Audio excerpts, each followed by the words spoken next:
Hey, good morning. Okay. Starting the month of tuna free.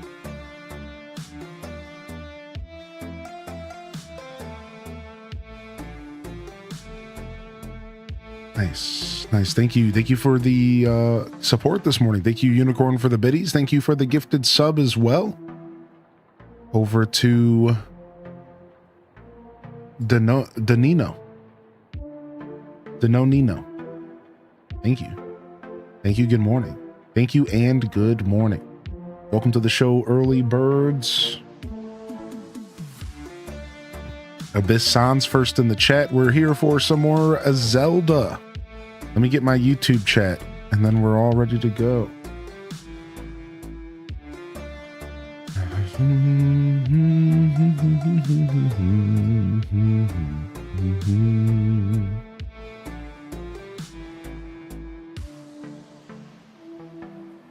Also, congratulations, Unicorn Sparkle. I just actually read that message. Congratulations, dude. What the heck, man? That's massive.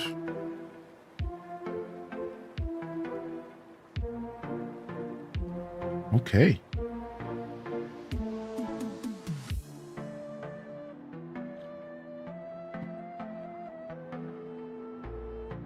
Okay, let's go.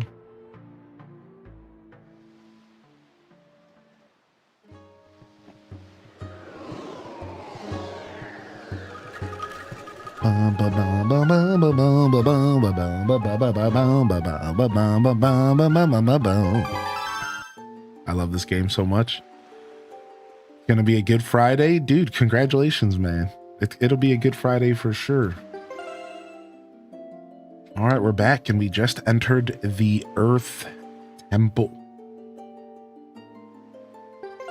Things are starting to heat up a little. Yo, welcome back, Princessa. Good to see you today. Okay. My cat came to visit me this morning. Sorry, I can't give you many pets right now, but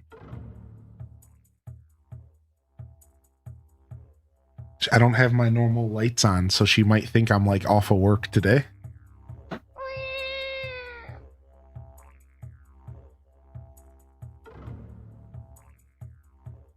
Yeah, she might be thrown off by the lights. Usually I feel like, you know, they probably look for routine and the lights have to be a part of that if I had to guess, you know what I mean?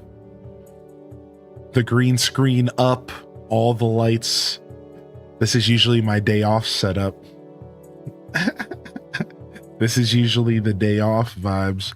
Oh, I almost just went to play this game with keyboard and mouse. Well, okay, you know what? We need more coffee. Okay, let's go. Let's grab our bow. And let's grab our skull hammer. I don't know what else we need for this dungeon for now. Let's cruise. Nice, we got double magic before we went in here, which is pretty awesome. Let's go, big boy. What you doing? Sit down, son. What do you think this is, dude? You think I'm playing nice? Nah, not with Ganon's minions. Good morning over on the YouTube front, by the way. Welcome to the show. This is like episode 3 or 4 of a pretty casual Wind Waker playthrough.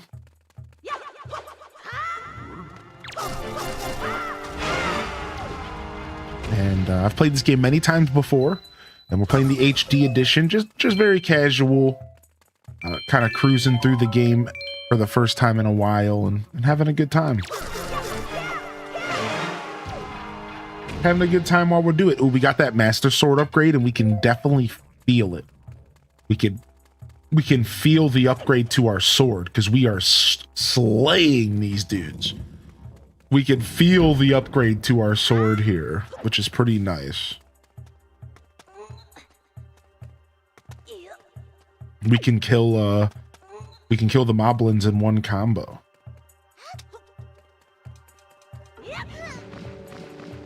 All right, I might need some eye drops this morning. Greg, I didn't think it was gonna drop her.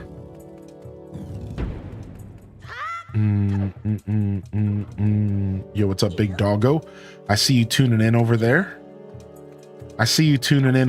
Dude. Okay. Grab you. And we're in. All right, we need to use the command. We need to use the command medley here.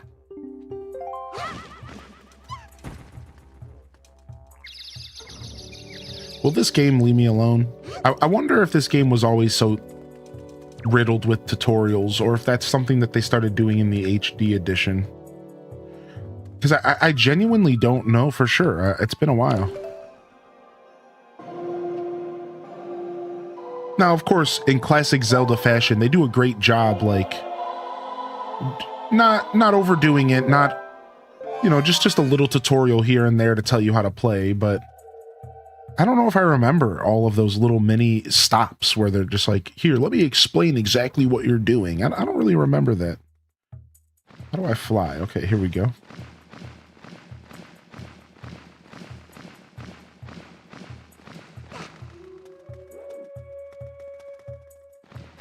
Oh, I actually need to use her to help me get over there first, and then we command her. Now that I think about it.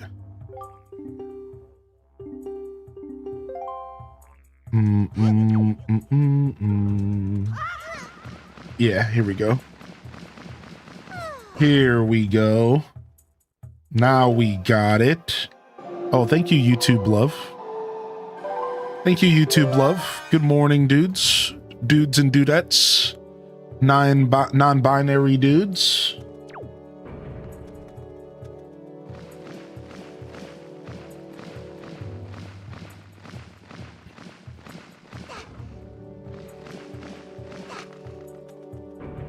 Okay, and then boom. GG's. And there's the dopamine hit. Yo, good morning, Lynn love. Good morning, Vanessa. Hope you're feeling good. Can I make her come down here? Come on! I can't make her come down here.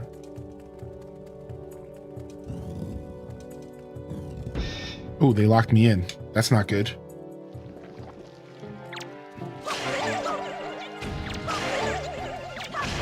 I think we get the mirror shield in this dungeon. Now that I think about it, I think we're getting the mirror shield.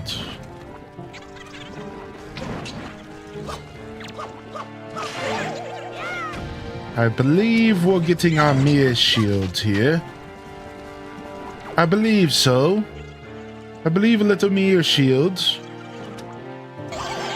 You're done.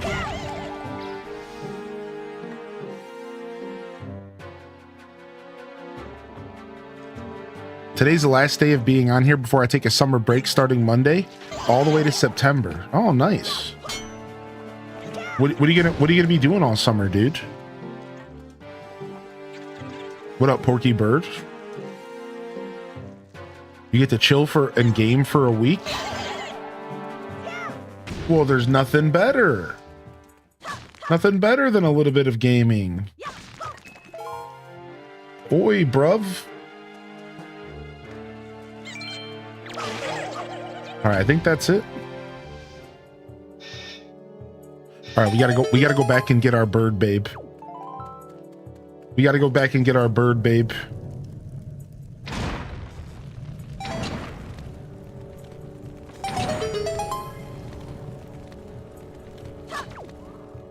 We got to go back for the bird, babe.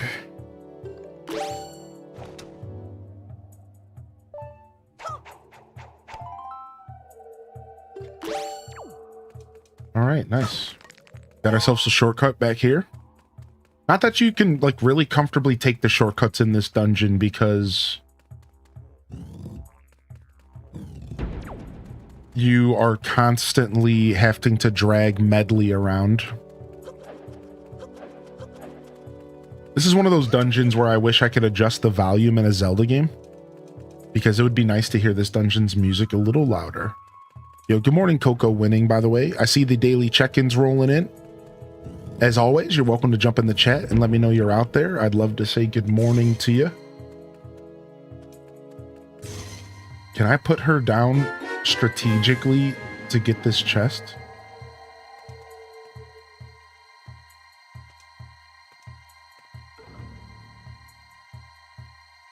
I don't think I can. It doesn't matter. It's not that important of a chest. We'll come back for it later. Being with my family and watching my favorite shows all summer long. Dude, nice. That sounds like a blast. I've been watching the first season of Pokemon again. Speaking of shows. What's up, Porky Bird? Good to see you. I just finished the Genghis Khan episode, and I got mad annoyed because there's like a little primal kid, and like he keeps crying in the episode. So I was like trying to do something on like a side monitor, and then the kid just kept crying, and he was like screaming at the top of his lungs, and I'm like, dude, shut up. And I'm like, I forgot about this Genghis Khan episode, dude. I'm like, shut up, you little rat.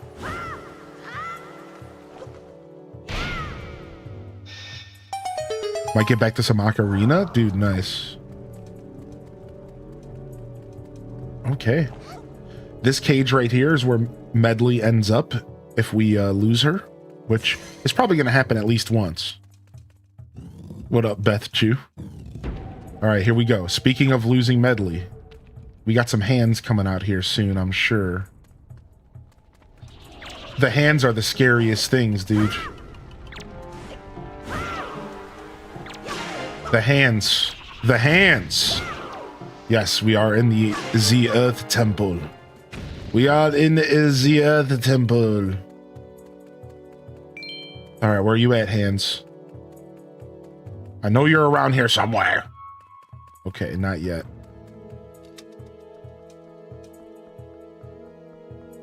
Happy to be coming back to Wind Waker. Been a while. Yo, what's up, Porky? Oh, good to see you, buddy. Season 1 of Pokemon is such a good rewatch. Dude, yeah, I've been enjoying it. You hate the Wind Temple? I like this one. The Wind Temple is easy to get turned around in. Yeah, it's not fun. And that because of that, it is actually, for me personally, I love the Wind and the Earth Temple for different reasons, but I respect that take because the Wind Temple is the one that's a little bit more annoying. It's a more annoying temple. There's a bunch of things that try to turn you around. It's easy to get lost.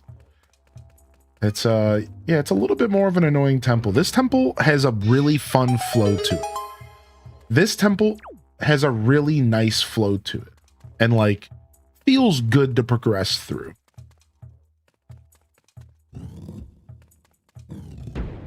Yeah, the bosses on all the temples in this game are a blast. Yeah, of course.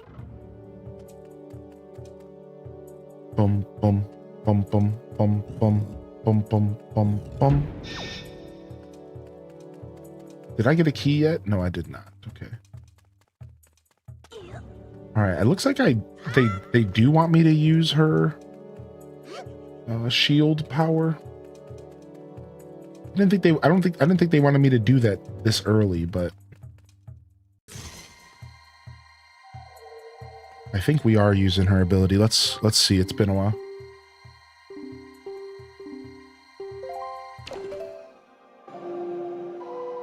I don't remember all these random text prompts where she's like, yo, do this exact thing that I can do for you. I bet you for the HD edition, they added a couple of those moments. It might have been like that in the original, though. Wind Waker was always a pretty casual game, but I think as soon as I grab this, a hand appears or something.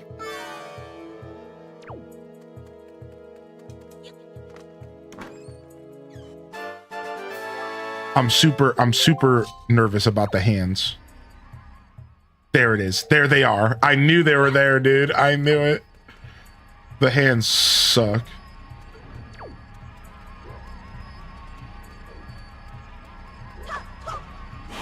What? Why didn't it come out and attack me?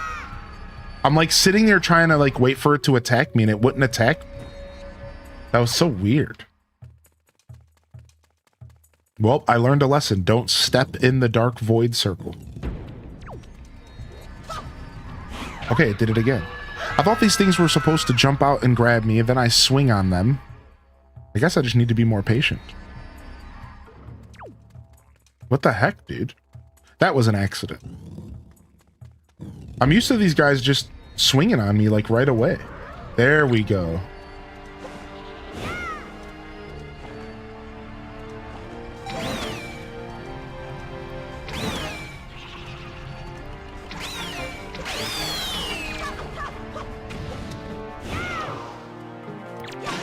I just remember the hands being a lot more aggressive.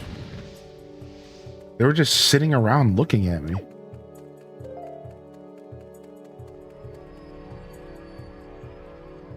Yeah, I remember them being a lot more aggressive. Like, this is weird. Maybe I'm just thinking of hero mode. Yeah, maybe their AI is different in hero mode. I'm telling you, this is weird. They almost always attack, like just pull their hand out and instantly aggro you. Yeah, I might be thinking of hero mode. I don't know when's the last time I played this game without hero mode, to be honest. Besides for like a randomizer. It's so weird. I guess they are not going to attack me until I bring her nearby. Which makes sense. That it's her that they want. It's not me.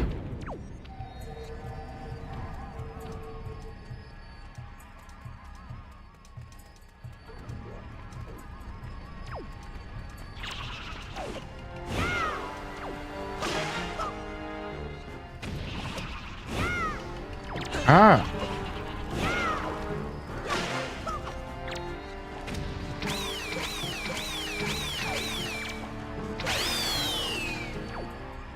Tears of the Kingdom PTSD. Precisely.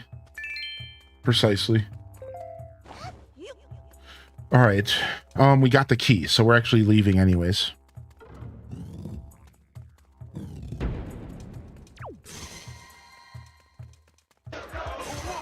Go, go, go, go, ninja, ninja, ninja, ninja.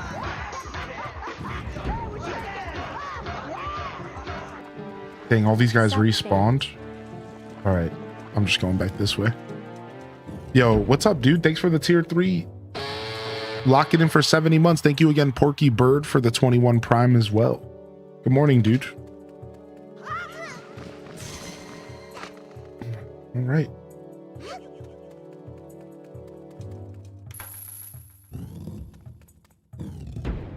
Okay, no hands in here to deal with.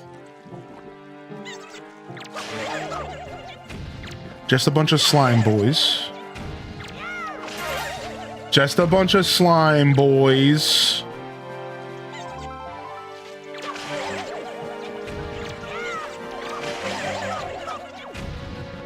Just a bunch of slimers. I recently watched Ghostbusters for like the first time in what feels like a decade, but that's maybe not true.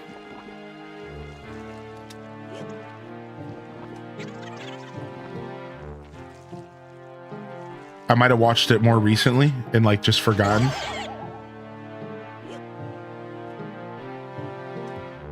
But boy, is that movie so good. Just the original Ghostbusters, just the first one, man. The only Ghostbusters. What do you mean? There's more than one Ghostbusters? What are you saying?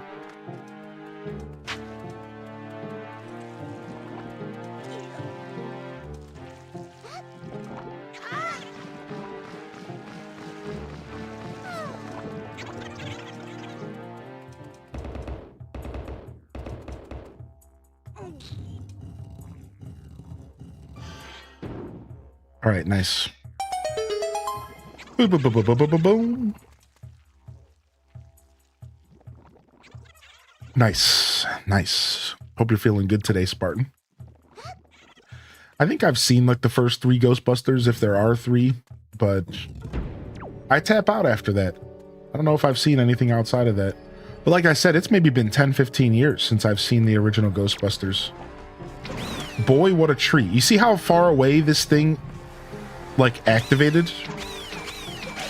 Those hands in that other room were just coded differently, dude.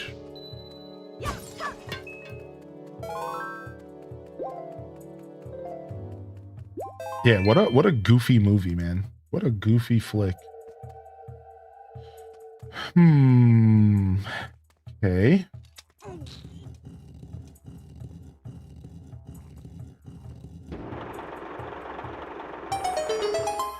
Boom, boom, boom, boom, boom, boom, boom.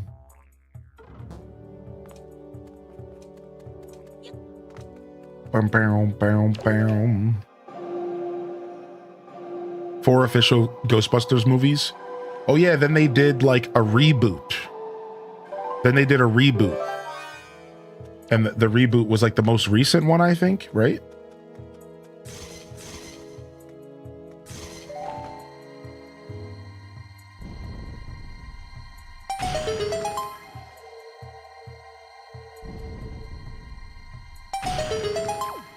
Yo, what's up? Enjoy your work lurk today, Bleaker. Good morning, dude.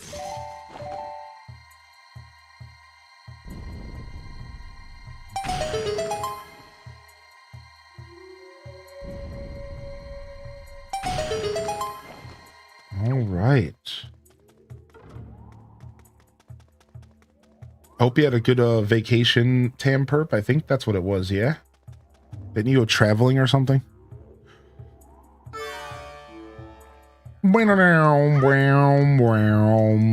Was that just over the weekend? Right? It was just over last weekend. Going on adventures.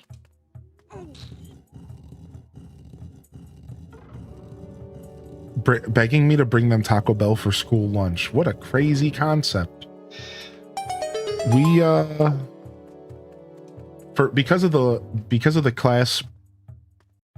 because of the seniors right before I got into high school.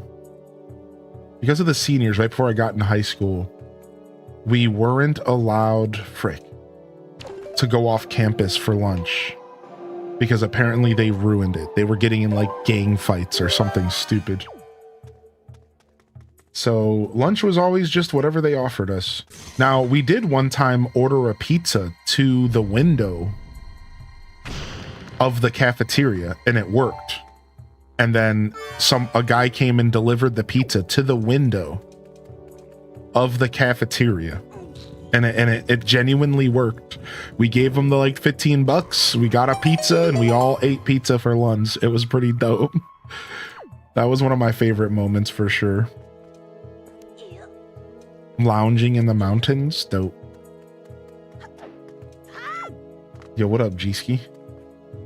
Boom, boom, boom, boom, boom, boom, boom, boom. The Ghostbusters video game?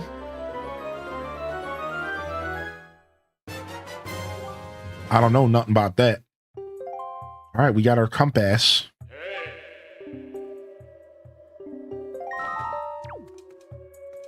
All right, I don't know if I can bring her with me here. All right, Baja Blast is a worthy endeavor for sure. Nowadays, Pizza Man would have been arrested for real. That's the difference between school back in the day. Yeah, exactly. That's so funny that you say that. Like, we were able to order a pizza. They were able to walk up to this window of the school and deliver it to us. I also rolled out of one of those windows once just to skip school. But like, now you can't. No way, dude.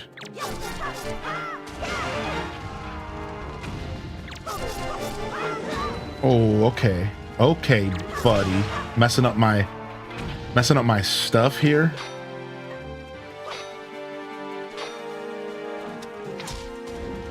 Got him.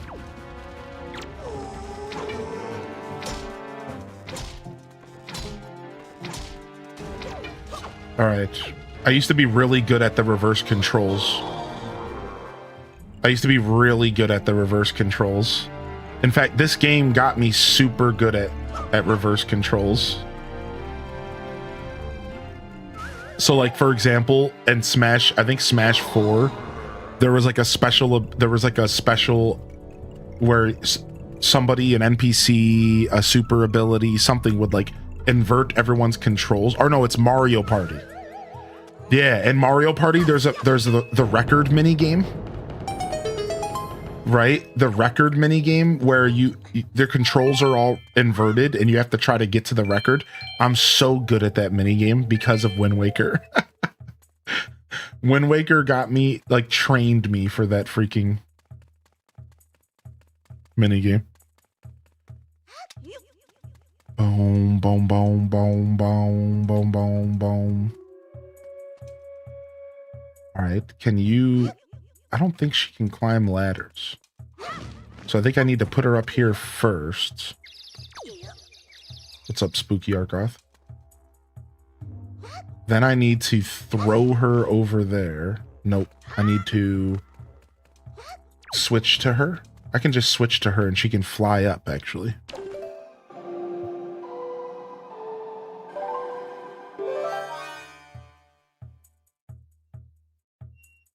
You first skipped school in the 6th grade? I have you beat. My first time skipping was in the 5th grade.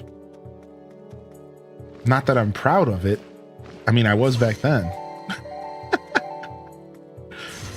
It's a whole story, actually. One day I'll tell the story again. It was, it didn't go as planned. Let's just say that.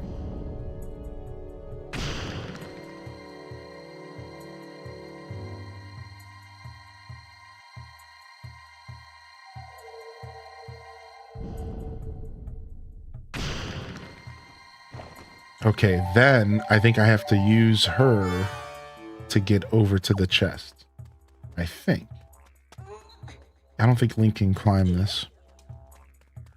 Oh, he can climb. Oh, boy can climb.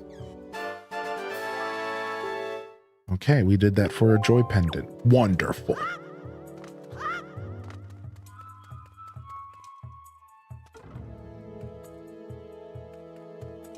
Let's go grab her.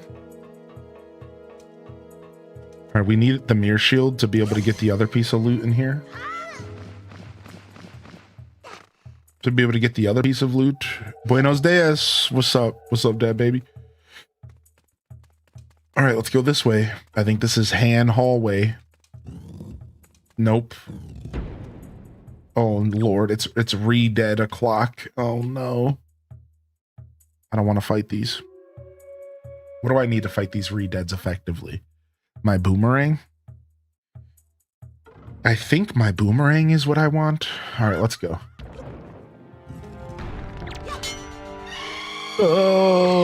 Oh, mommy.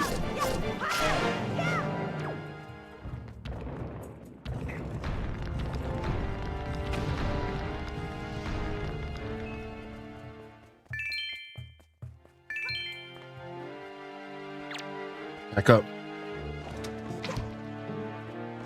Doesn't even do anything. He just looks at me.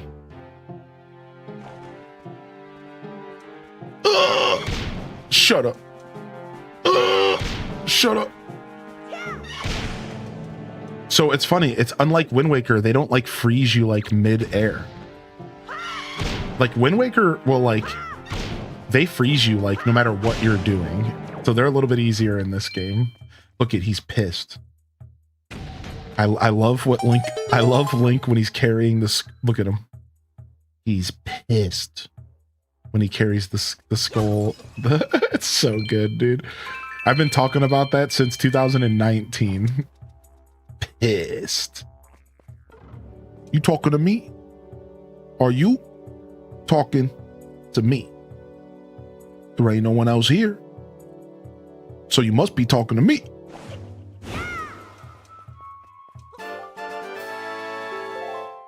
Yeah, what's up, Zella?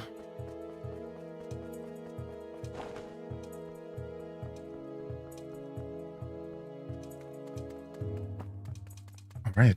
We didn't need to bring you in here, bird babe. Let's go. All right, is this...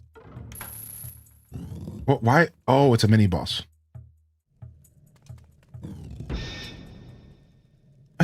I'd be pissed if you made me carry around a 500-pound hammer. True. All right, time to fight skeleton boys. I believe boomerangs are a lot fun here, but our goal is to hammer the heads. If we can hit the head with the hammer, we can kill these guys in one hit, I'm pretty sure. But only if we can hit the head with the hammer perfectly, which is hard to do. Let's see if we can make it happen.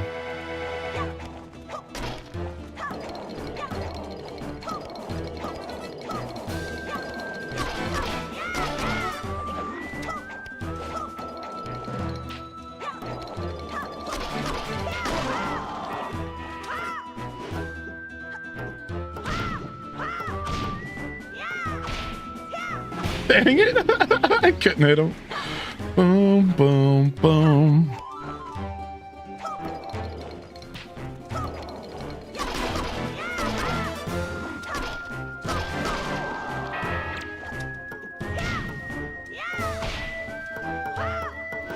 Oh, I missed.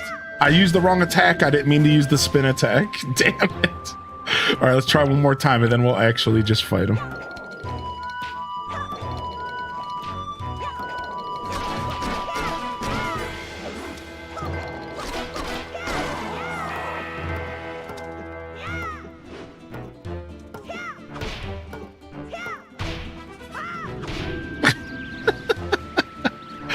I swear I've made this look easier in the past.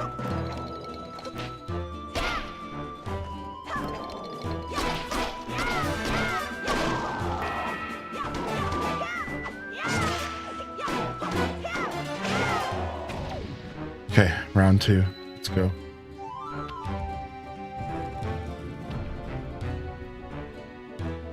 I love the music while you hit enemies in this game. It's my favorite. Do do do do do do do do do. Oh, good thing they left me one of their weapons. Let's go. Shut up.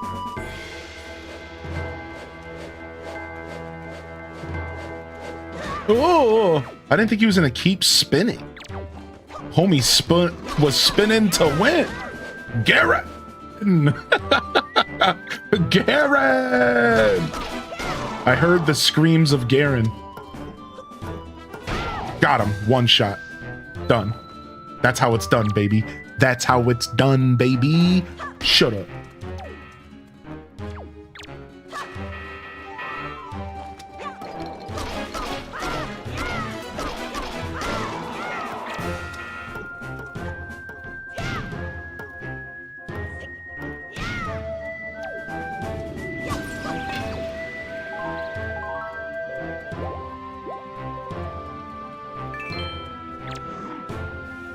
What up, Luna?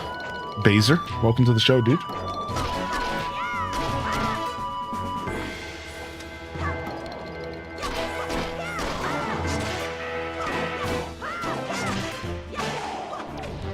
Bum, bum, bum, bum, bum. 165 streak, dude. That is huge. That's a huge streak. That's a huge streak.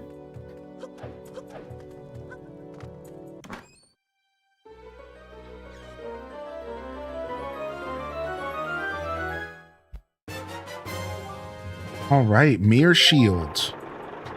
Simultaneously, one of the cooler upgrades in the Zelda universe.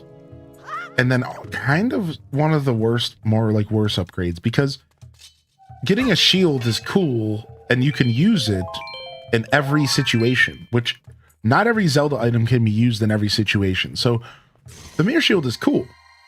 However, it's not as practical. It really is just a cool looking shield where you occasionally get to do light puzzles with it. So, like, I don't know, I've always had a duality with the Mirror Shield upgrade. While it's the cool upgrade, your shield looks sexier and, like, it's rad. It's not really the cooler up. Like, I like the items. I like the stuff.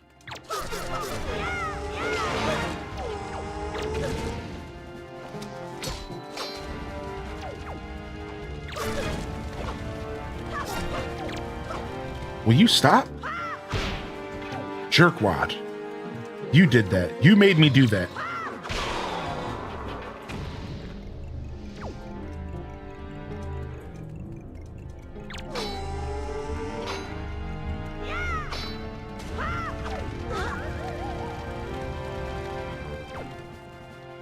Getting a shield is cool. If getting a shield is cool, consider me Miles Davis. I suppose that works here.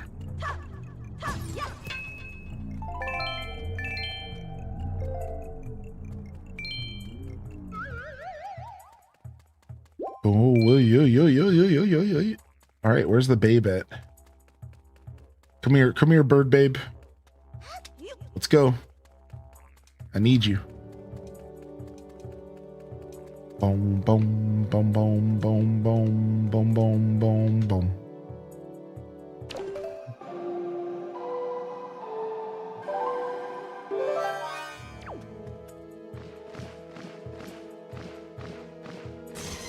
All right, and then if I freeze her like right here, she'll stay in that exact position,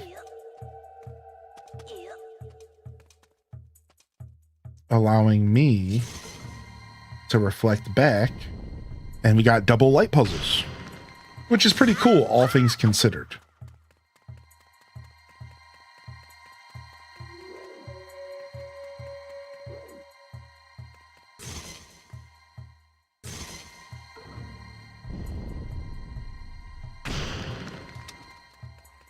All right, and then we have to bring her down here so we can open up this door here. Come on!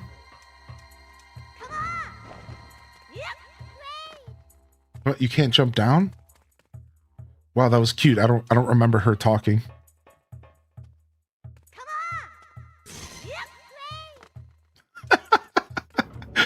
That's adorable. I don't remember that at all.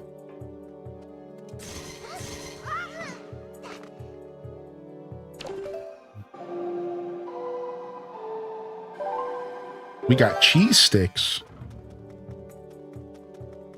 I remember in middle school, I got in trouble for eating in the band room, which was right outside the cafeteria. Weird. Teachers be on power trips, dude, for sure. What can you do? What can you do? I hope the early morning Friday squad is feeling good today. Appreciate y'all popping in here.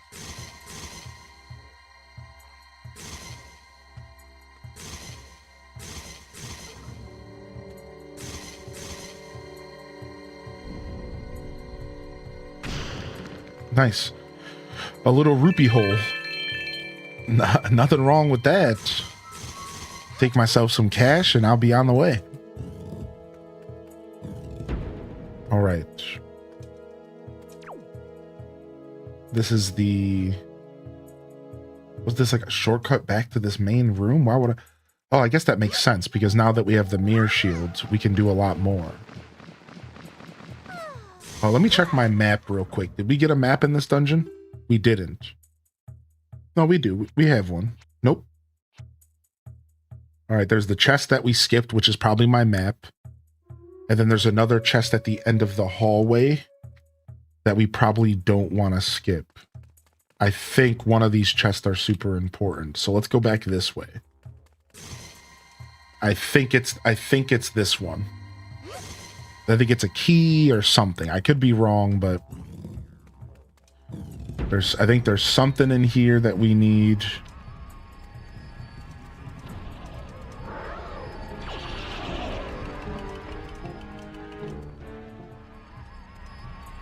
Ah, yes. Okay, I see.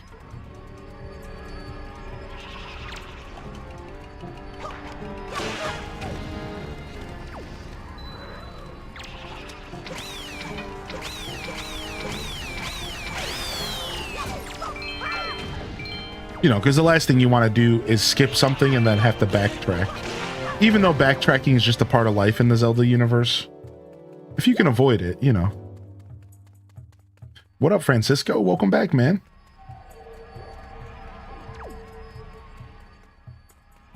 This spot doesn't want anything to do with me.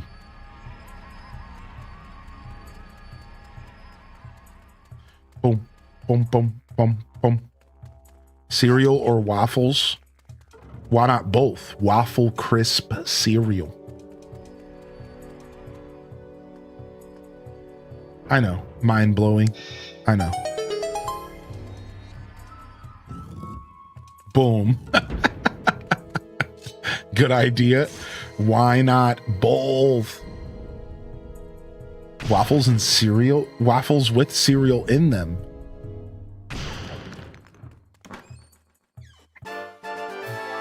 Nope, it was just a joy pendant. The amount of joy that I just got from getting all the way in here to find out that it was just a joy pendant really cannot be expressed enough.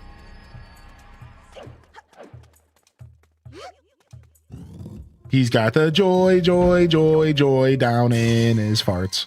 Where? Down in his farts. Where? I'm such a child.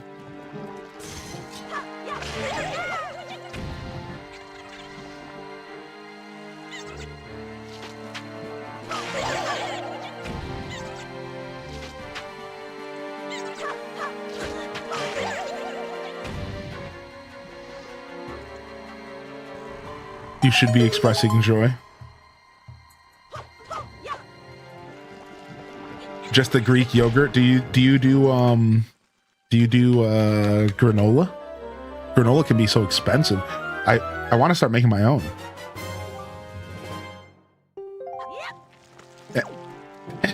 Lazy Stoneheart. When I think of that song, I think of The Simpsons, actually.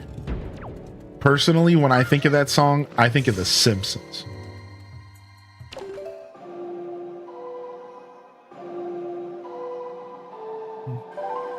You know, besides for the fact that I actually grew up in Sunday school and, like, I know all the songs.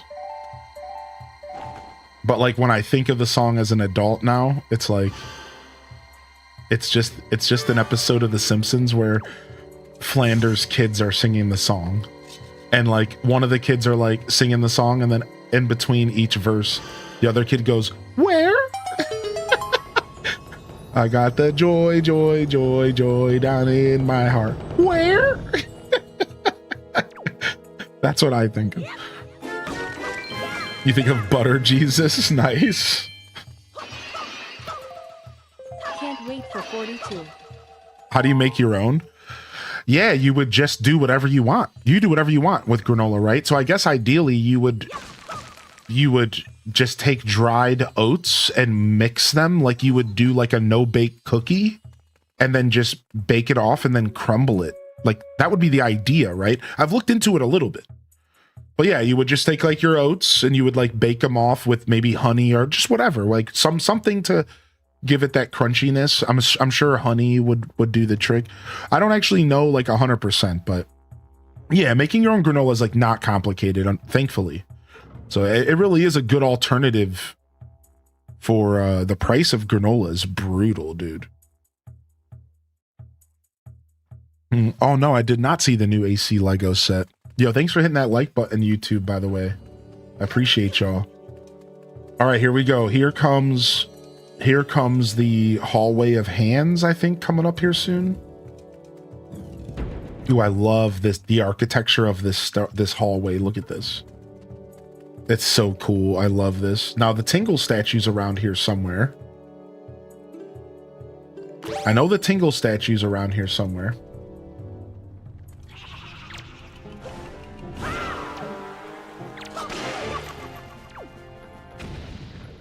No, the last thing you want to do is fall down here. No.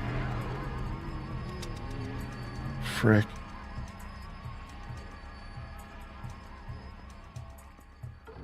Yeah, but we don't need the Tingle statue. That's all just extra content. For the most part. Like, there's benefits. Somebody was talking yesterday that makes it cheaper.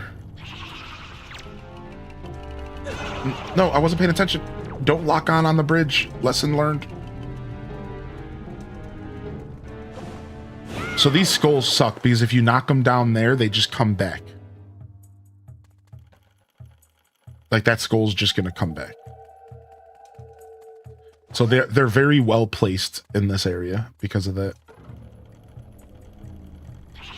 And if you didn't notice, the stuff that the smoke on them makes it to where I can't use my items. If I get hit by that smoke, I can't do anything in my inventory. It's weird.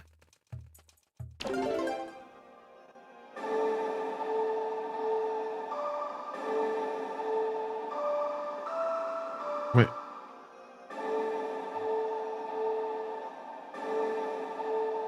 Stop. Stop. Oh, okay. I thought it was an empty after. Okay, there we go. You conducted the Earth God's lyric. Hopefully she was close enough for this. That took an embarrassing long amount of time. Yo, Cinnamon Stick with the 38 months. What's up, Cinnamon Stick? How are you today? I hope you're doing well today, Malachi. Malachi says, does this game still stand at the top of your Zelda list? It does. My favorite Zelda games are a combination of Tears of the Kingdom, Wind Waker, and A Link to the Past. It's a combo. It's a combo deal. Oopsies. It's a combo package. Ooh, Light Puzzle City. Yes, we've made it. I don't have the energy for my cat's clinginess right now.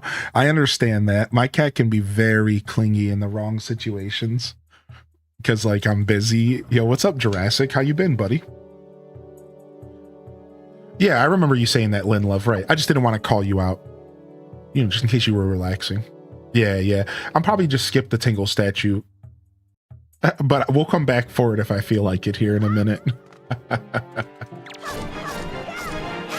Yeah, oh, I remember.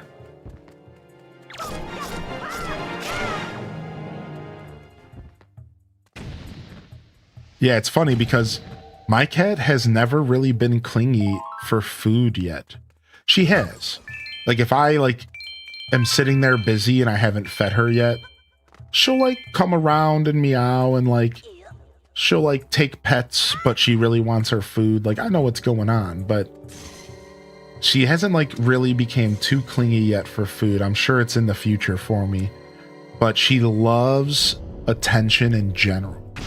She wants just all the attention. She is the queen of the castle, period.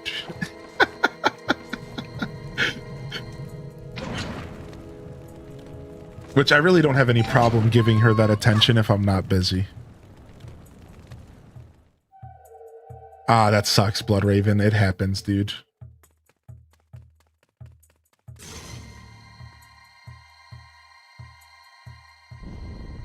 Yeah, I don't have. I'll give her some pets and a little bit of attention just to kind of satisfy her, and then if I'm not too busy, I'll give her a good amount of attention, and then when I'm actually free to give her all of the love, I'll give her just all of my attention.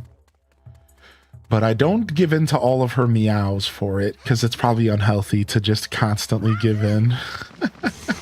So I don't give in to all of her meows, but I do try to at least give her a couple little head pets if she's meowing. Just a little, just something to be like, huh, I know.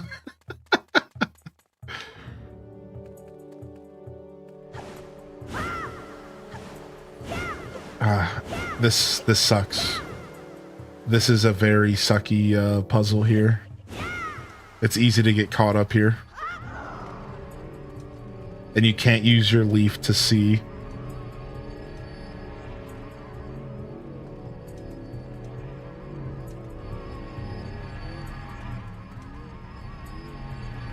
It's a clever puzzle though, because it's like the old firewalls from the Fire Temple. You know what I mean? Except a little bit more dangerous, because one wrong step and you get ported back to the front of the dungeon.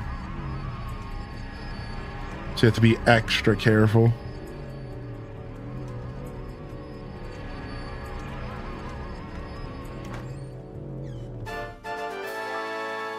Boom, boom, boom, boom, boom. And then they let you walk through it without the smoke.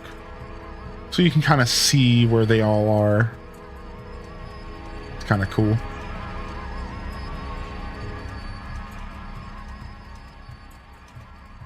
Also, they kindly put these skulls in here because the hands will grab the skulls. See? So if without the skulls, they would grab Link. Or at least threaten to grab Link. But the developers put the skulls in here. So they'll grab the skulls first as a jump scare. And then you can run. Yeah, I just want to say a jump scare, yeah. So they'll grab the skulls as a jump scare. And then you're like in a little bit of a better position, right? Yeah, so it was really kind of them to put the skulls in there to make that room a little bit easier to deal with. And then here we are again. Yo, shut up, Hylie and Shrek. I'm busy over here. Why won't it let me shoot him?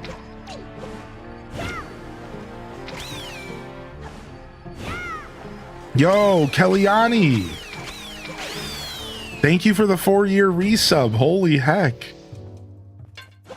Zelda games made me afraid of hands. That's such a funny comment. Yo, dog, I just can't deal with them hands, dude. I just can't deal with them hands.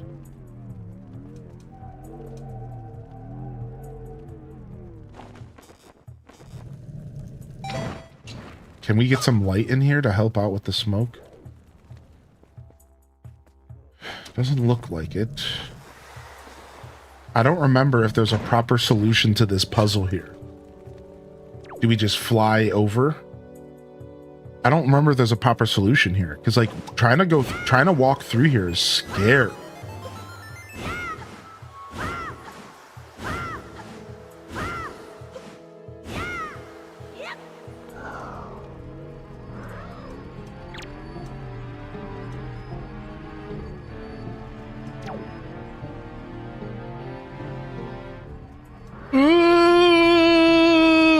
I just ran past him. Sucker. Yeah, Mrs. Pirate called it. I just ran past him and peed my pants just a little. What's a little bit of pee between friends, though, you know?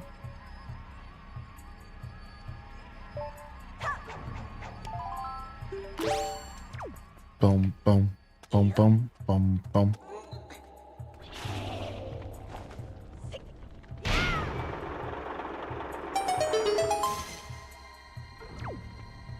All right, nice. We did what we had to do. Electric boogaloo. Yo, back up.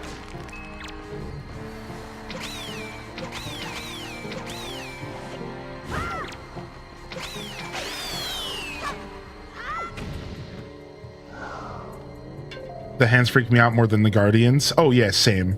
The Guardians, for me, yeah, like, I don't know, that's hard to say. I think the first time I encountered a Guardian was very scary, but I think the first time I encountered hands scarred me for life.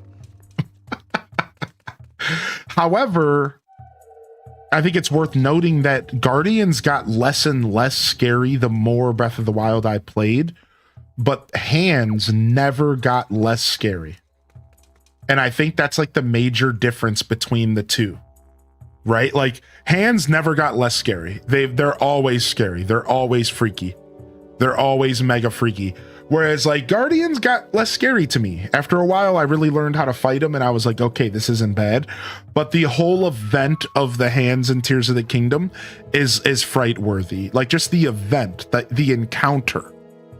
Right? Like, that is scary. Whereas, like, the Guardians, like, the music starts, and it's a little unsettling, but the effect of the Guardians have weared off a little bit for me. Dang it, I was logged into X on this account. What happened? I was logged into the Scuffed Eats. Oh well, I'm just going to stay logged out for now. It's going to limit stuff, but I'll figure it out later. Looks like the Lego Animal Crossing Timmy and Tommy's Fun Day Out Timmy and Tommy's Fun Day Out. I kind of hate their faces. All right, hold on. Let me see if I can log in really quick because this is mega annoying. It won't let me click. Okay, here we go. I just went to the Lego website. We're good. Here it is. Timmy and Tommy's Fun Day Out. This is a cute set. Yeah, they are really weird. I don't know if I like the size of their face and stuff. I don't know what the scale is. I can't tell what the scale is you guys are talking about. Are they like really big pieces? Are they like really big? Like, unless it's actually tiny. No, you guys might be right. You might be right. It's 500 pieces. I think it's actually pretty sizable. All right, here, hold on. I'll pull up a picture and show you all right now. Take a look at it. Wow, it's big. Look. So this is more akin to the Mario Kart set. Like, this is like the Mario Kart set where it's like Mario in his cart, and it's like a big showpiece like the Pokemon pieces. Like the Pokemon set that came out, like with Pikachu. Like, these are meant to be like big showpieces on your table. I agree. This doesn't go with the other sets. So like, if you're trying to build the city, this is not what you want to purchase. But if you just want to get your first Lego set, or if you just want something to put on your shelf that's a little bit bigger than your average Legos, this actually could be a really good solution. You know, like, this actually isn't bad. It's just not what we're used to. It's a very different set from what they've released. Huh. Here, I'll give you all one more picture for size comparison, and then I'm moving on. Take a look. So this is a pretty big set. Yeah, this is not normal. I prefer the regular Lego sets, but you know, whatever. Let's go. The Lego sets triggered a balloon. Yeah, I noticed that.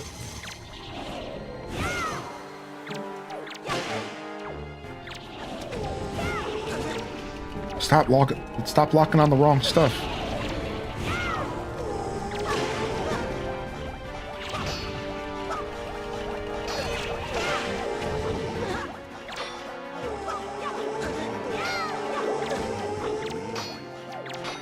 Will you guys drop your stuff already? Sheesh.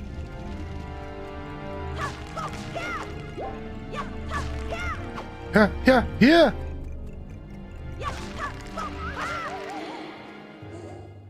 Oh, if they get hit by the light.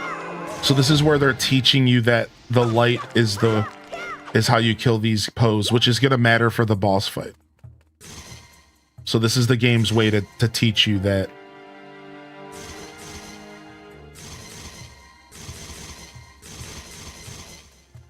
Will you just hurry up and do the thing? Because you're annoying, buddy.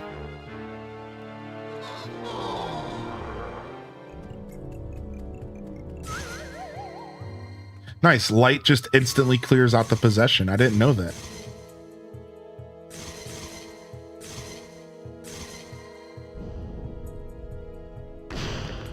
Nice. Now that we have the mirror shield, I think we can go do the 50th floor dungeon if we want.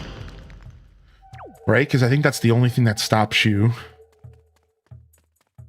at like floor like halfway through, I think.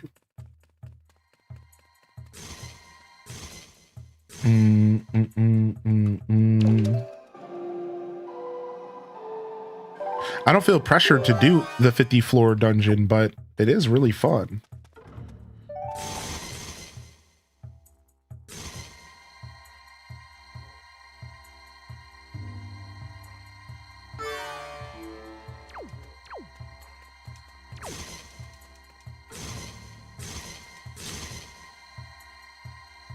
Got it. I spent 6 hours on the tutorial island of Tears of the Kingdom, going around and getting all the new voice notes. Dude, I love the tutorial island in that game. It feels so... At this point, it's like a safe place for me in a weird way. sometimes I just go back to that island when I need to think. Like, I'll load up Tears of the Kingdom, I'll go back to the tutorial island, and then I'll just sit there and, like, think in real life about stuff that I need to think about.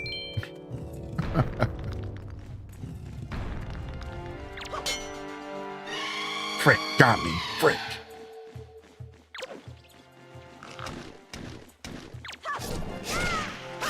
That was weird. I jumped away from it, but I was still stuck in, like, the cutscene.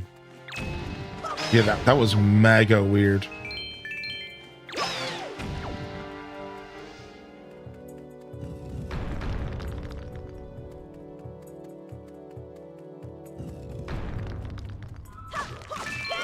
These guys scare me too. Of course they do. Look at them.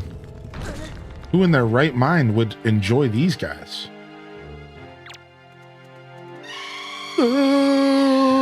Get away from me with your weird looking teeth.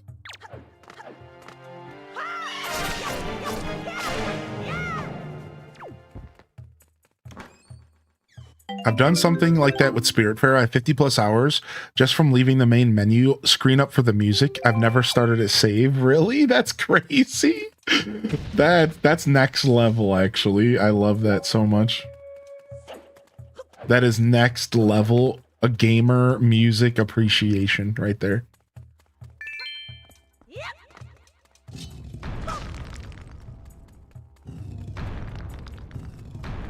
Oh, it's a big boy, skeleton boy. Thought I had my boomerang equipped. That's one way to realize you don't. One shot.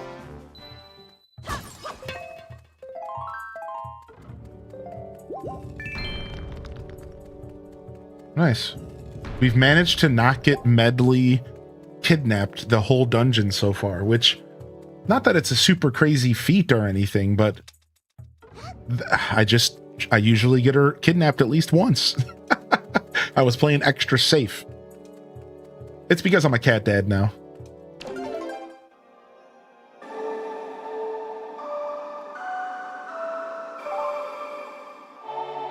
No risk.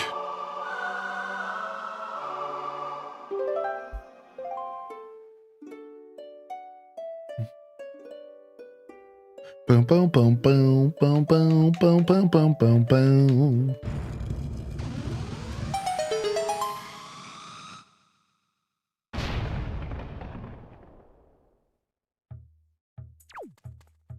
All right. This really is the easier of the two temples. The smoother of the two temples. It really is. Yeah, the final area here. This area gets a little weird, and I spoke a little too soon about not getting Medley kidnapped, because this is an easy place to get her kidnapped, unfortunately. Very much an easy place for that to happen here.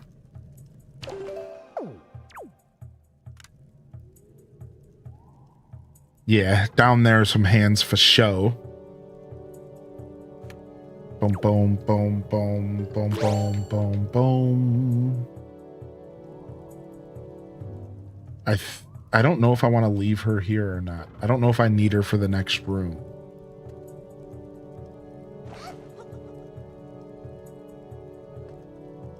I probably do. I'm just gonna bring her with me.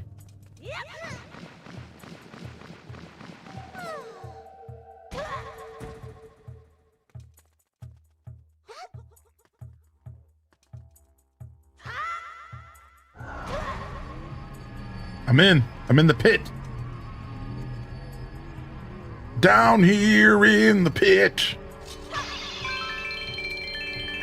In the pit, yeah. I said the pit.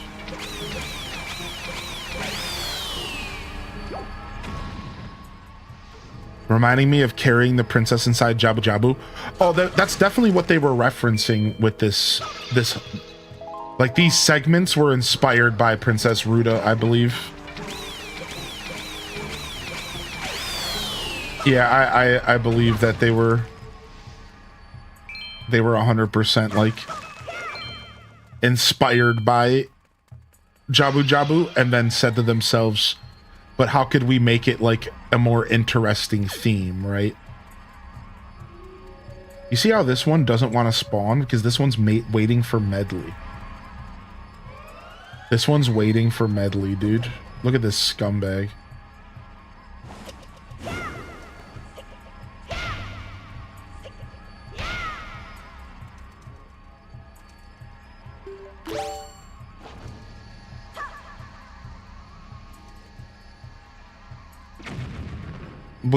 Look at this scumbag literally sitting here waiting for Medley. Oh, what a jerk.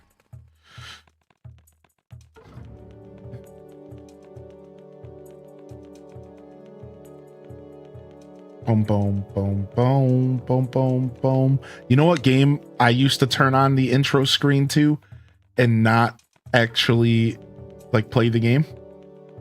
And funny enough, this game just got potentially like announced to have a maybe like a remaster or a remake or a revisit of some kind, but we don't know for sure any details because it's just that like the original developers or something got back together. I can't remember the details, but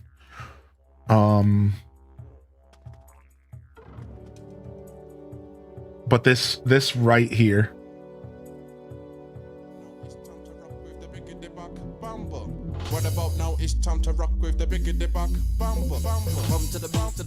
Dude, I used to just turn this on my 64 and just dance around my room.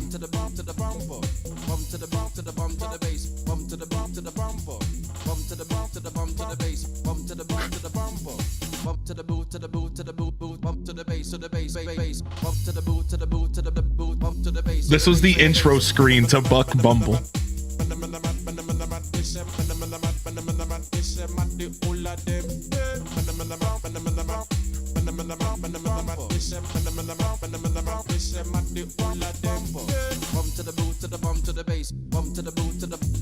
Like, they didn't have to go this hard. You know what I mean? Like, they didn't have to go this hard. Like, hey, we're making this game about a bee named Buck Bumble who he flies around with lasers and he fights other bugs around the yard. And it's really just not that serious. Like, it's just a cheap budget game for the Nintendo 64. Nobody even really knows what we're doing, but like, we just need an intro song. Can you do that? About now it's time to rock with the biggity buck bumble. What about now it's time to rock with the biggity buck bumble. Bum to the bum to the bum to the bass. Bum to the bum to the bumble. Bum to the bum to the bum. This dude was fighting for a raise. This dude was living through his passions when he made this song. Like, what an insane, like, they don't put this kind of love in games nowadays, dude.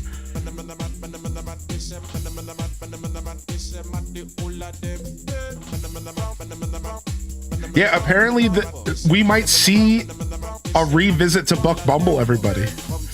How about that? I think the developers got back together or something like that, and we might actually see a revisit to Buck Bumble.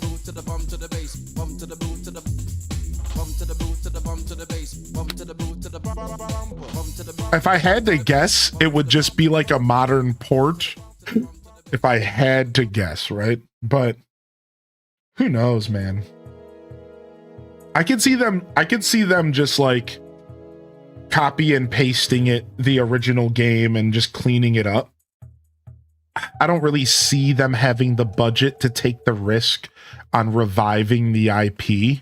It's an Ubisoft game, so I wonder if Ubisoft still owns the IP.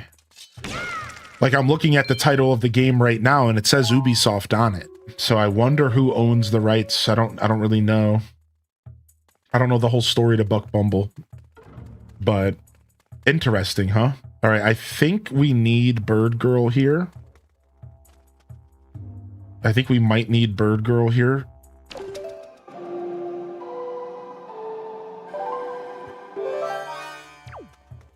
So let's go up here.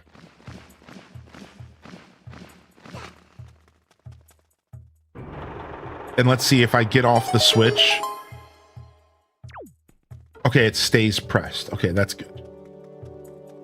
And then let's just park her somewhere safe. I think we need her to do some double mirror puzzles in this place, though.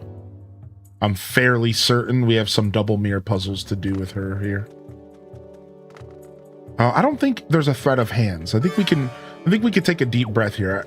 There's no more hands in this room, I don't believe. I think we're done with the hands for now. So we got to go back to that big great hall again. Yeah, this is I think there's some double mirror puzzles going on here. Oh, I already see one. Yep. I think the double mirror puzzles are super cool. This is one of the coolest Zelda mirror puzzles in the game.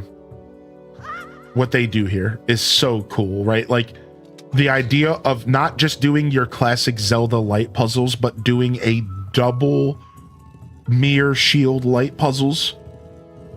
You don't get this anywhere else in the Zelda franchise, because there's nowhere else in the Zelda franchise where they have two player characters both with mirror shields.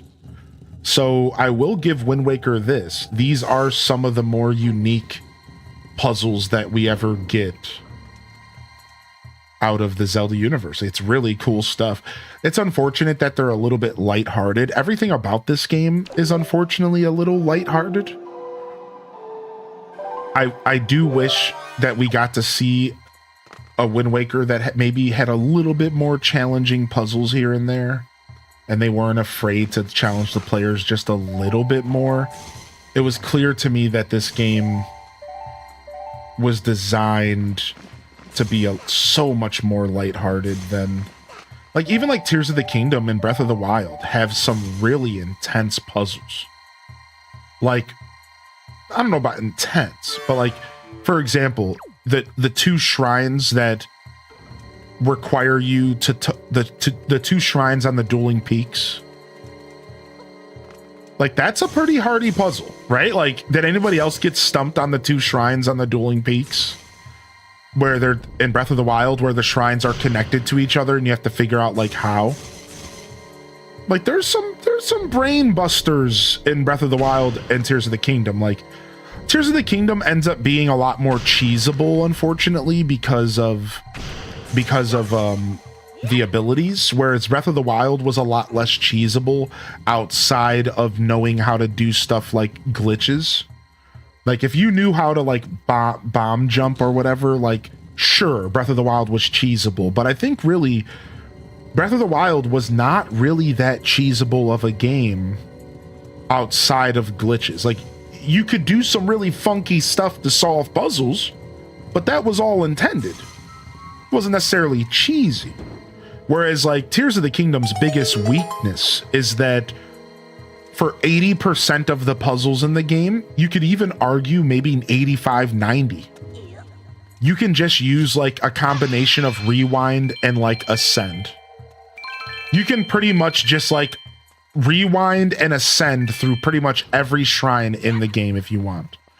And for a lot of people who don't maybe have the self-control, no, you know what I mean? Like, to not do that, it's like, it does make some of the stuff trivial in Tears of the Kingdom. Whereas I will say that I think Breath of the Wild did have better puzzles for that reason. Breath of the Wild's puzzles were just slightly less cheesable, and they were just a little bit more on the difficult side. Whereas like Tears of the Kingdom wasn't afraid to throw a lot more combat at you. Right? That's where I think Tears of the Kingdom shined. There was a lot more combat. The combat was like, in some ways, even more fun because the weapons and stuff weren't always constantly breaking. So that both games definitely have their strengths.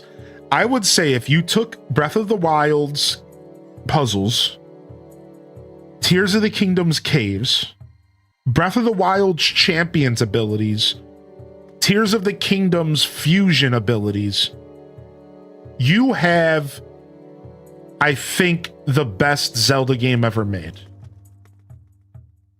I think if you take little bits of every game, I think you have the best Zelda game ever made. I really do. I think it comes down to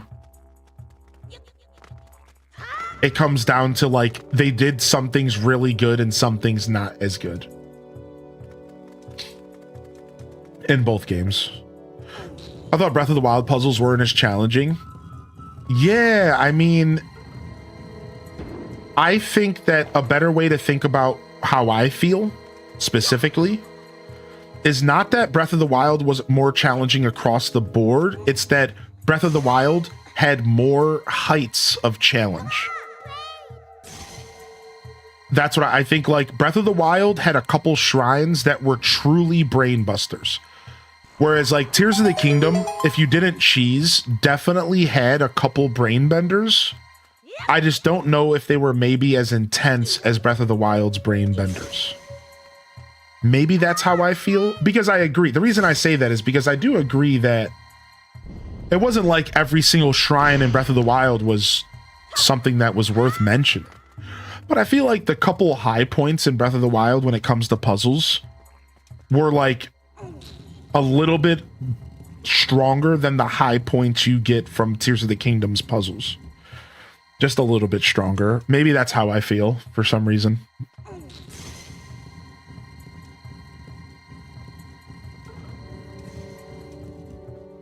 Boom,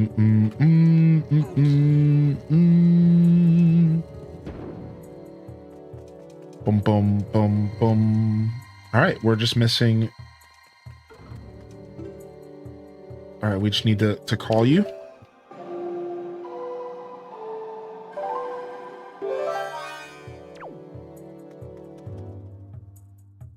Breath of the Wild challenges had more skill action than Jersey Kingdom, which had more of a defining moment of craftsman tools.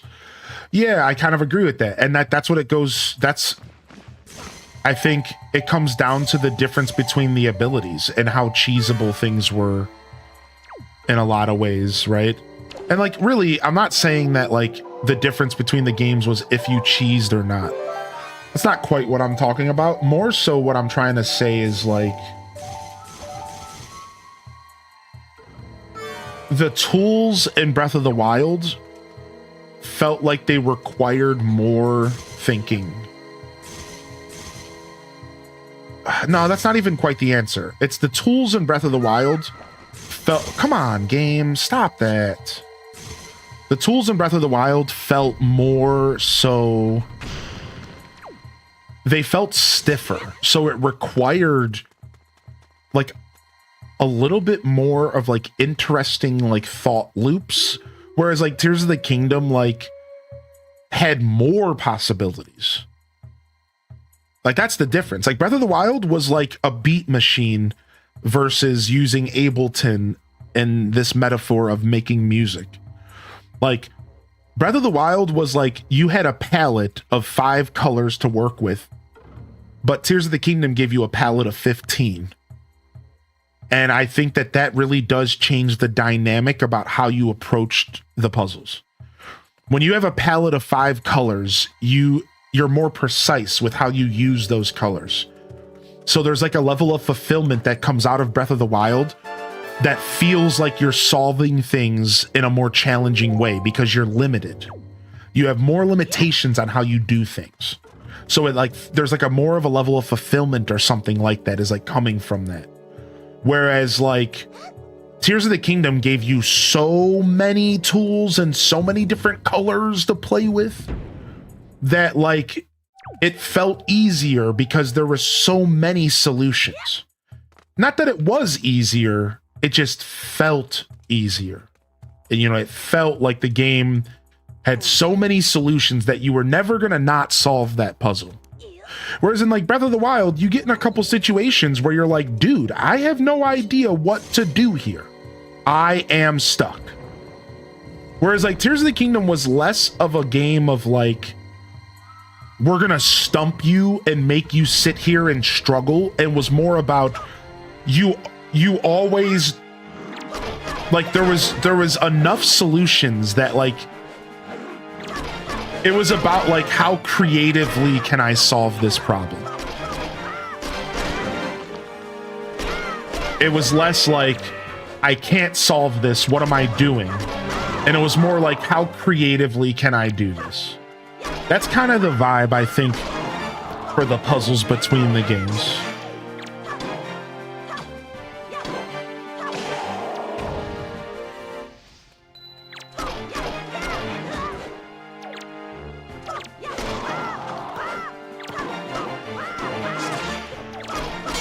I forgot that these skeleton dudes sometimes just run around with like half a body.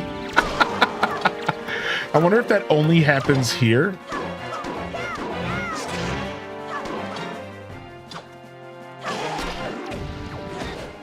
Gosh, I keep hitting the wall with my sword and it's so annoying. How dare you have real physics? Sheesh.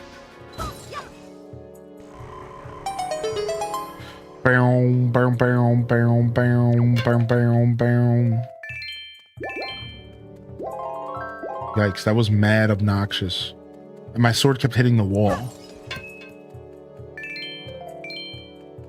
Boom, boom, boom, boom, boom, boom, boom. So yeah, fun discussion, because in all reality, it's not that Breath of the Wild's puzzles were more challenging at all. I think you're right. In fact, I think most people think that Tears of the Kingdom is the more difficult game when it comes to puzzles. I've heard that take from most people in my chat. Like when we've had the talk between those games, most people have said they struggled more with Tears of the Kingdom. So like, yeah, it's not, maybe my feelings were there, but I couldn't articulate it. I think it's not that Breath of the Wild's puzzles are like magically more difficult. It's that they're more limited. So it like forces you to like think in a more linear way, and like that feeling of thinking in a more linear way feels more challenging to me. Whereas I'm not challenged by the creativity of Tears of the Kingdom. In fact, I have a high level of enjoyment for it. So maybe that's why I'm blinded by Tears of the Kingdom's difficulty, because I just enjoyed Tears so much, and I enjoyed all the creative solutions to puzzles so much, that I guess I just never really felt the pain of the challenge in that game. You know what I mean? Like, I think I was only like mega challenged a couple times in Tears, where like I was ignoring chat and I was like really stumped. So yeah, it's interesting how my brain, you know, how just the human brain does that in general. Like my perspective might be solely based off of my enjoyment and like how much fun I was having in Tears of the Kingdom solving puzzles, whereas Breath of the Wild felt more like business. It was like, here I am solving puzzles. But Tears of the Kingdom was like, here I am solving the puzzles. So like, I feel like that's actually what's making me say that. Like, I feel like I had more of like a goofy time solving Tears of the Kingdom's puzzles. I was constantly goof trooping around. You know what I mean? Like, that's so interesting.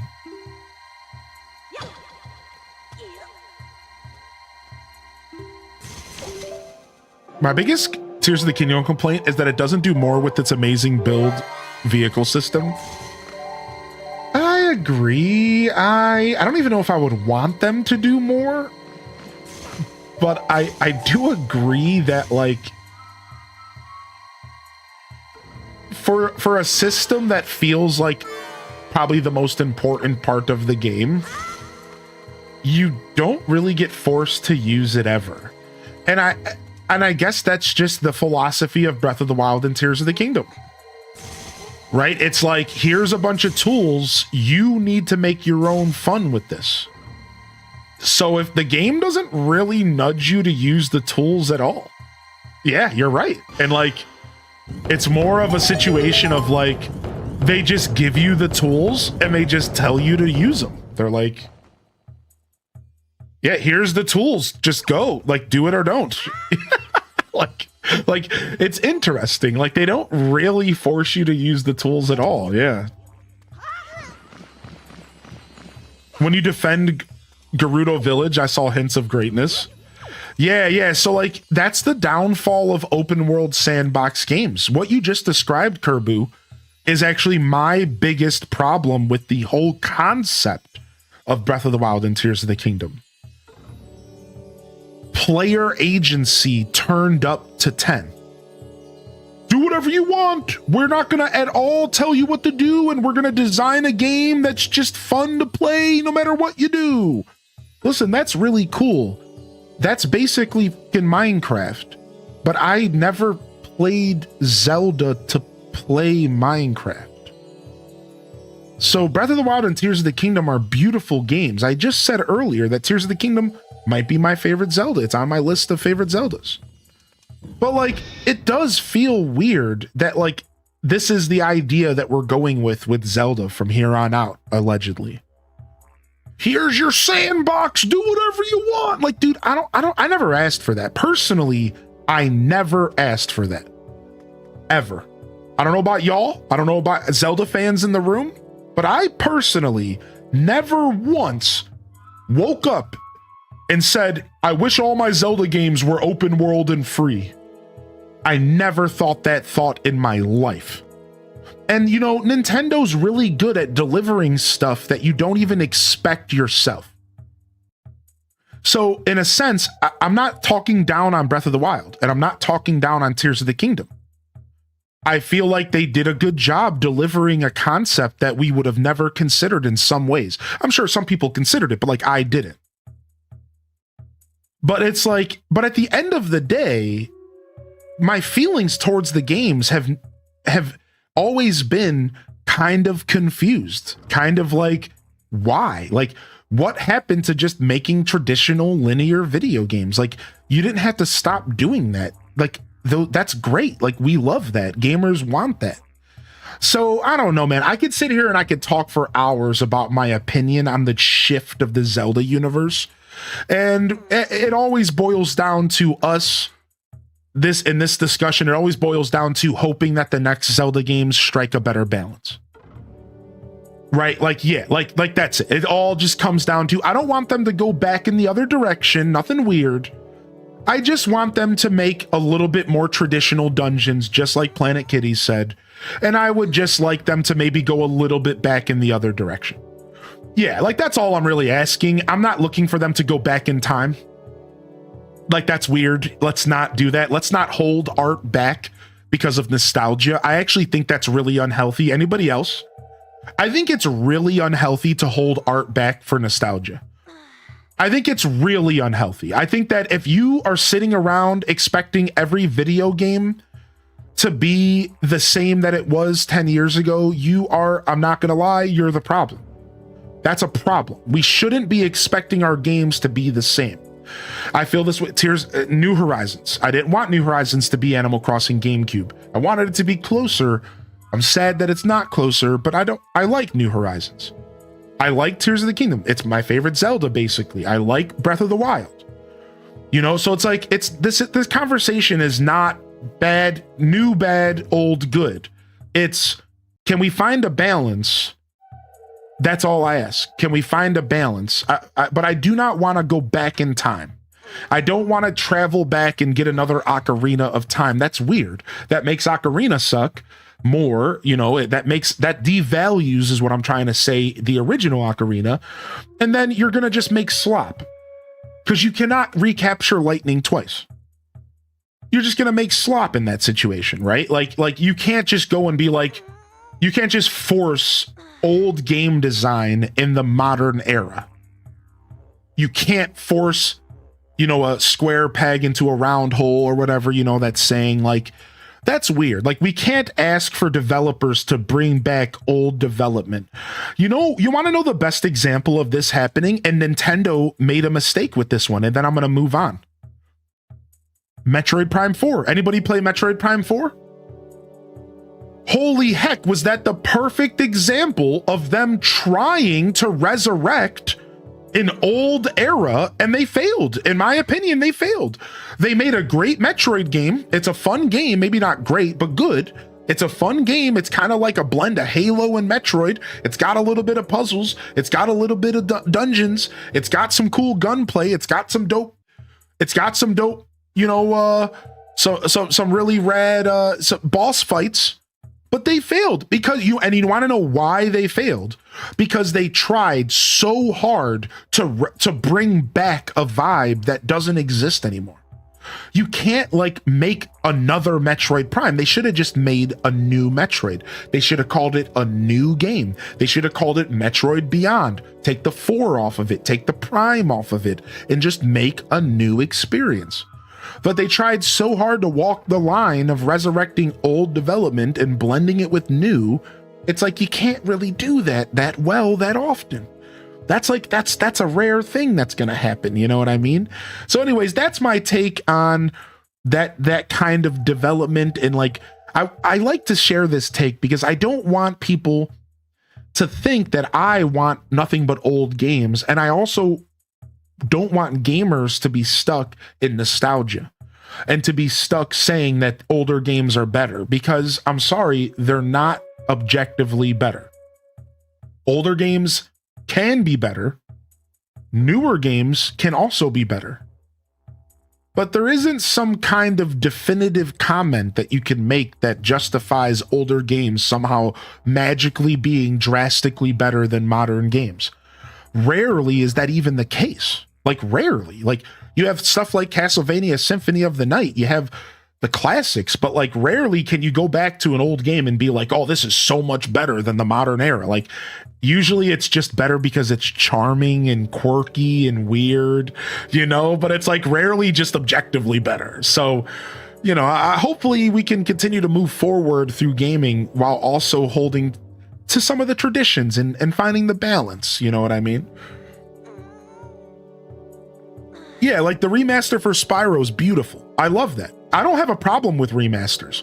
So that's the thing.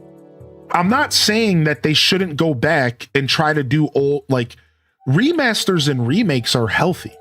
Some people might disagree, but they're healthy for gaming specifically because gaming doesn't have access to old stuff. Let me give you an example. You mentioned movies. Well, I can go watch an old movie at any time, right? Think about it. For the most part, I could go to a store, I could buy a VHS, I could watch an old movie, I could buy a DVD, I could watch an old movie, I could go on the internet, I can watch an old movie. So they don't need to remake movies. I agree with that. Movies and TV and stuff can just stay timeless because they're accessible still for now. But video games aren't the same. This is why remakes and remasters are healthy. You can't go back and play Animal Crossing GameCube without investing $150 minimum into a setup. You can't go back and play Castlevania Symphony of the Night unless you're investing like $200 into a setup. So that's the thing. I just want to wrap up my statement by saying I don't think remakes and remasters in gaming are necessarily a problem when they're done right, when they're done properly and respectfully, because bringing these older games to the modern era is actually really healthy for gaming because we don't have access to old games in gaming. Keep that in mind. This stuff is dead. Virtual shops are shut down. Retro markets are overinflated in pricing. So that is where I draw the line. I do like remakes and remasters. I think that they're super healthy and they help gamers continue to preserve such a wonderful era, you know, Super Nintendo era, PlayStation era, the stuff that's starting to fall off and people are forgetting about it. You know what I mean? So I don't know. I think there's a balance to be struck between rehashing old content and resurrecting old content. I think there's definitely a balance, right? Every single Nintendo IP is going open world, throwing away their unique identities and turning into skins of the same game. Dude, stop. You're scaring me. Lady, you're scaring us. Nintendo's the lunch lady. Have some more sloppy joes. No, lady, you're scaring us. All right, let's fight this dark nut.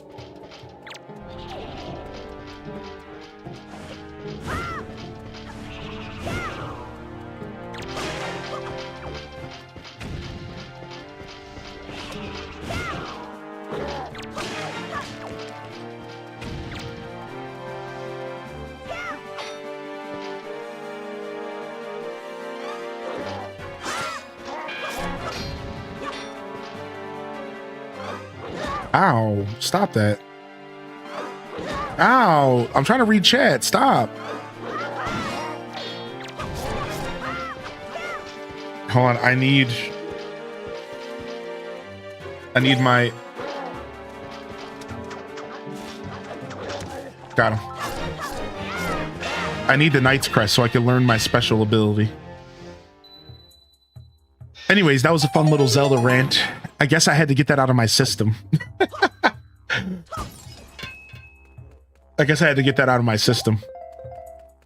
You know, Ocarina of Time remakes being tossed around as this thing that could happen. So the question that I have for all of you is, what would it look like? What would Ocarina of Time remake look like?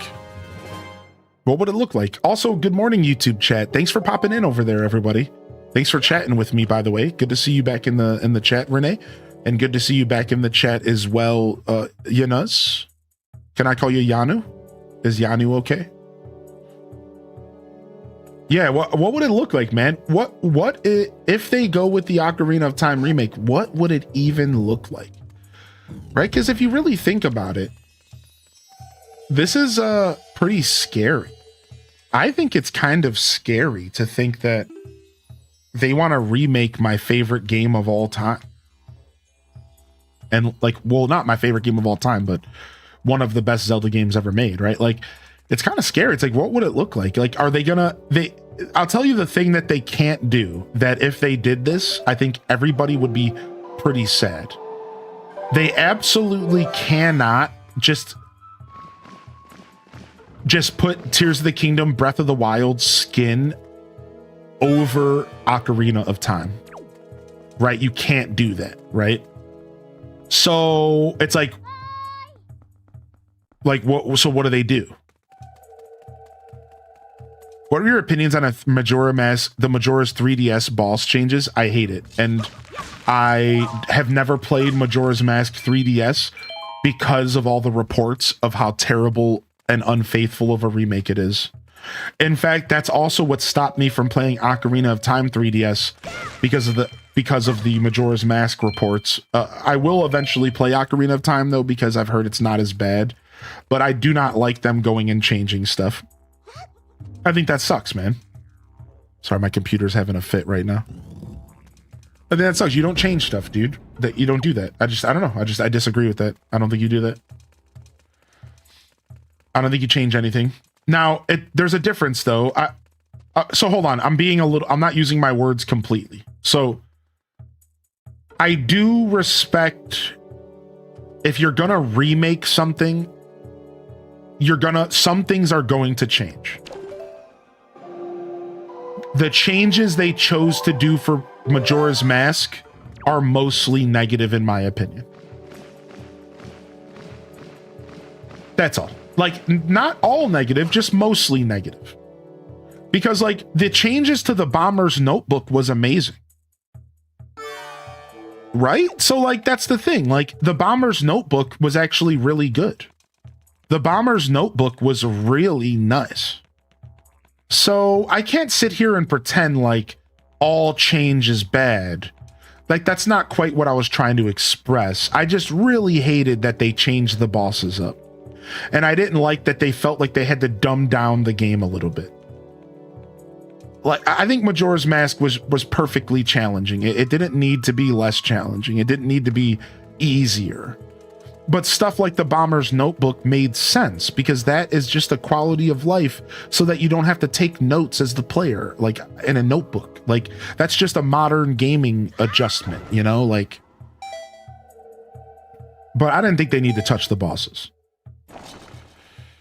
Boom, boom, boom, boom. So yeah, I never got a chance to even play it.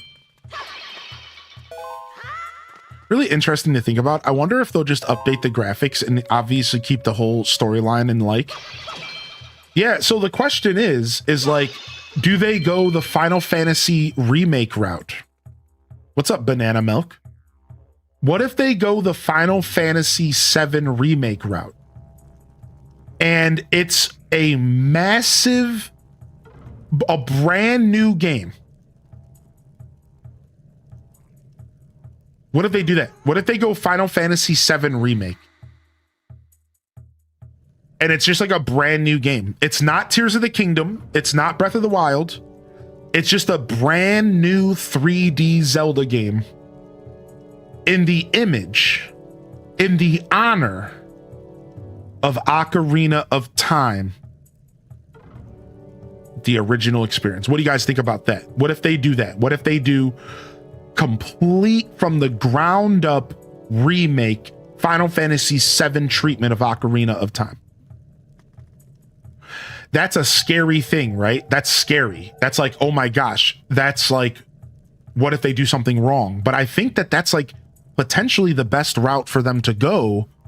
And then the only other best route is to stay like super faithful to the original and to really not change anything, but just update the graphics and maybe make some adjustments to the progression. Let me give you guys a couple quick examples. All right.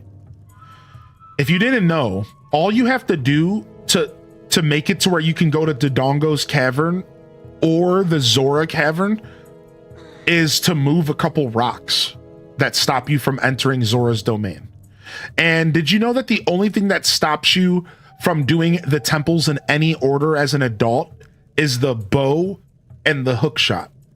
So if they were to just adjust the game to give you the bow and the hook shot a little bit earlier, you could technically do almost all of Ocarina of Time in any order because the game is already designed that way. It's roughly designed that way. You can already do the shadow or the spirit in any order. You can already do the fire and the water in pretty much any order. So like Ocarina of Time is already close to being a free-form adventure, and they could just make a couple adjustments and make it a free-form adventure. Right? Like, so that's like a really interesting thing that they could do. All right, let's go. What if they did Ura Zelda? Yeah. What's up, Banana Universe?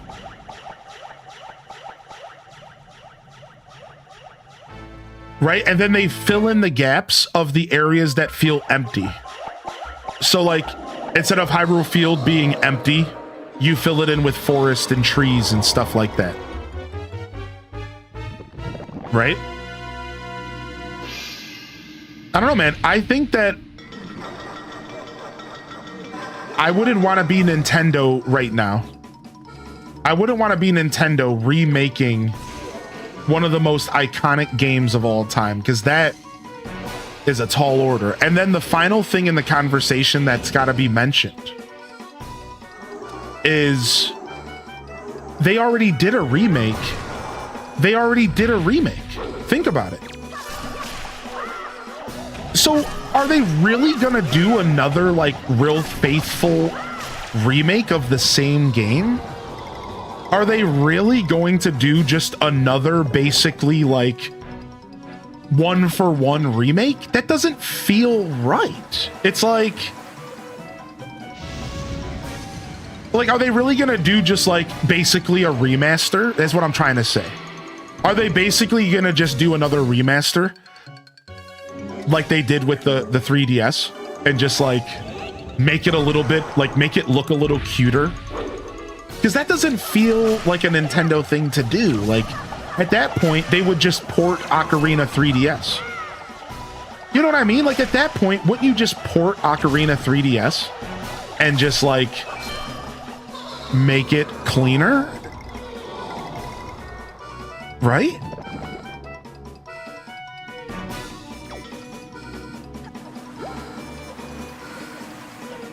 So I wonder if everyone's going to be disappointed and that they're actually just going to port the 3DS version.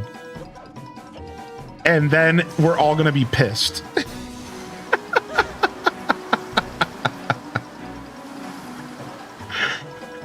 I feel like that's actually in the scope of things that are going to happen. I feel like that's genuinely in the scope of things that could happen. They could just bring the 3DS port and be like, happy anniversary, Zelda fans! Now you can play Ocarina 3DS on the Switch. Which I wouldn't actually be mad about that. I would be maybe a little disappointed by the fake leaks, but I wouldn't be mad.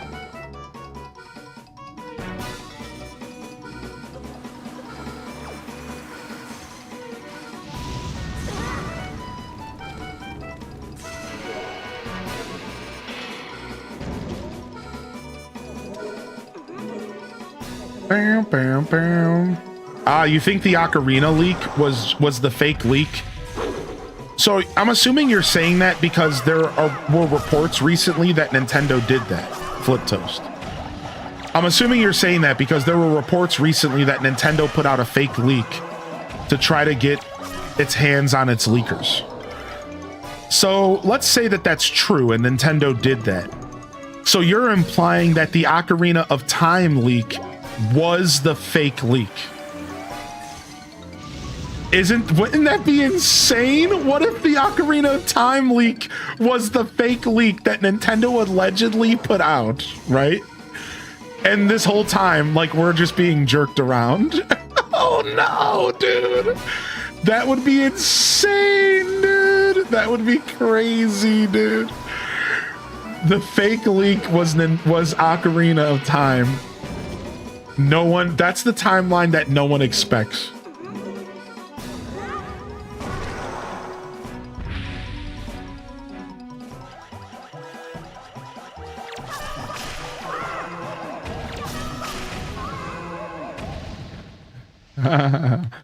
Dude, I've been saying that Ocarina of Time is going to be remade for like 3 years now, because it just makes so much sense. Nintendo knows the value of Ocarina. It's been 15 years since the 3DS.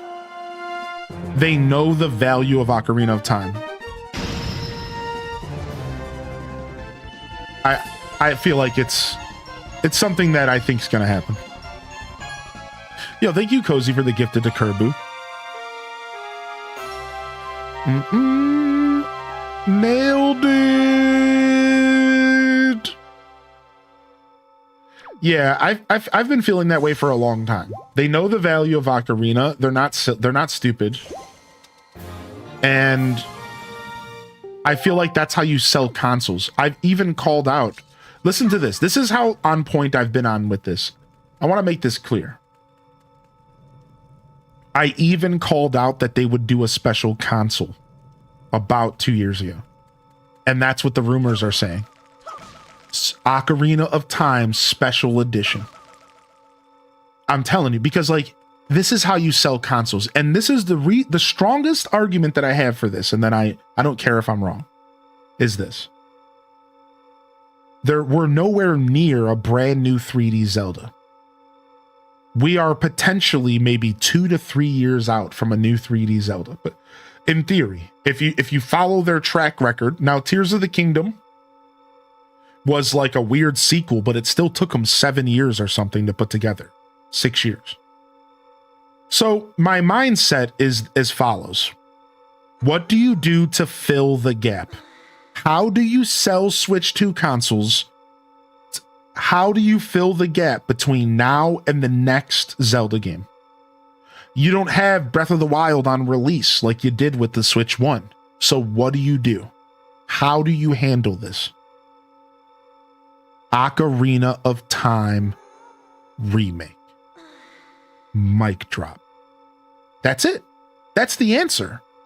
That is the answer. That is how you get a 3D Zelda on the market. While you actually spend time to develop the new one that is going to take a while to cook, because they have to completely break away from Breath of the Wild. They've already said they're completely breaking away from Breath of the Wild and Tears of the Kingdom. So we're not just getting a new Zelda, we're getting a new Zelda. Probably original compared to everything we've ever gotten, potentially. So it's like, that's going to take time. And if that's going to take time, we need something to hold us off. Ocarina Remake. Ocarina Remake. That is the only reason I feel so strongly, and I have for like years now. Because like, I don't think we see a new 3D Zelda for like years. Like, I'm saying like 5 years, which sounds sick, but I don't think we see a new Zelda for like 3 to 5 years. I just don't. So I don't know, man.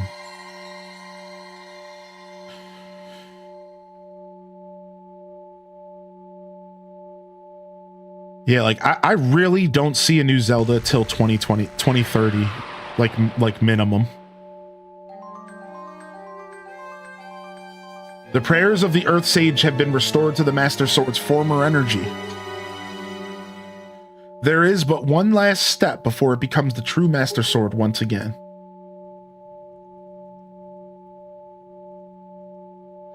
Chat, the power to repel evil is not yet fully awakened. To complete the awakening of the Master Sword, you must go to the Wind Temple for one more prayer. Now, chat, step into the light behind you and return to the surface. Your next duty is to find the Sage of the Wind Temple. I will remain here and continue to pray. You must hurry.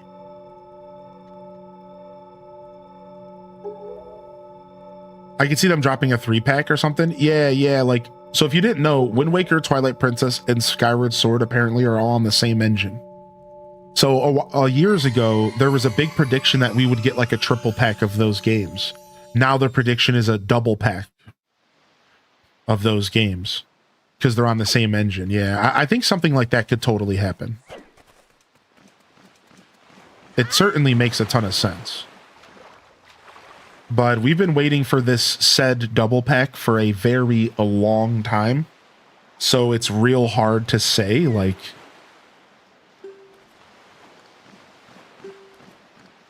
You know, is it even a thing? All right, let's...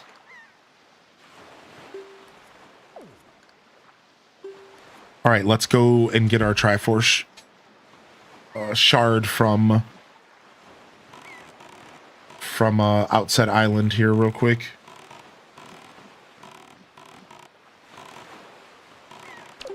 Oh wait, I have the Swift Sail now.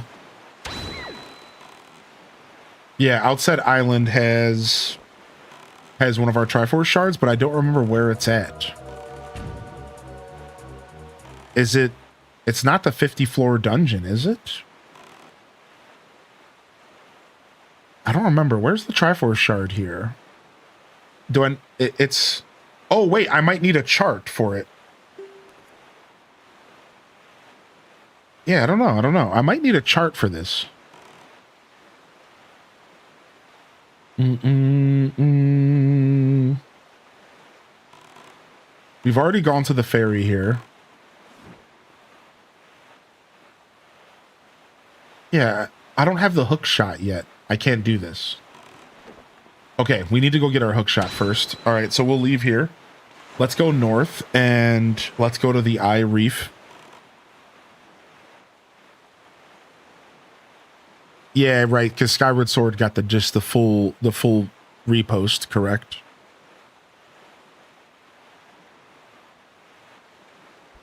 All right, let's cruise. Let's cruise to our silent waves since the game doesn't play music at nighttime. I like Twilight Princess nighttime music. Twilight Princess had good nighttime music.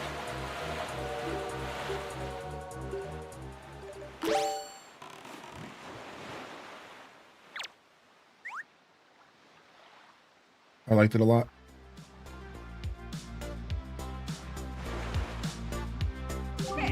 Yoy, small fry. Bum bum bum bum bum bum bum bum bum. The last Raiders trailer barely got acknowledged by the internet. I suppose that's kind of just Nintendo and their weird decision of marketing right now. Right? Is that fair to just blame Nintendo for that? Nintendo's the ones that are being weirdos and not giving us a direct. You know what I mean? Like, oh, here's a trailer on Twitter. Like, that's enough. Like, that's not enough. I'm sorry, whoever is making decisions for Nintendo's marketing, you don't just drop a trailer on Twitter. You're not Grand Theft Auto 6. That's not how that works. You need to actually market things. You need to give us a direct. We haven't had a single direct this whole year. Can we just acknowledge that? There has not been a direct this year. All we had was Pokemon Day, and that doesn't count.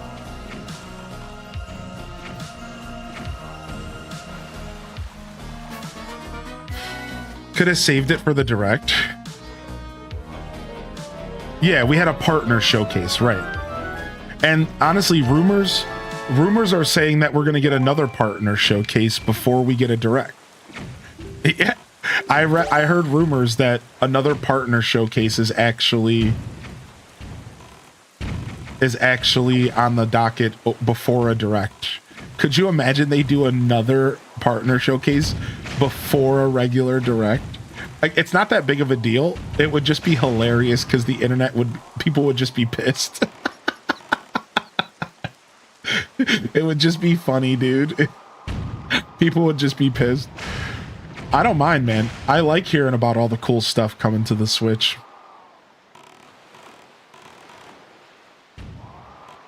Yeah, the Tomodachi Life Direct.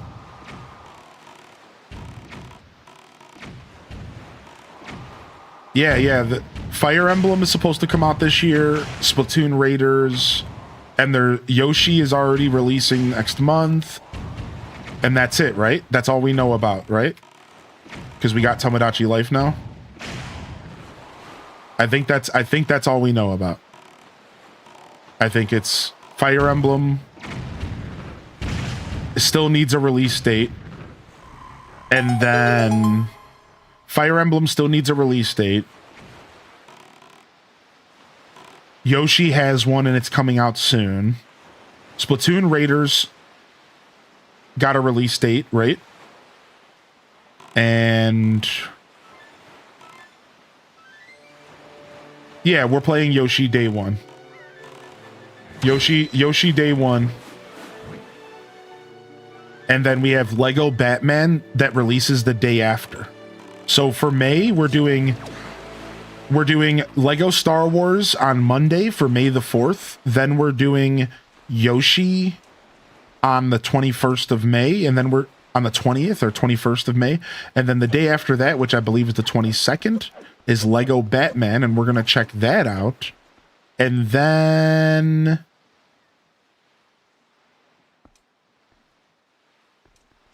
we have a tier 2 resub coming in here from Tater Tot Soup. Let's go. Thanks, man. Good morning, fam. 3.5 years. Wow, wow, wow. I can't express how much I love this community. H-Day Link Donk, H-Day Link Donk, H-Day Link Donk. H-Day Link Donk. What's up, Lights Come On, by the way? Thank you. Thank you so much for the love. I appreciate the support. Yeah, and then there's a new 007 game coming out. There's a new 007 game coming out, dude, that I want to play. I can't make this jump. How the hell do I get to this chest? And I might play it. It's actually coming out on Switch on day 1. Switch release of the new 007 game. And it might be like a super nice little spicy variety drop for the channel, since we don't ever play games like that. But I'm a pretty big 007 fan traditionally. So we might check that out if we have time. We might check it out. That's the 27th of May. That's at the very end of the month. So that's the 3 games that I think are releasing that we're going to be looking into. There might be some other stuff that flew under my radar. Is there anything that y'all are looking forward to in May? I've been lurking all morning and absolutely loving the conversation. H-Day Wave, H-Day Love. I'm so excited to see. Was that a what they do regular with treasure Ocarina. chart? And I'm super psyched that you'll be playing the new Yoshi game. H-Day Link Donk HD SIP. I guess I'm forgetting how to read this. Oh, it's the space above me. Oopsies. I didn't have to do any of this. I was supposed to go to the space above this. Oopsies. Subnautica 2 comes out on the 14th. I don't know. Subnautica 2 was canceled for a long time, and then they just got out of a legal battle, and they're finally able to work on their game again. So, like, I have no idea. Yeah, like they finally got out of a legal battle, and they got a hold of their game again. Their game got literally hijacked. Yeah, their game got hijacked. Imagine that. And they just got out of a legal battle, and they got their game back. But I don't know if it's coming out anytime soon. I don't know if I heard anything like that.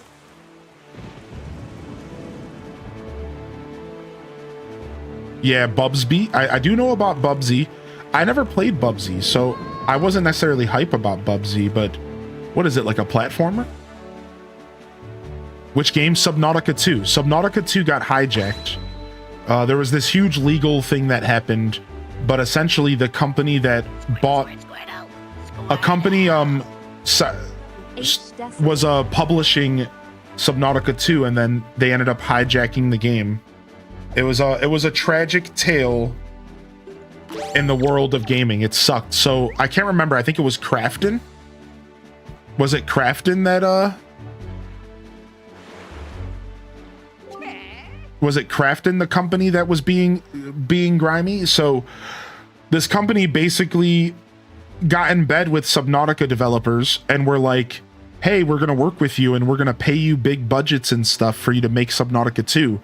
And then they sneakily tried to steal the bonus promise. They promised the developers of here's the details. They promised the developers like $1 million budget to finish Subnautica 2, and then sneakily, greedily, and weaselly decided that right around the end of Subnautica 2 that they were going to remove the budget from them because they didn't reach some kind of goal or something. And they claimed that Subnautica was not, the developers weren't working on the game. So they were like, oh yeah, they're not working on the game, so we're not even going to give them the money we told them we would give them, screw them. And they tried to like just rip their game from under their development, their money, their funds from under their feet. Well, the developers of Subnautica 2 took them to court and won and shit on them. They didn't just win. The judge laughed in the dude's face. And they got destroyed, and the Subnautica developers got their game back.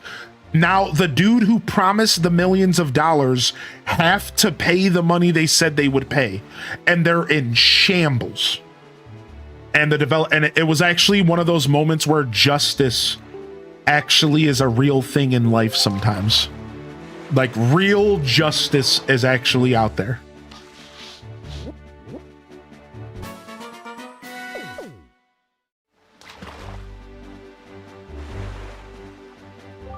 Doing some asteroid farming in No Man's Sky? Dude, nice. Real justice.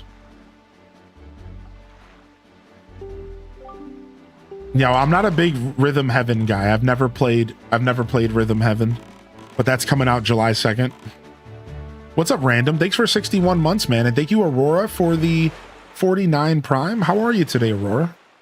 We need some love in the chat. Thank you, Random. Hope you're feeling all right as well. Yeah, we're playing Yoshi on release. So we got a couple games to look forward to this month. Subnautica 2's entering early access. I don't know if I'm going to play it on early access. I don't know if I want to play Subnautica 2 early. I think I'd rather wait. As you guys know, I'm kind of getting burnt out of early access gaming.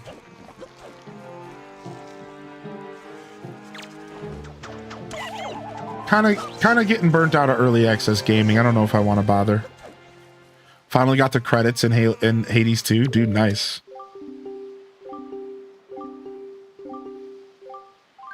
All right, cash on delivery.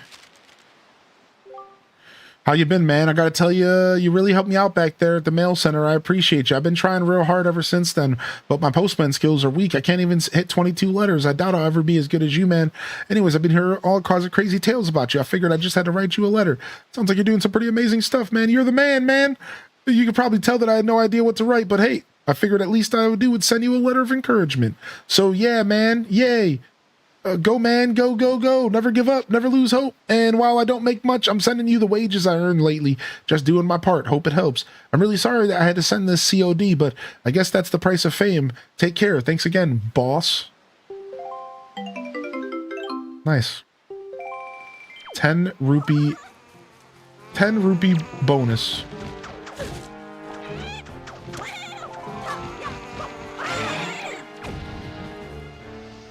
Now, we can actually, if we keep hitting this, it's going to slowly melt. I've showed this off. Look.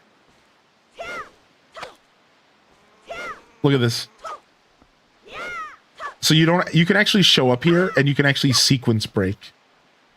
You can actually show up here and you can sequence break because you don't actually need to be able to melt it. We were talking about this yesterday. Yo, JR, good luck at your presentation. You don't actually have to show up here with fire. You see this? You can actually get this thing to get small enough that you can fall in.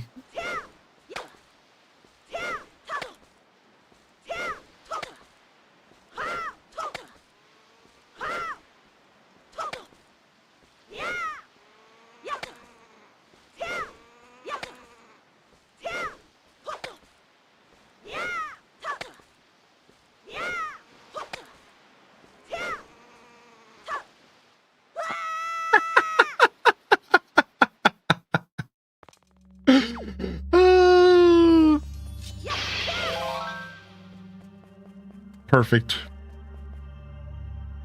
Absolutely perfect.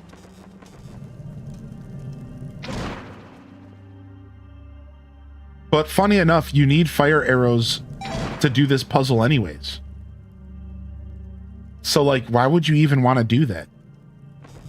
And maybe there's like a way to cheese this puzzle that I don't know about, like speedrunners or something. Like, why would you ever want to do that? Like, you need fire arrows anyways.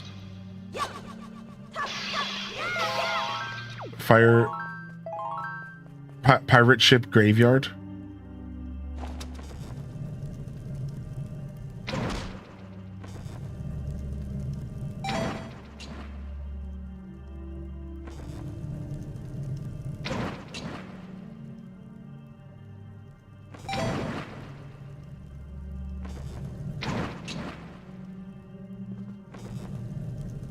There's one like really, really far away. There's one really far away. There it is.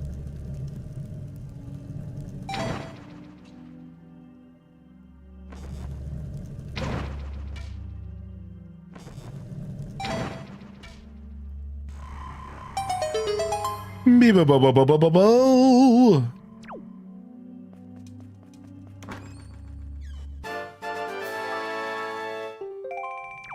Would they replace magic in Ocarina with stamina like in A Link Between Worlds? No, I think you keep magic, right? Wait, what did I just get out of that? Was that another treasure chart?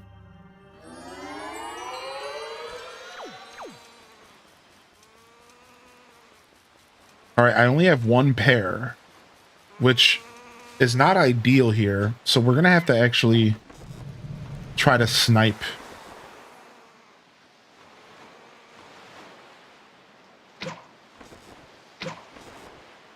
It was an orange rupee, thank you. We're gonna try to do a little bit of sniping here. I think we can hit these birds if we're good enough.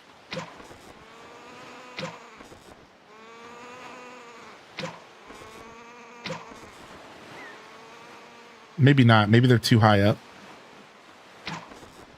I swear I can snipe these bad boys.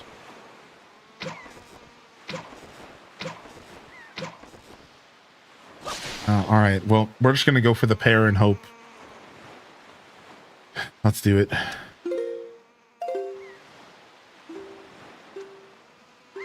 I only get one attempt at this.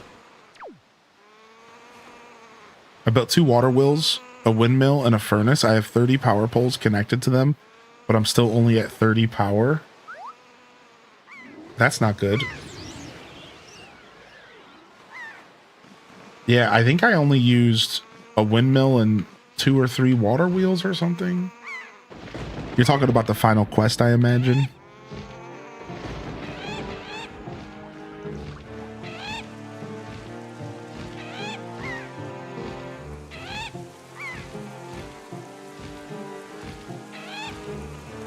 Maybe try disconnecting it and reconnecting it. What's up, Elliot? Maybe there's like a bug. There's always the option that there's a bug.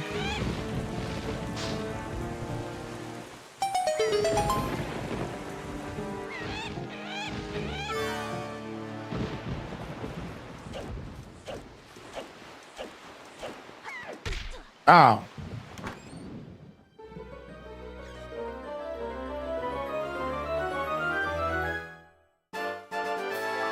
All right, we got a piece of heart here as well. Nice. This...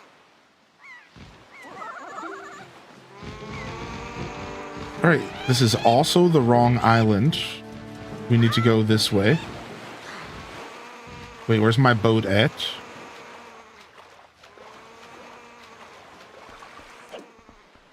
I came to this island, and it ended up being the wrong island again. I keep driving past the island I need to be on. All right, let's go fight those guys in the ocean over here, though. I believe these guys in the ocean drop something important. Over here, yeah. I think there's something over here that's important. I don't remember what it is. A heart piece, a piece of Triforce, something's over here.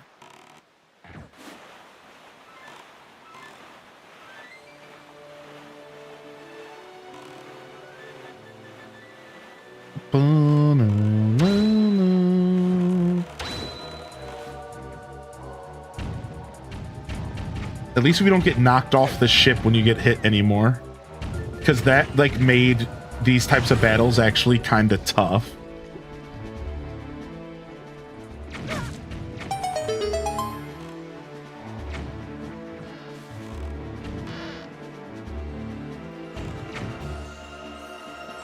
Stop, salvage, salvage! Why aren't you stopping? What happened there, dude? Huh.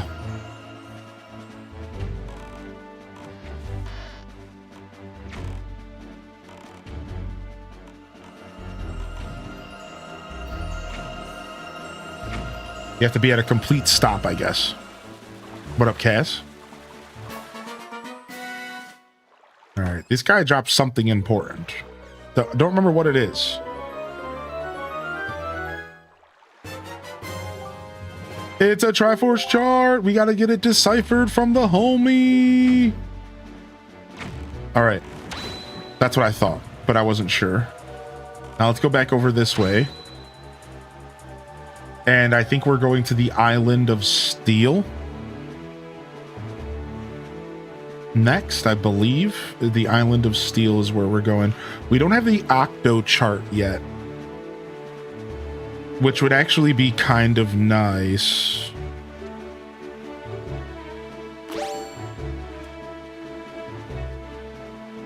Bum, bum, bum, bum, bum, bum, bum, bum, bum.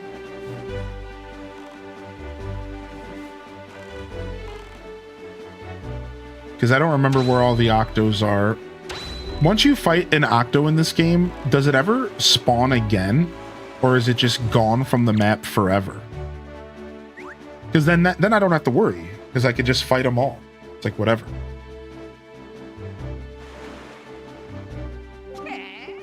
Yo, small fry.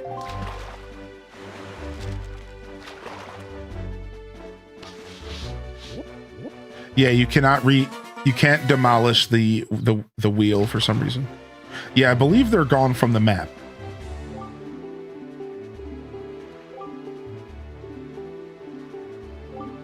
I believe they disappear from the map, correct.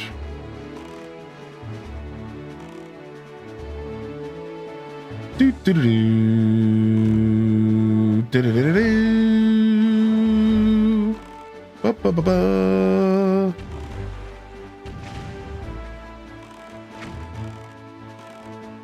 Look at this place. So well defended. Look at this place.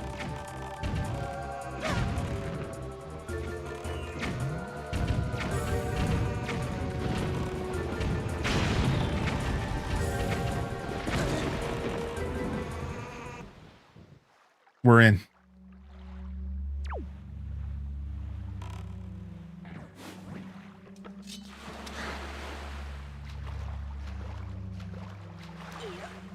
Yeah, the big octos stayed dead. Because you can only get loot from them once, I think. I'll take all the money I can get, though.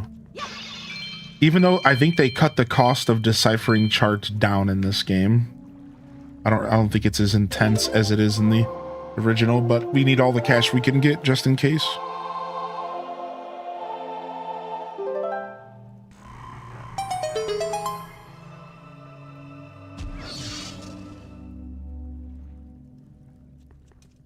All right. 2 down.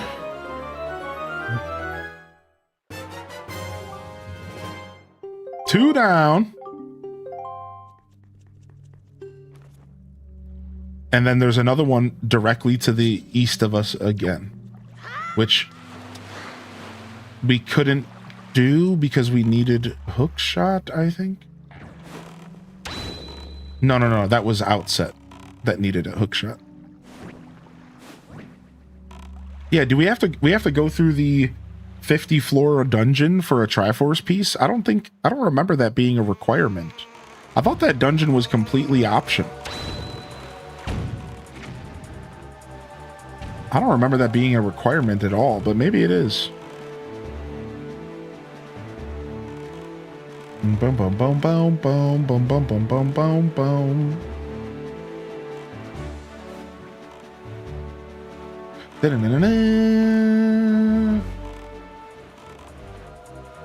That was optional. Then where's the other Triforce piece on Outset Island? What am I not thinking of? We went to the ferry there.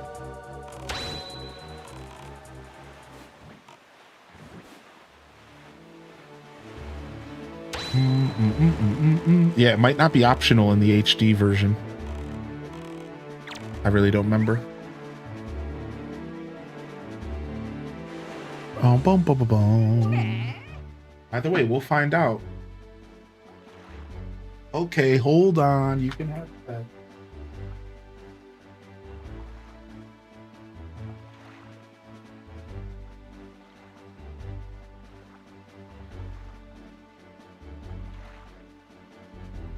Okay.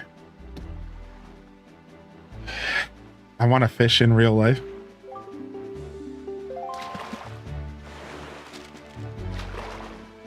You have to do half the dungeon. Oh, that's what it is. You're right. You have to do half the dungeon. Yes. And then you have the option to do the rest for like a heart piece or something. Yes. It's all coming back to me.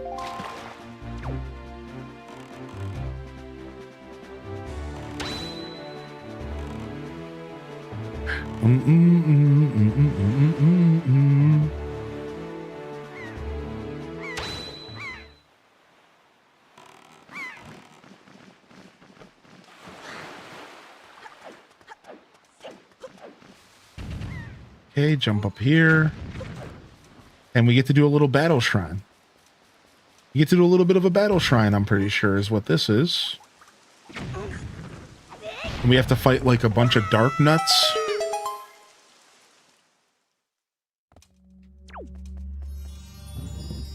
Oh yeah. Oh yeah, we're fighting some dark nuts up in this piece. Okay. I remember this one all too well. Oh. Oh.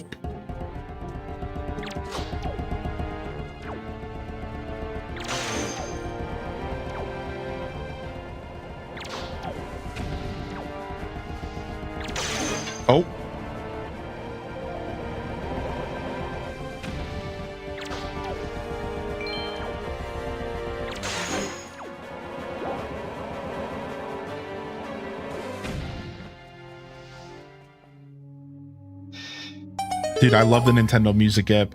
My only wish is that it was somehow available on PC. Then I could use it during my streams, which would be rad. But they really didn't want that. In fact, they actually put defenses against you doing that built into the game. So like into the app. So like, for example, you can't like screen share the app. It like doesn't work. Like I tried using the screen share feature on my iPhone and plugging it into my computer via like a capture card, and it literally the app literally does not work when you are in mirror share mode. And this was how it was on release. And I tried again not too long ago, it didn't work. So I don't know, but it seems like they purposefully put a blocker into the app to stop you from being able to share and mirror. And yeah, it was just like mega weird. No, I don't want to use bait. What am I doing?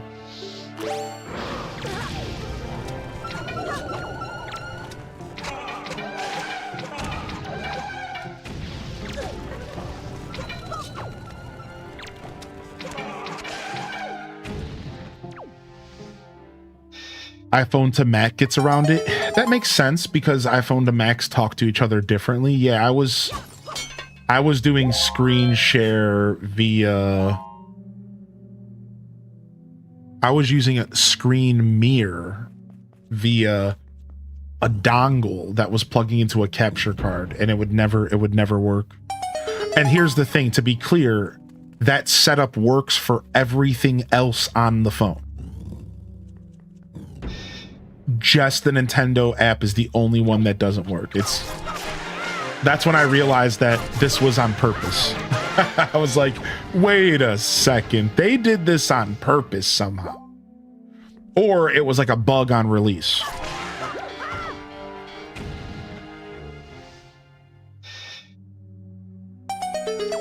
I'm taking this stick with me. All right, Dark Nut time. The best way to fight these dudes is to only activate one of them at a time. You just want to try to activate one at a time. Oh, too late. It doesn't matter though. I got one of them with their armor off. As long as you get one of them with their armor off, you're fine. You're fine. You're fine.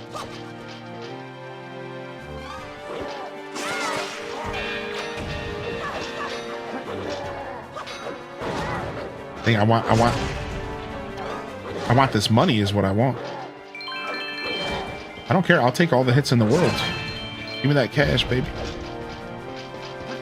I'm stuck.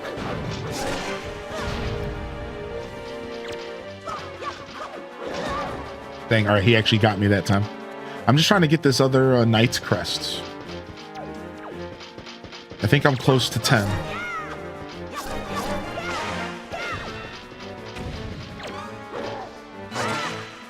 I think I'm close to 10 Knight's Crests.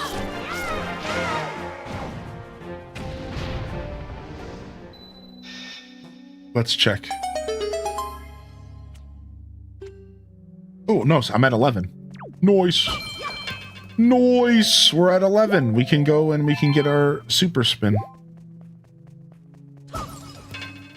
We can go get our super spin.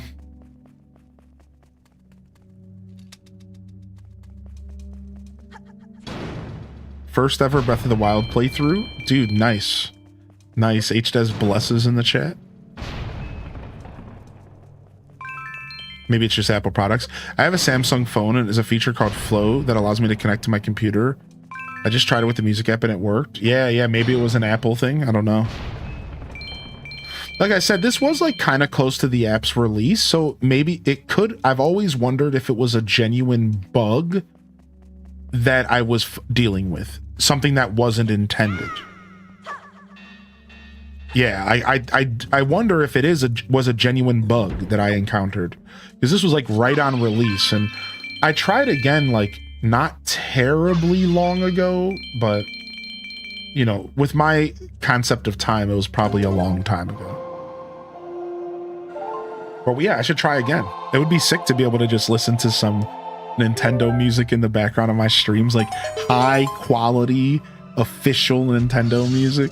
Oh, that would be quite a treat. We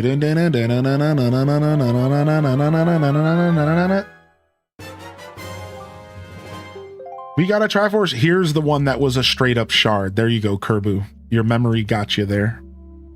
There was the one that was the straight up shard. All right, let's go west 2 more times. Oh, you know what that is? That's the private outpost. One of the Triforce shards are locked at the private outpost. Yeah, I think so. I think that's where the game is directing me. And then one of them's on the ghost ship, I think, which we need hookshot for ghost ship. So that one, we can't do the ghost ship until we get hookshot, I believe. And then we just have to hunt it down and hookshot onto it or something like that. Something like that.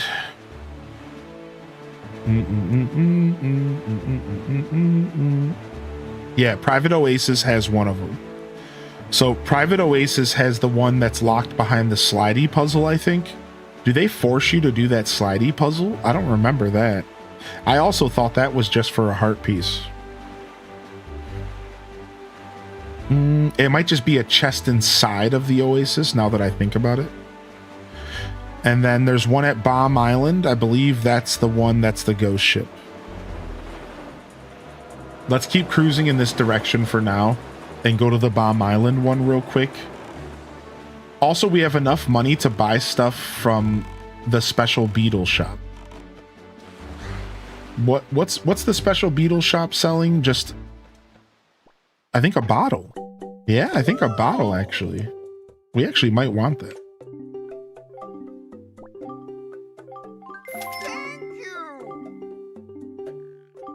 Breath of the Wild does have randomizers, and it's not the best game for a randomizer because there's no requirements in the game that stop you from doing things without other things, but they exist. They do exist, and everything in the world is randomized. And like, what people do is the way that I believe that they set it up is that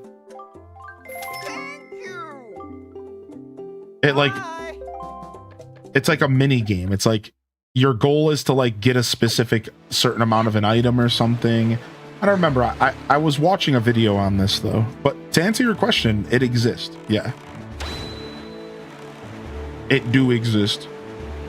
A bottle, a heart piece, and a treasure chart. All right, we might want to head to Rockspire Island and go buy that bottle. It's not that big of a deal though. We don't need it, but we could always use an extra ferry, you know. Rockspire Island somewhere in the top. Ooh.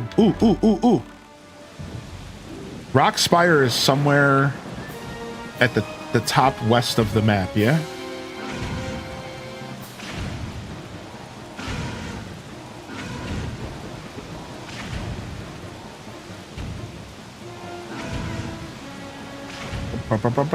We can't teleport to Mother and Child to get up there because Mother and Child Island gets you stuck. So we'd have to teleport to like Windfall to sail there.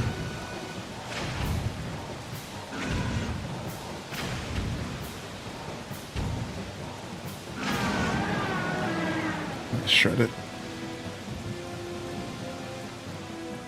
I have them on my computer, Kerbu, as a special thing to play for the community sometime. Yeah, I did download them both to my computer, and I just haven't like messed with them yet.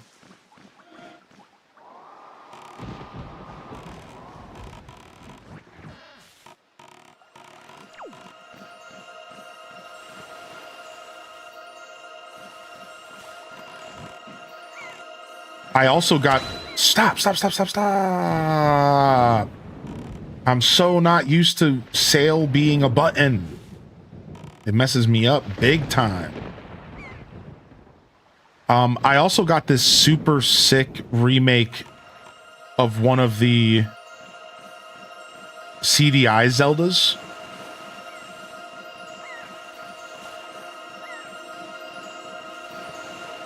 that turns it into a like a Game Boy Zelda. They take the concept of like one of the CDI Zeldas, I believe, and they turn it into a top-down Game Boy game. They call it like, it's called like a D-Make or something. And it's super interesting. I have yet to play it. I really want to play it. Any preference between how Wind Waker is formatted plot-wise versus Breath of the Wild Tears of the Kingdom? Looking back, I actually think Wind Waker plays a lot better despite not being a true sandbox.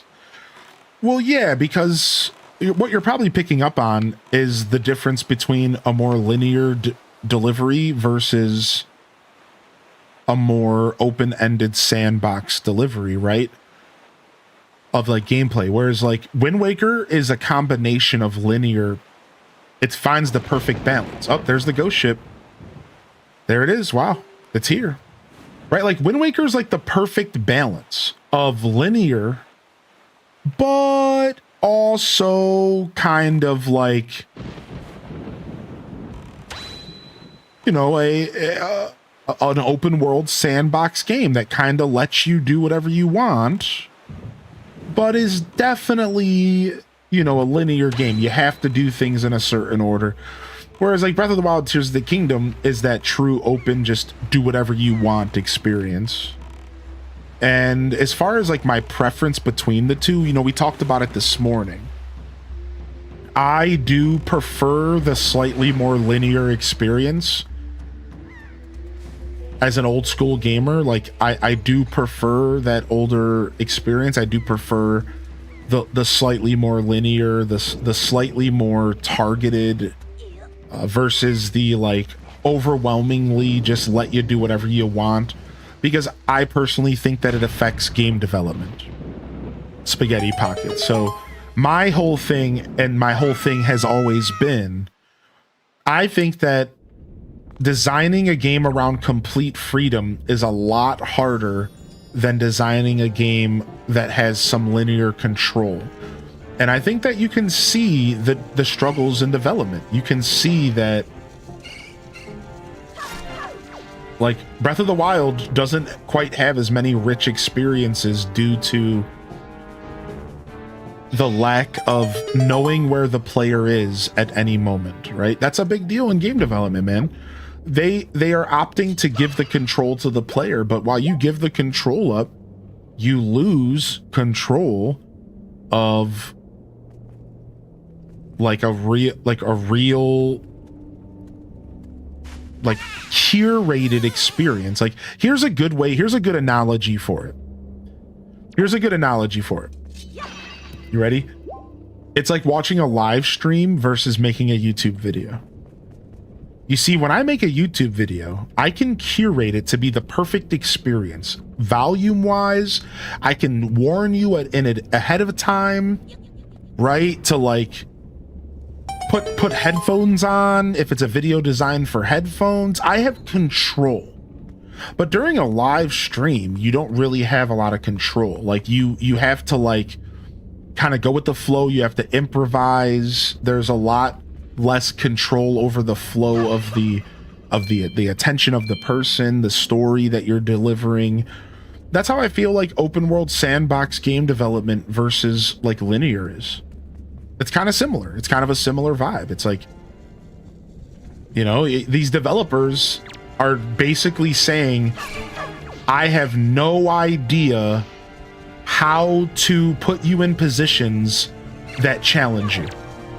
Why? Because I don't know where you are in the game. I don't know what your experience level is. I don't know what items you have. I don't know if you've, you know, managed to figure out that if you talk to this certain character, then a certain thing will happen. I don't know anything. So I have to design everything. And the word I like to use, which is a little harsh, but I'm going to say it, watered down. No pun intended for Wind Waker. You have to water everything down in order to make a freeform sandbox experience. Everything has to be approachable. Everything has to be watered down. Otherwise, you put the player at you're at risk of putting the player in positions that are too difficult, that are unfair. And a lot of us are okay with that. But Nintendo doesn't want to put their players in positions that are unfair. You know what I mean? It's not like Elden Ring. It's not like Dark Souls. You noticed how Elden Ring, if you go to a boss too early, you can struggle and then you can leave and come back when the boss is a little easier, when you have more experience. That's like what I believe to be the ideal open world experience.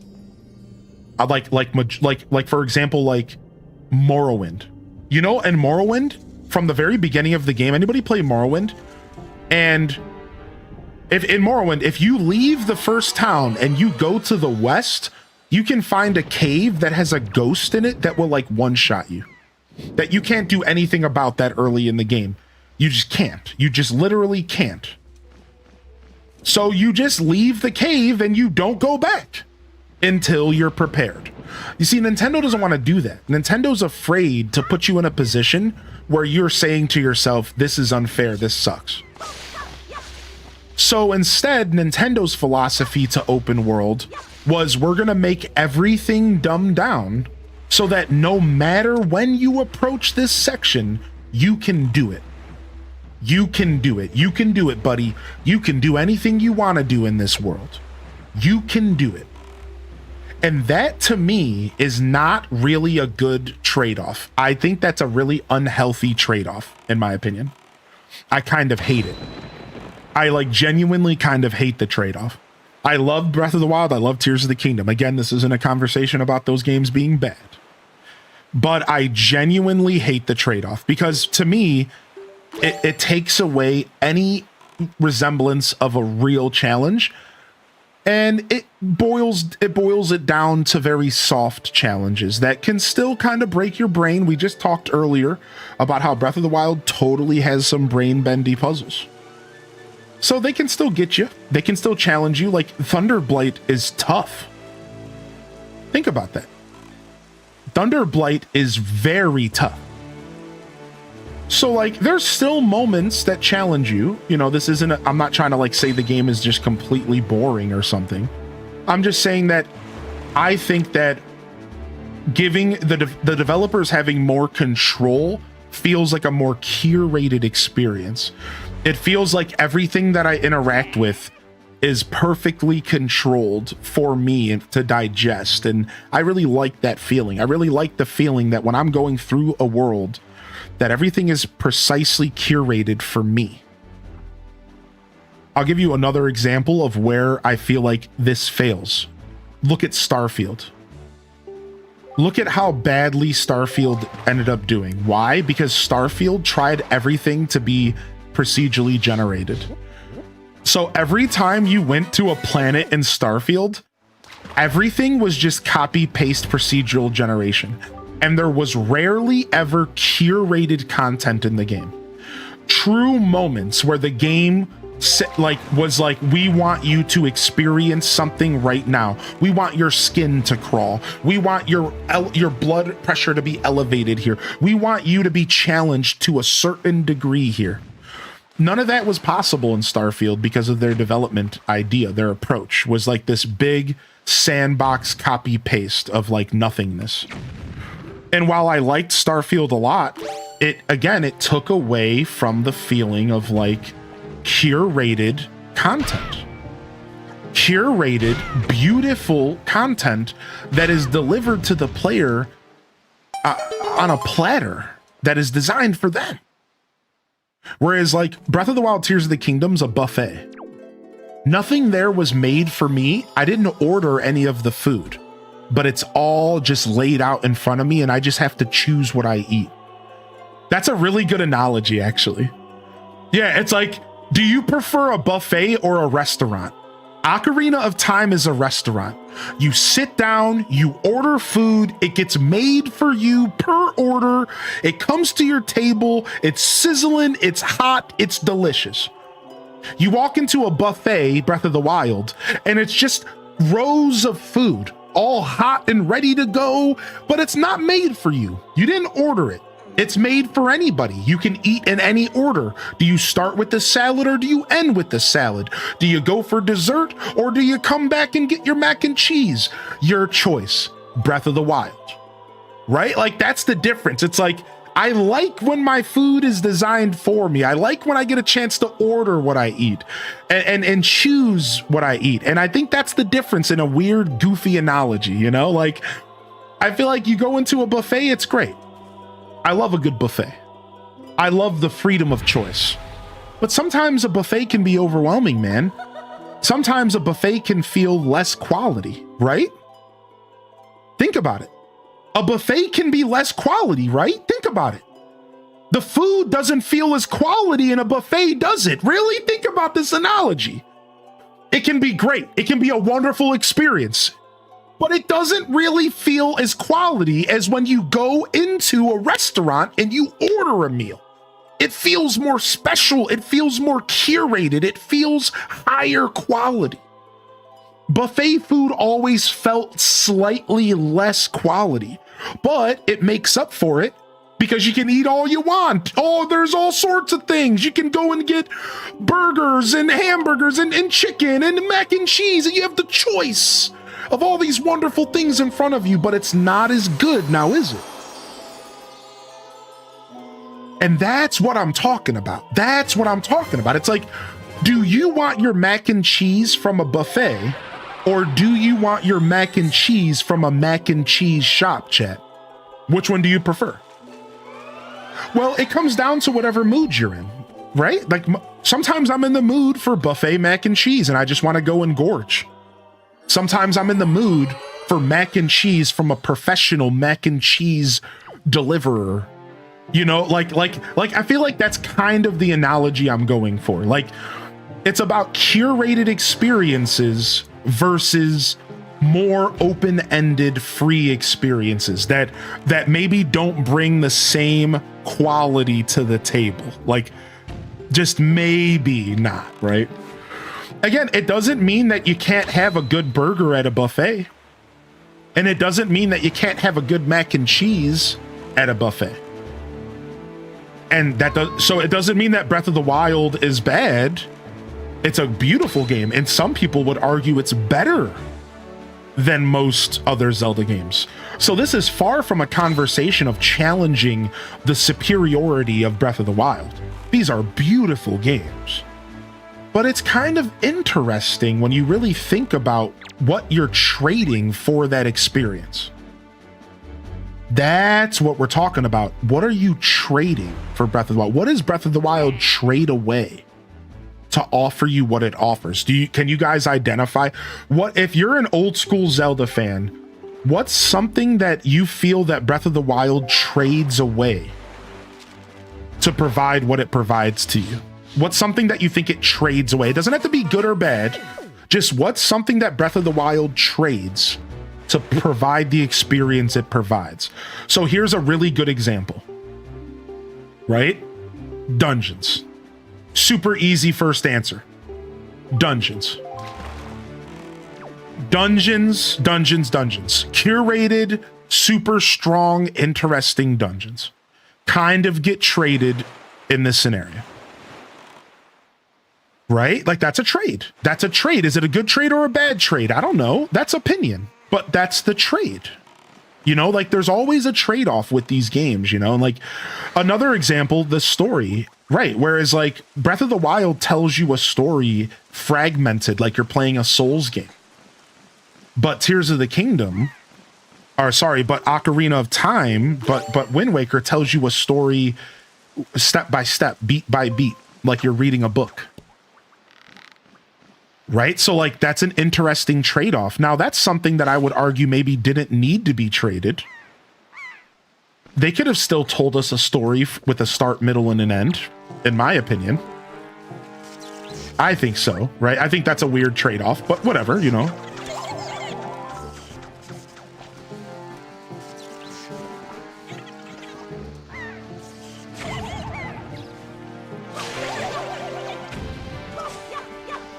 I think the quality of Breath of the Wild and Tears of the Kingdom is just a higher quality of gameplay. I mean, I could never argue against that. Are you kidding me, dude? Oh, yeah. Breath of the Wild and Tears of the Kingdom provide some of the most high-quality Zelda experiences you will ever get. That's why I always recommend those games first for people. That's exactly why. Yeah, you hit the nail on it. Like, the reason I always recommend Breath of the Wild to people who come into my chat and they ask what Zelda to start with is because of the quality of the game. It's unprecedented. We've never had a game with such quality in our lives. You know what I mean? Like, those games are top tier quality. You know, that's a good trade-off comment for me. I don't like the trade-off of dungeon items. I agree with that one. I don't like that trade-off personally. I get very sad when I think about the lack of dungeon items. And I don't think that you have to do the trade. I think there's a balance, and I think they can bring back dungeon items. But I think that they need to bring back dungeon items in a way where it makes sense, right? Like, let me give you an example. What if in Breath of the Wild, you didn't get your abilities on the Great Plateau, but instead they only gave you one ability, and then you had to go do a dungeon to get the second ability, and then you had to go do a dungeon to get the third ability, and then you had to do a dungeon to get the fourth ability. These were separate dungeons around the map, and then once you did the fourth dungeon, you had all of the abilities. This would solve the problem of dungeons not being linear. This would also solve the problem of the lack of dungeon items. Now you have a little bit of control. You still let the player go around the game with most freedom, but you like lock them behind a little bit. You lock the abilities behind a little bit. The player doesn't need to have all four abilities right at the beginning of the game. That's cool, and that's an interesting design concept. Here's your abilities, now learn how to play with them. But like, you know what? Like, maybe instead, why don't we earn those abilities throughout the game? That feels good to me as somebody who's a progressionist in that sense. You know, obviously I love progression in video games, right? Like, why did they feel the need to give us all of our abilities right at the beginning of the game? Well, I understand why, for the record. Because the decision was to get you acquainted with your tools for the rest of the game, right? Like, the idea behind the game development, in my opinion, is really ingenious. What they do in both of those games is they say, within the first 10 hours of the game, if not sooner, they say, these are the tools you will be using for the rest of the game. Get acquainted with them, get comfortable with them, and wrap your head around them. They're yours. I understand, like, it makes sense, right? You give them the abilities and you say, now go, young grasshopper, and play the game with these four abilities and figure out all the fun ways to use them. I do understand the concept, and I think it works for Breath of the Wild and Tears of the Kingdom. It works. I just don't think that they have to do that again. Like, they could break away from that, right? They could break away from that. Also, there was a comment that I really wanted to read. So Lights Come On said, off-topic Pokopia update, you can indeed demo and relocate water wheels. You just have to stop the water from flowing. Thank you. And there was one other message I wanted to read from Armazael. Armazael says, I do personally prefer open zone games over open world games, only because I need some direction or guidance. However, there are some games where being left to my own to figure out the progression has some hilarious results, i.e. running into an enemy that's too powerful, right? Funny enough, I think that Minecraft actually does a pretty good job giving you freedom, but also controlling you. And you want to know how Minecraft does it? Funny enough, armor, progression, gear. Think about it. What, anybody here play Minecraft for the first time in the, like, recently in life? Maybe like even if you remember the first time years ago. Let me paint you guys the perfect situation that happens with Minecraft, and I swear this happens to every Minecrafter. The first night hits. All of a sudden you get shot by an archer. You're probably not wearing any armor, and that archer hits you for 4 or 5 hearts. At this moment, you realize you fucked up. You are done. You are dead. Zombies do the same thing to you. In Minecraft, zombies will swarm you. Anybody ever been swarmed by zombies in Minecraft? Where like it starts off with one zombie and you're like fighting them, and then before you know it, there's 3 of them in front of you. And then before you blink, there's 5 and there's a mini zombie in front of you. And before you know it, you're dead. And you had full armor, you were super ready to go, and it happens in the blink of an eye. Before you know it, you are surrounded by 7 zombies. And if you're not like mentally prepared for that, it's over. Like you're done, you're dead. You see, it's so interesting that Minecraft actually does a really good job controlling the player in that sense. You're forced to respect the progression of the game unless you're a really good gamer or you know the world really well. You're not going to go fight a bunch of beasts without iron armor and a good weapon. You're not going to go fight the dragon and even get a chance to unlock the dragon until you get certain equipment, certain armor, certain weapons. However, you technically have the freedom to do anything you want in that game, don't you? Think about it. You technically have the freedom to do whatever you want at any point in that game. So it's interesting how Minecraft actually does provide a pretty solid, like, open world, but linear experience. It just doesn't feel linear at all because you're not dealing with the same, like, problems. You know what I mean? Like, it's different. It doesn't feel linear at all.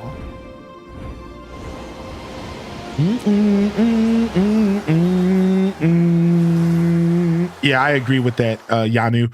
I do see a lot more front loading in games nowadays. I do agree with that. And then the final comment I wanted to read, just so we can all, be a part of this discussion, was, if I'm being completely honest, I love the style of Breath of the Wild Tears of the Kingdom over the old linear games. He said, don't get me wrong, I love the old linear ones. Oh, wait, we need to go get iron boots. Hold on a second. Where is... It's right here, isn't it? Hold on, wait a second. But they said that A Link to the Past was their first Zelda. And one of their favorites of all times, but Breath of the Wild and Tears of the Kingdom just took the game to a better level, yeah. Yeah, agreed. I agreed. I would never argue that those games aren't really choice for what they bring to the table. Oh, wow, we never marked the map for the Tower of the Gods. All right, I'm looking for the ice island. I don't remember where it's at. Does anybody remember where it's at off the top of their head? I don't remember where the ice island is. It's on the tip of my brain.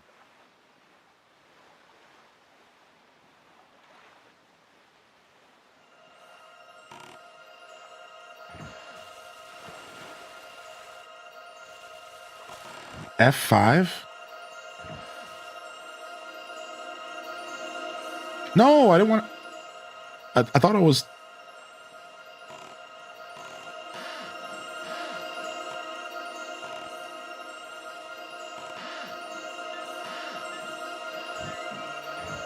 No, stop! Why are you not salvaging? I hate this. Oh.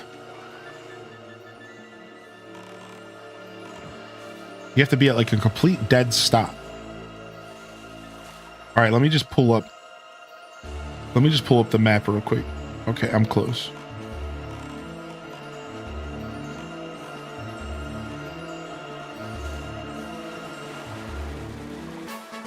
The opposite side of the map from the Fire Island, is that what it is?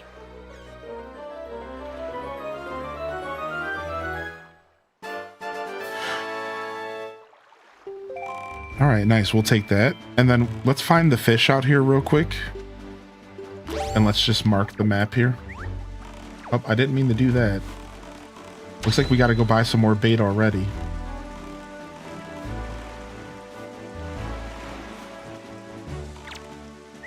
Do.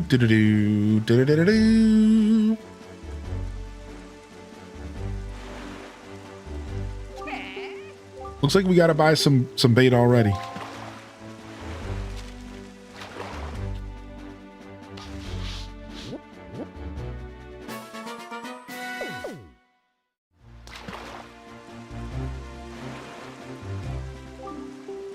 Boom, boom, boom, boom, boom, boom, boom, boom, boom, boom, boom.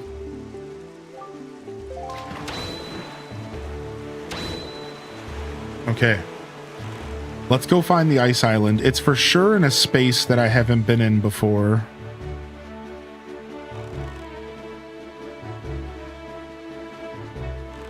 I think it's like right down here. I think I'm actually really close to it. Yeah, here it is, right here. Found it. I'm fairly certain this is exactly it. Oh, and we have an Octo to fight. Let's do it. No? Maybe we already fought this Octo? Nah, here it is. Yeah. I guess we maybe fought this one. It is F5. Bum, ba-da-dum, bum, bum, bum, ba-da-dum, bum, bum. That's right, it is. That's right, it is. We're heading there right now. Do do do do do do do do do do do. There's our Frosty. Our Frosty.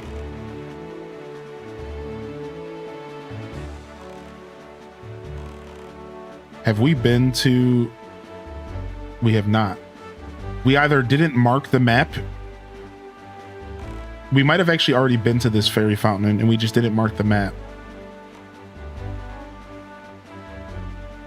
But let's just go deal with it just in case, so we know.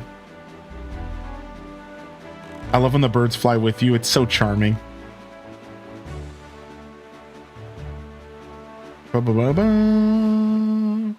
Oh yeah, we've been here. Oh yeah. We just didn't have bait when we first came here. We came here really early in the game. We came here super early in the game.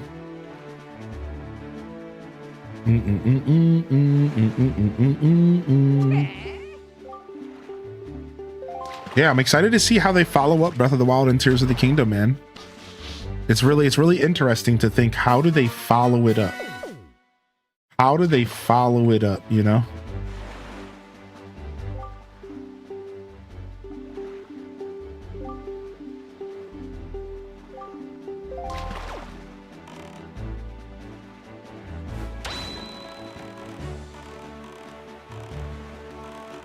All right, there's our frozen island.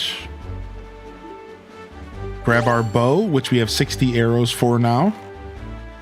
And let's go get our ice physics on. You know, I was watching a video that made this take. They were like, Nintendo doesn't remake their games over and over again. And I laughed to myself. I'm like,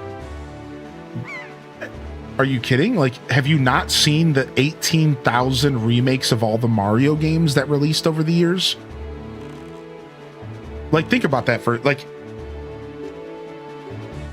are you, like, Donkey Kong Country got remade on the Game Boy, I think, and then it got remade again on Advance, and then I think it got remade again on Game Boy DS, and then I think they remade it again on the Wii. Super Mario World has had like 4 versions of it. I swear, it was like Super Nintendo, it was like again on the Advanced. Like, I don't think Nintendo's afraid to like do remakes of remakes of remakes. They're not. I don't think there's any precedent that says otherwise.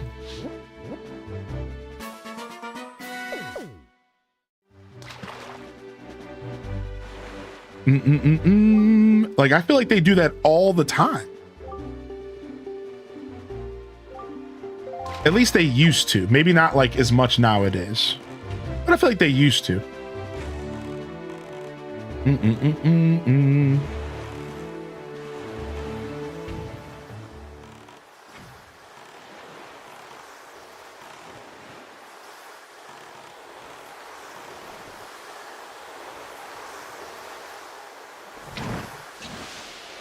Got him. Warm up a little bit. Warm up a little bit.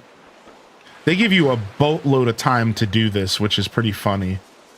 I can't remember if this is the same amount of time that they give you in original. I wouldn't be surprised if in original they give you less time, because this felt really hard to do as a kid, but 5 minutes feels like a lot until it's not. You ready? You ready, dude? You ready for it? Yeah. You ready? I love this game. Yeah, they here. Yeah.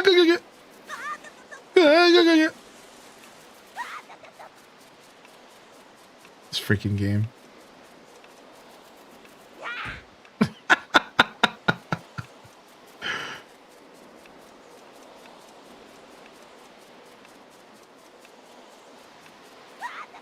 I don't remember how to enter. How do I get in here? What the heck, man?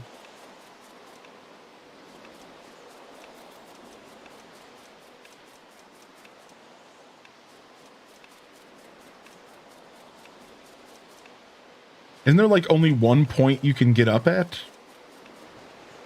Is it over here? Ah, here it is. Okay. Leave the poor kid alone. Yeah. It's a crime we don't get more big budget Toon Zelda. Oh yeah, for sure. I couldn't agree more. The lack of big 3D Wind Waker Link sucks. And you know, I think a lot of it is like Nintendo likes to really separate their IPs, you know, like nowadays Nintendo likes to have their aces in their places. And I think that Link, right? Link is always going to be like, Link is meant to be the heartthrob, teenage, you know, angst, you know, like, I don't know, like Mario is the kid thing, you know, like I don't think they ever wanted Zelda to be the kid thing. And like, you can tell, like they're so against it, especially after Wind Waker flopped. Like, feels like they're like very against Zelda being the kid thing. And I think Toon Link embodies too much of the kid thing. And it's like they have, like, in their mindset, you know, they have Mario. They don't.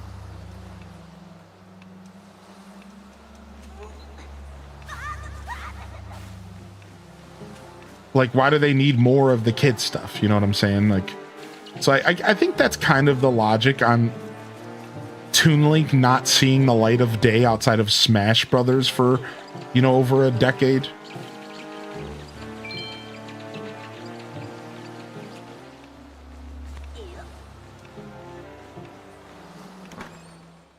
Do you think there's a problem in the industry of front-loading the highest quality content of new games to bait awards and critic ratings? Sure, I think that awards and stuff are likely mad corrupt in the first place. But I agree with you. Like, I do agree with what you're saying on a fundamental level. Like, yeah, I could totally see that. Yeah, I think that when it comes to critics and stuff, it also just comes down to, like, it feels like none of that stuff is legit anymore. It feels like it's all paid off. My whole logic is like, why would it not be? Wouldn't you accept money if you ran Metacritic? like why would it not be? You know, I don't know. Maybe I'm just mega jaded.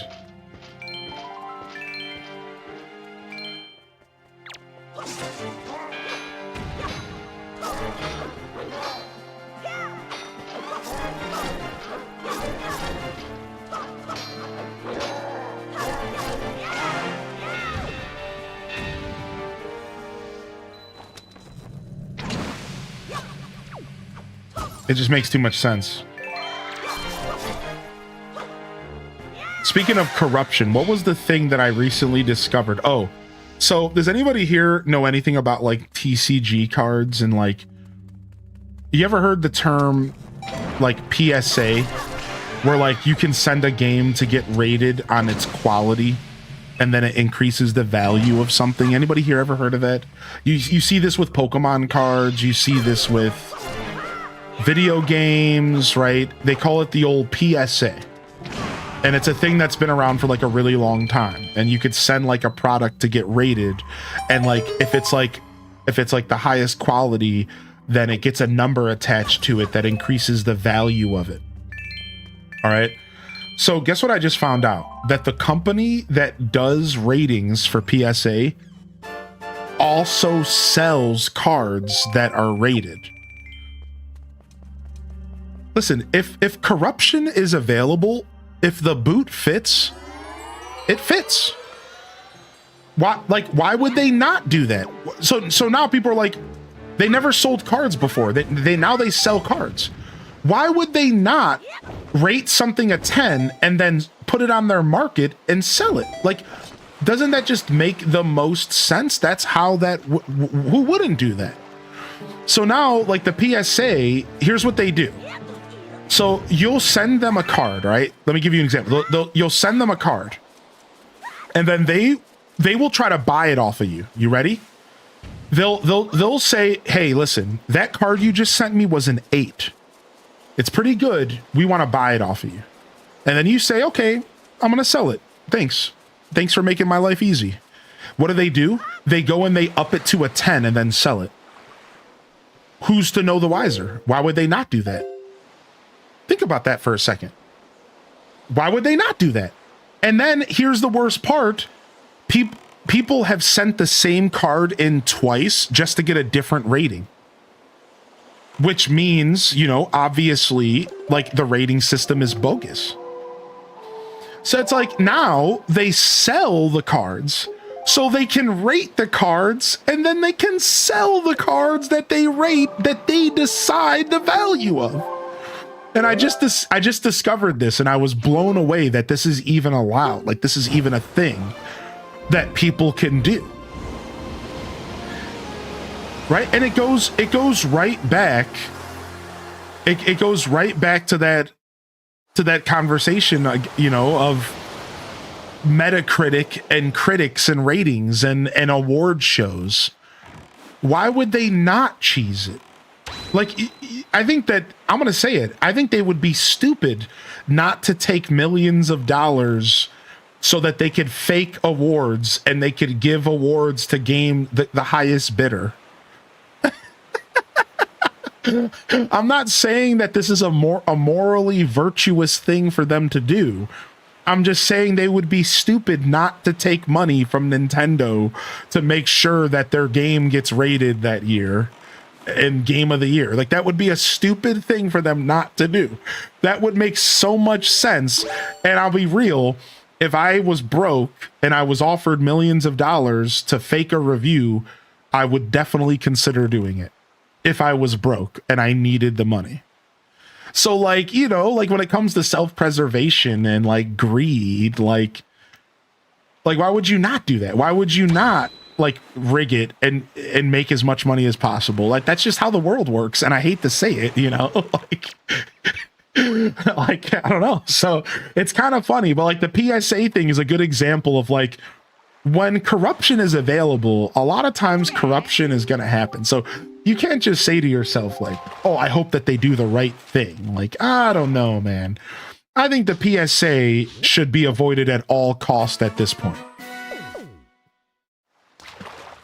I think that they're obviously corrupted.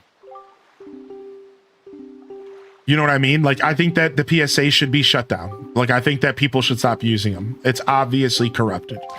The same way that, like, we shouldn't have Metacritic reviews being able to control the fate of a game. And that's the point that I was trying to get to here. Why do we have Metacritic reviews controlling the fate of games? That is insane. Like, that is such a crazy thing in my mind. It's like, what? Like, these Metacritic reviews basically can control the fate of a game. They can make a game succeed or fail based off of a fake review that somebody probably paid for. Like, that is crazy talk to me, you know what I mean?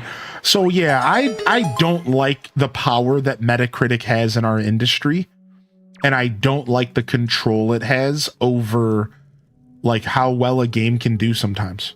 It has way more control than it should. And it really does mess with games. So Yanu over on YouTube asked the question, do you think that that affects game development? You bet you're behind it does. All these game developers know that the better their Metacritic review, the better their game's going to sell.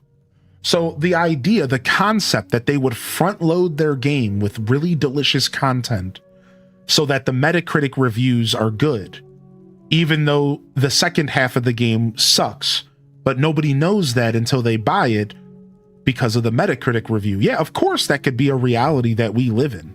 Oh yeah, 100%. Because if I was a game developer, I would want to do everything I could to make sure that that stupid Metacritic review was good. Of course I would. Duh, like yeah, because then I know my game's going to sell better. So yeah, we are in a weird era of gaming where like these reviews control the narrative. And if you're a game developer that really cares about making money, you could be tempted to control and manipulate the development of your game to review better. Yes. Now, there's a such thing as integrity. Integrity is why you don't scam people. Integrity and morals is why you don't do this kind of stuff. So some game companies do have integrity and they are going to design their game to be a good experience no matter what. And, you know, some companies do have integrity enough to not want to lose their good faith with their customers. But unfortunately, like integrity only goes so far when it comes to making money. You know, like, you know what we're basically talking about? This reminds me, before I do this cutscene, you know what this reminds me of? This reminds me of Age of Empires. So if you guys didn't know, Age of Empires originally released to no audience. So Age of Empires released in a landscape of no other games like it at all. And you could call that a fool's endeavor. You're releasing a brand new game, an IP, a formula of game we've never seen before. And they took a risk. And people bought the first game, so they made the second game. And the second game built their audience further. And then they made the third game. And they started something from scratch. And they got the faith and the loyalty of their purchasers and their customers. And they created a genre for themselves, basically. And they created an audience for their game. This is integrity. When you go out there and you put a game out there that isn't for anybody, but a specific section of people, and you have faith that your game will do well and that your game is going to appeal to those people. And that's integrity, baby. That's integrity. They didn't chase the dollar. They put out an experience and they built an audience from it. That's loyalty. That's brand loyalty. That's the strength of chasing long-term gains versus short-term gains. And this is what we see in the gaming industry right now, plentiful. It's short-term gains while sacrificing the loyalty of the customers. That's exactly what's happening to us every day. They're like, we're going to take the short-term money. We're going to take the cash grab. But we know that 5 years down the line, the customers are going to hate us. Who did I just describe, everybody? Ubisoft. Done. Look at Ubisoft 10 years ago. They had loyalty. People considered their games to be some of the best games ever made 15 years ago. Now look at them. No one likes Ubisoft. Everyone hates them. They're the joke, the butt-end joke of the whole game industry. And they only have very few people that are loyal enough to still buy their games. Those people exist, but those people are very far and in between. So they took short-term gains and sacrificed long-term success. So this trade-off is never worth it, but it is worth it to the people who are making the millions of dollars in the moment. Think about it. All the people who made the millions of dollars off of Ubisoft are gone. They left. They sold the company. They cashed in their job. They put their 2 week in. They sold their stocks and they're gone. And what's left is a hollow shell of a company that has no loyalty. So these short-term gains, these greedy goblins, these grubby little greedy goblins are going for these short-term gains, and they're sacrificing the loyalty on purpose. The reason I wanted to go into this a little further is to say, this is why I don't have faith that when corruption is available, it won't be corrupted. Because unfortunately, right now, if you can go for the short-term gains, our society says go for it because you cash out, you make money, and then you abandon the project. And what the people that are getting burned the most are us, the customers, because instead of getting a company like Capcom that's been with us for 40 years of our life, 50 years, we get nothing. We don't get that long term. We don't get that beautiful product. We don't get those games that we want to play. Instead, we get like one game that could be really good, but it's a cash grab, and then they're done. They cash out. They're gone. So it's this like real weird turn of it. It's like, that's what I meant when I said that, like, why would you not take the $1 million? Because like integrity and the longevity of your product only matters if you are still going to be there with the company 10 years later. But like, that doesn't matter. Like the company, like Magic the Gathering and Wizards of the Coast and PSA and all of these companies, they don't care about the company in 10 years. They don't care. Why would they care, dude? They're just going to cash out. And then that's 10 years later's problem for that company. That's a problem that they can solve later by shutting down and going under. They don't care. Why would they care? Like, why would the Game Awards care about losing faith in the fans when they can just cash out and shut the Game Awards down in 5 years and it doesn't matter? They already made their millions of dollars. You know what I mean? And like, that's why I said that. So I wasn't encouraging terrible business practices. I was just calling it as I see it, man. And like, unfortunately, integrity is hard to find nowadays. And like, yeah, you know, so these game companies are out here scamming, man. And it kind of sucks, you know? Up, down, right, left, right. Okay. Business do be cutthroat. It'd be mega cutthroat. Oh, I forgot this game doesn't require me to remember the songs.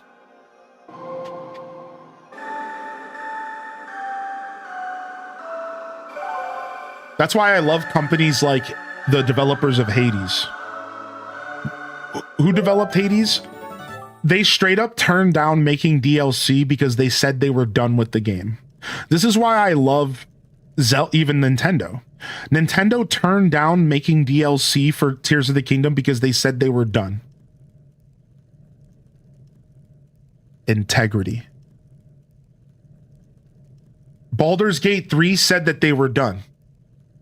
Larian said, we want to do our own thing. We're not going to pursue the license for Baldur's Gate again. Integrity. They were like, we're done. We want to do our own thing. We want to move on. And like, that's massive, dude. That's the kind of company that I want to support. The companies that are willing to call out when something needs to be done. We're done. This is done. This project's done. Let's move on to the next. You know, like, that's amazing. Like, that's such a thought that I love. Like, I think that's amazing. Wizards of the Coast is trying to unionize. I hope that they're able to, because they're definitely struggling over there. All right, we got the Winds God's aria, and now we have a cutscene with the Sage, right? The Sage is really cute, by the way. Little Kokiri child.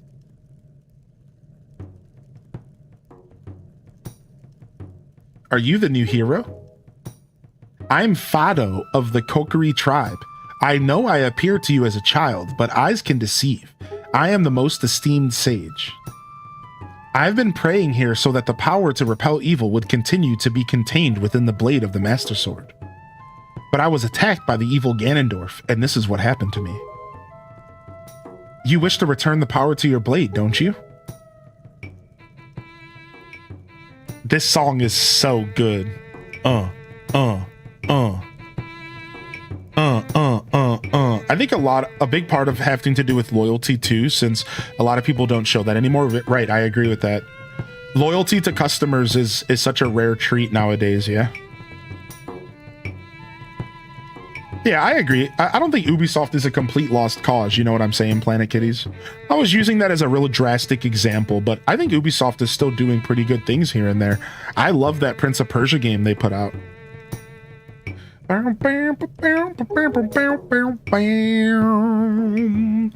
Once you do, I'm certain the holder of the instrument will feel the blood of the sages awaken within his veins. That Wind Waker you hold was used long ago to conduct us sages when we played our song to call upon the gods. In those days, it wasn't always the king who conducted for us. Please tell the king that I will still play, even in the next world. Wait, did he say that in those days it wasn't always the king, or that it was always the king? That's such an interesting little tidbit of lore, potentially. Because if it wasn't always the king, then who else was conducting them?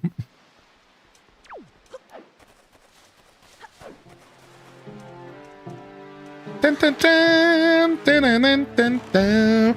I think that's the only time we ever get to hear that song in the whole game. And how tragic, because it's a beautiful song. I think companies that are on the polar opposite deserve a shout out. Yeah, Concerned Ape, Relogic, and Terraria. Oh yeah, those companies still exist. That's why it for me, that wasn't a doomer conversation, but as I started talking more about it, I started getting this energy that like I was being a downer. Like, oh yeah, everything sucks. Society blows.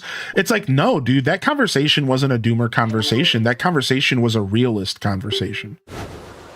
Because as a realist, you call out the bad stuff so that you can shine light to the good stuff. Exactly. Exactly. Because when you have a conversation about the realist take of what's going on in the industry, then you can step back and say, well, then who do I want to support?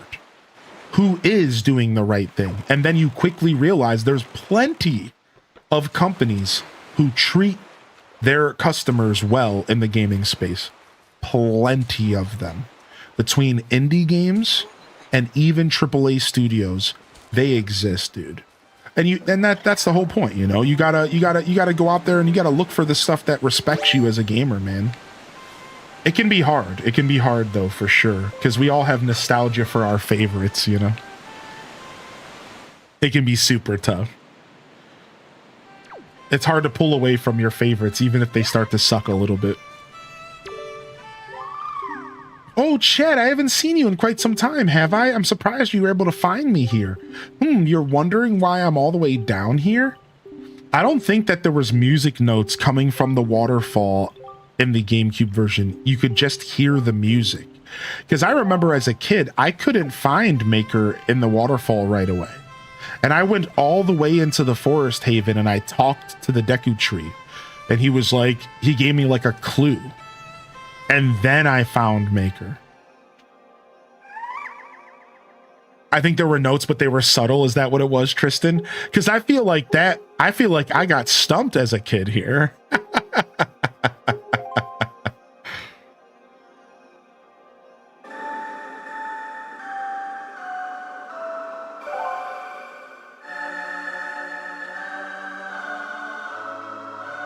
I'm loving that Fortnite is somewhat failing, or at least facing a tough situation. I agree, actually. I hate to see something fail, you know, but I love that we're finally moving away from the Fortnite era.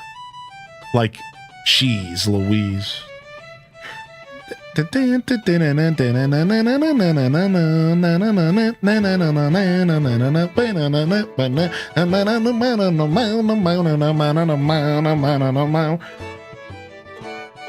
Did Twitch give you your hat? No, Twitch has never gave me anything but a platform to create content and a headache. I bought this hat myself.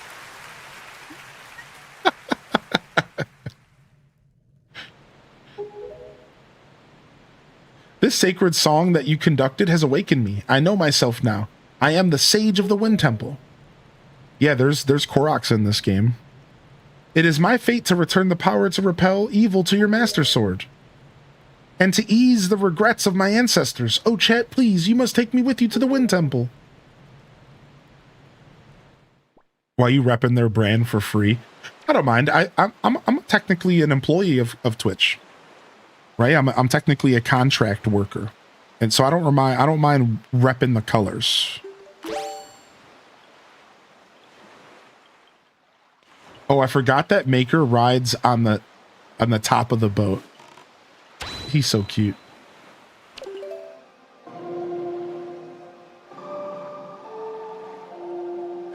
Yeah, I don't mind repping the colors too much. Technically, I work for Twitch under contract. Did you see a leak of what Fortnite is supposedly adding? It's a fox that uses its tail like a helicopter rotor and can fly. What? Lawsuit from Tails? Incoming?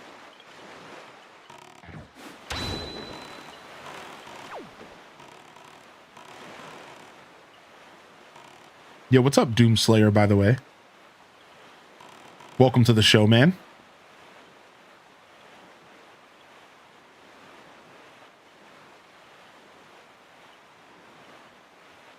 Oh yeah, dude. Don't get me started on the restaurant industry.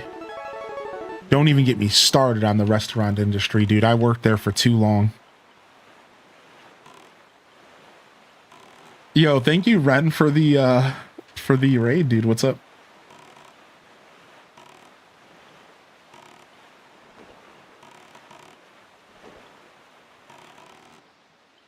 All right, we're here. Time for the Wind Temple. The Wind Temple's a little bit tougher. It's easy to get turned around in this temple. That's the only problem. It's just easy to get turned around, so you have to be careful. There's always like one key that I miss, and then I have to go all the way back, and keeping Mikar with you in this dungeon is a lot harder. It's like a lot harder to keep him with you and have him not get lost somewhere.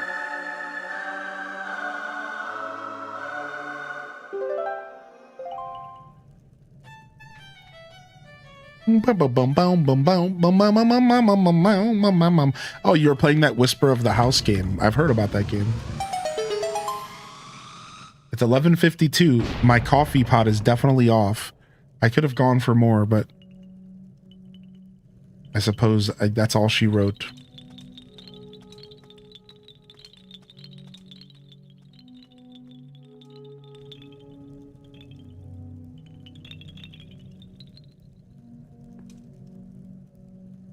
All right, we're in. What do we need in this dungeon? We definitely need our Korok leaf. Some arrows.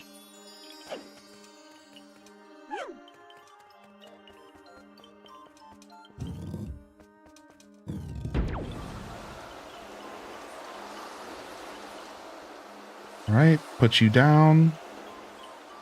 No, it doesn't matter, actually.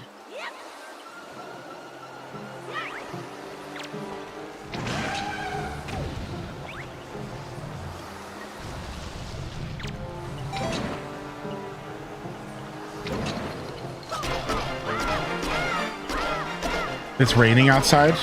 Yeah, it's pretty dreary here too.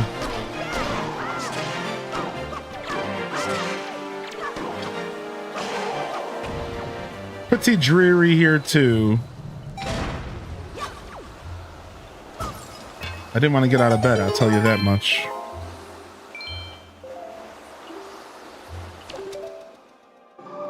The way that Korok walks is how I wake up in the morning. I love that, Cindy. How you been, Cindy, man? It's so good to see you here today.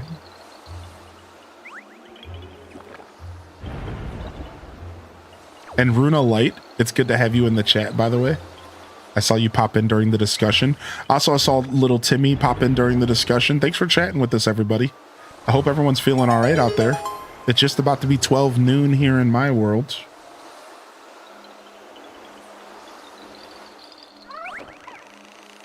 I think we need to get up here now. I think that's what I have to do here.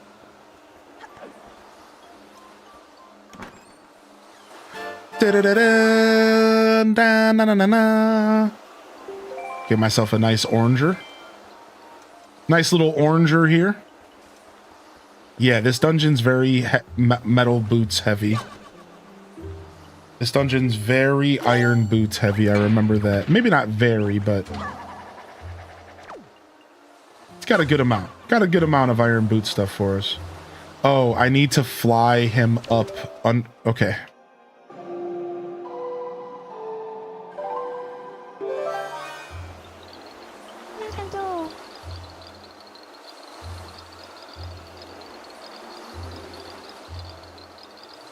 Hey, thanks for the biddies. Thanks for all the support today, dude. All right, and then this allows us to get across. I know, my character's so cute. I love him. He's my little bottom. Don't worry, Midna. I like you too.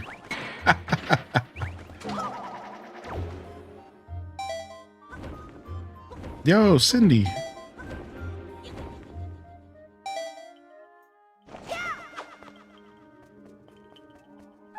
All right, room 1 down. Gonna leave for lunch. Yo, Kerbu, have a great lunch, dude. We'll see you later, or we'll see you around. Whatever one comes first. Can't I just arrow these chumps?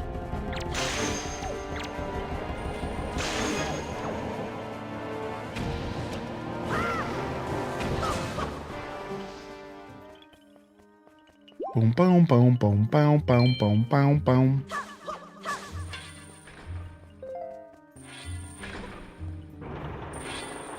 Okay, door closed. Door open.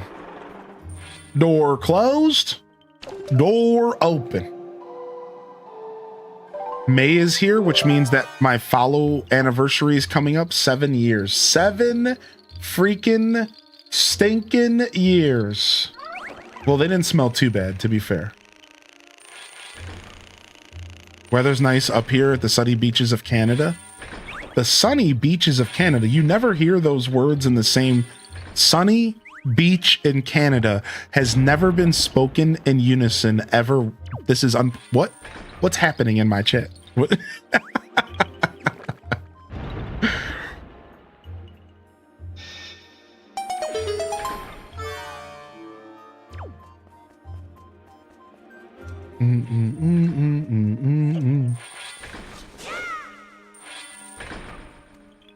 Yes, it has.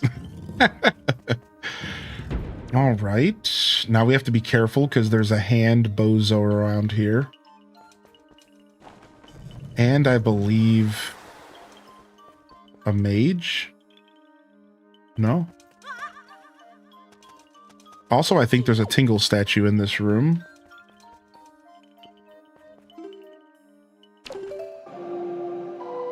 Yeah, also Sydney's birthday month. Yeah, correct. When's your birthday again? Is it the 5th? I could just click on your follow age to find out, but spare me. I'm being lazy.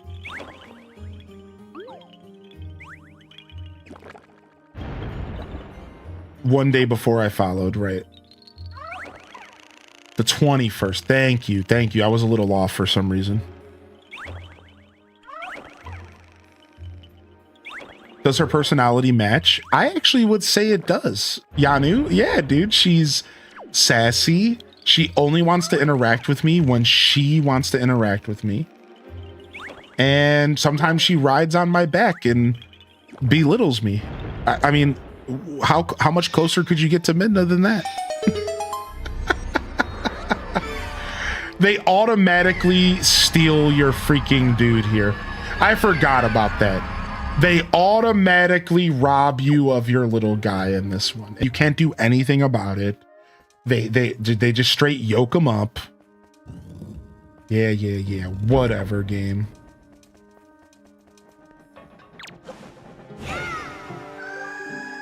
Chat, I'm over here. Yeah. Koroks were originated from this game. So You're close, Bloodraven. This was the first game that Koroks came from. And they were introduced as the shapes that the kids from the Kokiri Forest took. So the lore is that the children of the forest in Ocarina of Time got turned into forest spirits once Ganon attacked. So if you don't know, the Kokiri children in Ocarina of Time are like fairies. They never age. They are basically the children of the Deku Tree. They're basically like fairies. They're not actually humans, even though they look like humans. They're fairy kind of humans. They don't age at all. They stay for kids forever. Now, if you didn't know the story of Ocarina, Link is the only one that ages in the group. Fun, because Link is a Hylian, not a Kokiri. So you live amongst these kids, but you've never belonged there. And it isn't until the events of Ocarina that you eventually become an adult and everyone realizes that you were never a Kokiri in the first place. All right? So that is like just a quick synopsis of like the Kokiri and who they are, these little children of the forest. Well, now let's fast track to this game right here, Wind Waker. When The Legend of Zelda Wind Waker came out, there's tragedy struck Hyrule. Tragedy struck Hyrule, and in the tragedy of Hyrule, the gods had to solve a big problem with Ganon taking over. So this is the game we're playing right now.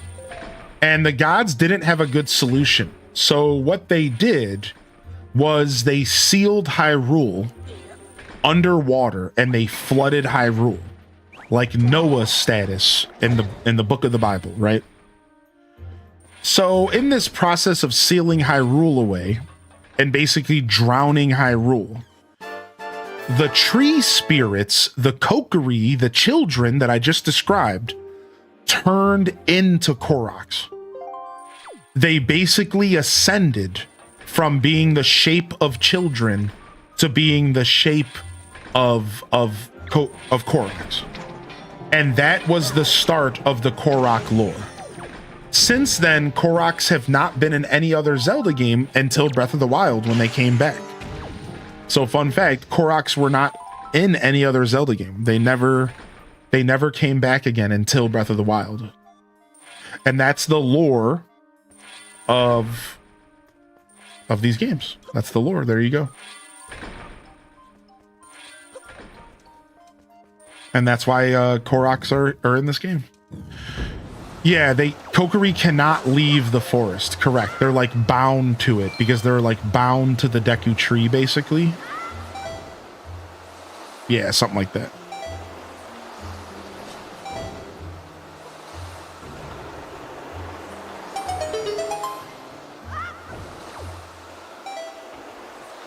All right, cool.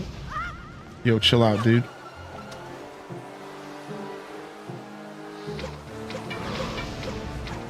Frick.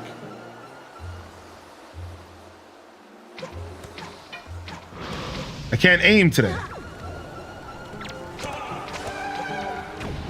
For some reason, shooting the bow in this game has been really off for me in this playthrough.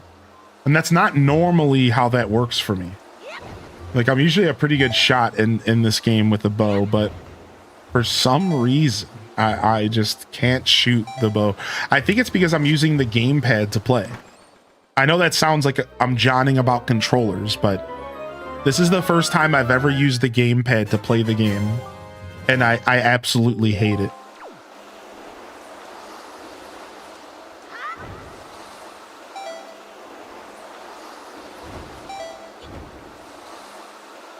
Ooh. I don't think we're gonna make it. We should have stopped to grab magic. We are definitely gonna have to redo this. Okay, now we're definitely stuck. Let's just try to recover and get some magic.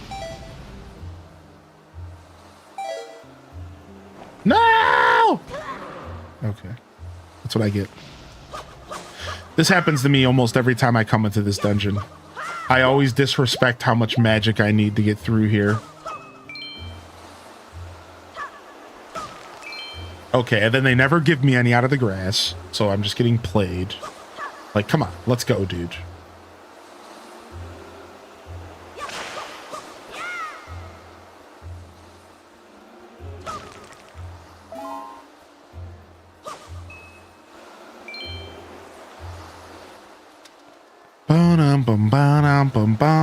Oh, you're smart plenty. You're smart plenty. These games make everybody feel stupid. Don't worry. That's actually how Zelda games work. Like, when you first sign up to play a Zelda game, in small writing, it says, you don't mind feeling really stupid sometimes, do you? And then you're like, oh, not at all, dude. And then you load the game up. Welcome to Zelda.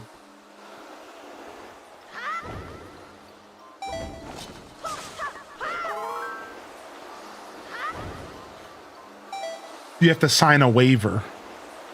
Do you mind feeling like an idiot occasionally?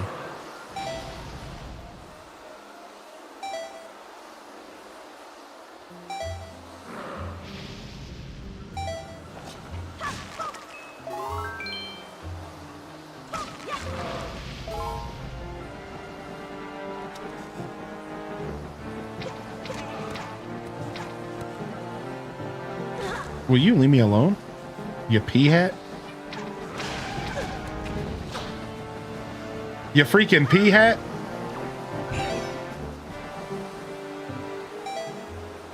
Bam, bam. All right, I need to stretch. I haven't got up. I need to stretch. I'll be right back. Stretching. We're stretching.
Oh, I woke up Midna on the way out of the office. I guess she was sleeping right outside of the office. She likes to do that. Chat, you ever sneeze while you're peeing and then accidentally pee on your cat because you sneezed and then things went awry?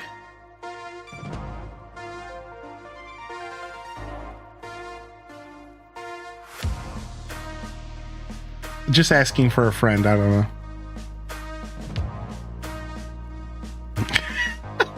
No, that's actually a story from a different streamer. That didn't happen. Yeah, this guy Barbarous King apparently like peed on his cat on accident once, and his chat never let him live it down. It's pretty funny. Pretty funny channel lore. You gotta love the old channel lore.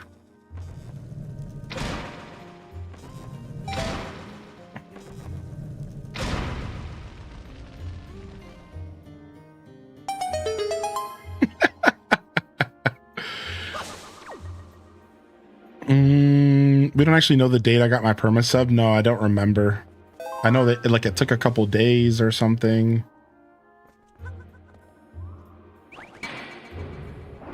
Like after I sent the email. I might still have the email in storage somewhere.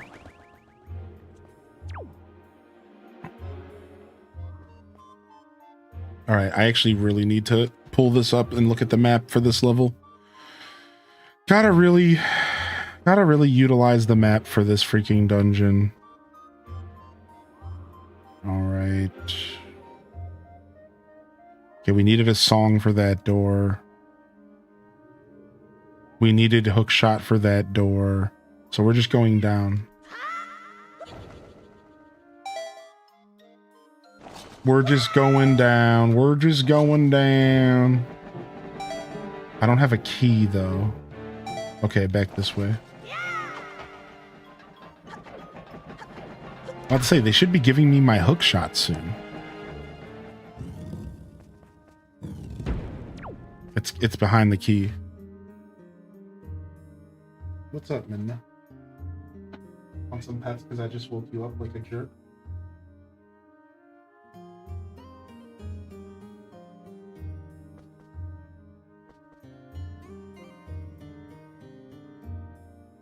Okay.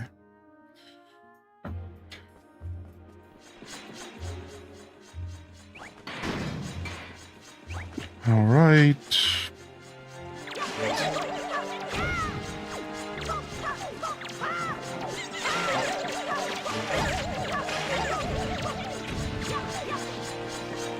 Boom, bang, bang.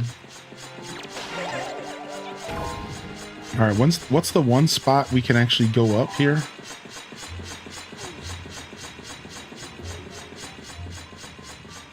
Looks like Wobbuffet's cousin.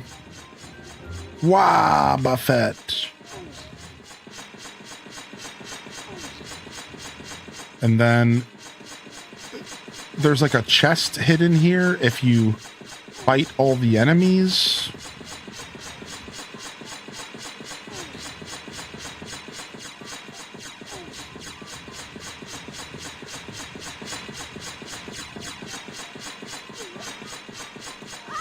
Whoop.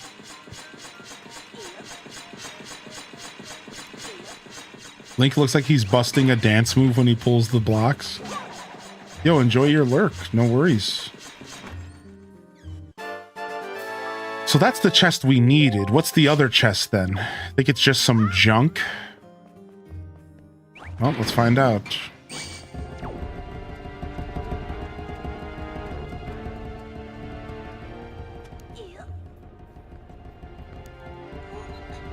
Let's see if we can spawn all the enemies at once. Don't sneeze. Oh, frick. Not the hands.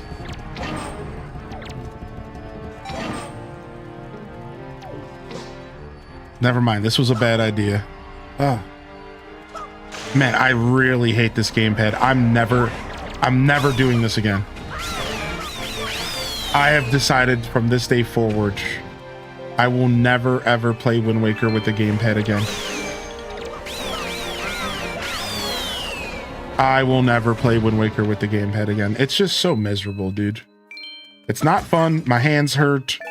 None of the buttons make sense. The joysticks suck. This was some real terrible innovation here.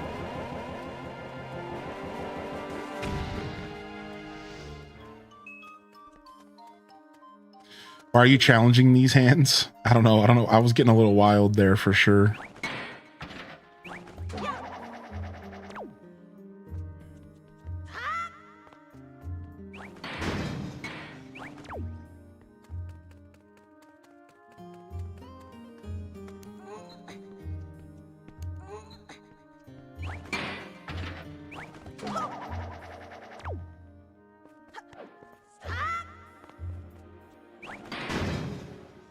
This was such a treat of a chest to discover on your own because you don't need this chest.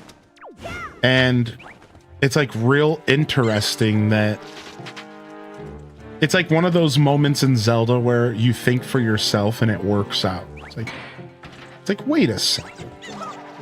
There's 5 spots here. Why do I feel like I need to just go into all of them, right? Like you can't help but ask yourself, like, why do I feel like I need to just break them all? And then you end up getting rewarded. And of course, the obvious reasoning why you would do it is because there's a spot for a chest on the other side. So you're like, okay, there's something going on in here, but it's cool.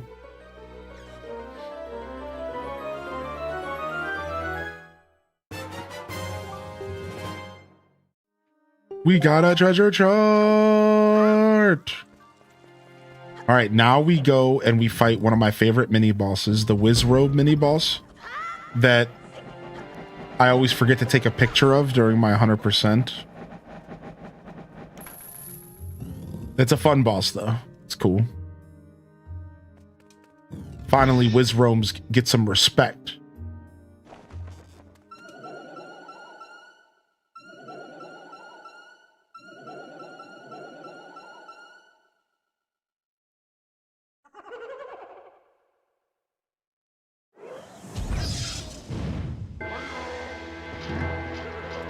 So you want to get rid of...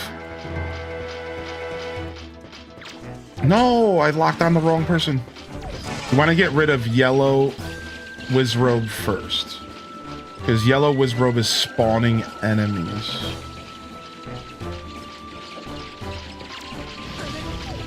I got played. Bum, bum, bum, bum.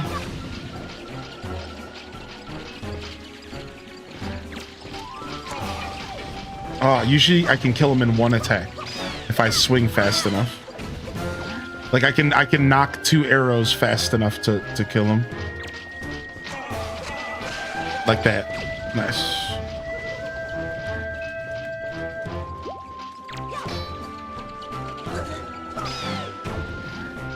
Bum bum bum bum bum bum bum bum bum bum.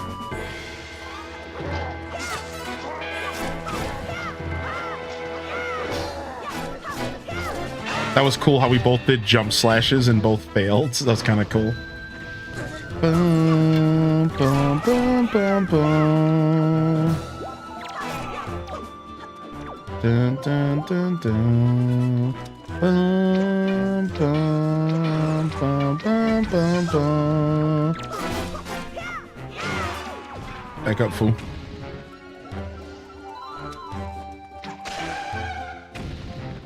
No, I don't have the Wii U Pro Controller. They don't even exist anymore. You cannot, like, dude, finding a genuine Nintendo Pro Controller for the Wii U, I cannot find them. I haven't looked at, like, eBay, but, like, I struggle to find them. Now, I do have, or did, I think it's around here somewhere, a, like, knockoff one, right? It was just, like, a knockoff one. All right? But the cord that came with it is tiny. It's like this. It can't stretch from here. The cord that came with it cannot reach from the console, so I can't use it with my setup. So I could look into getting another cord for it that maybe is longer, because I don't even know what kind of cord it uses, to be honest. So I could that's an option, but that's just a bridge that I haven't crossed yet. I haven't put that much thought into it yet. That's where I stopped. That's the last time I thought about this problem. I realized that my current setup doesn't allow me to use my Pro Controller anymore. And I was like, well, frick. So I like just need to go look into it or something, and I'm sure I can find a solution, yeah.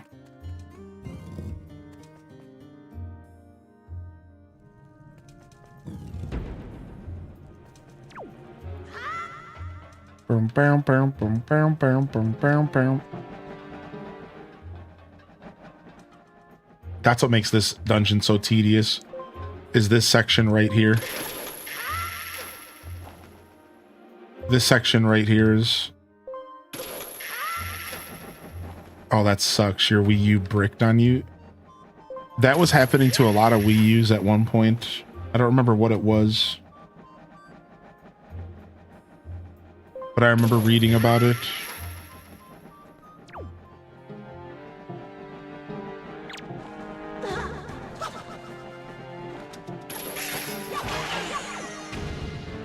There was like a scary like bug or something that was causing the Wii U's to brick.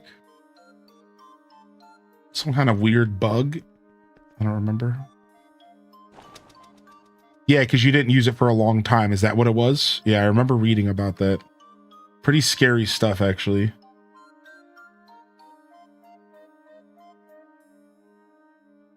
Am I just stuck here? Why can't I reach this?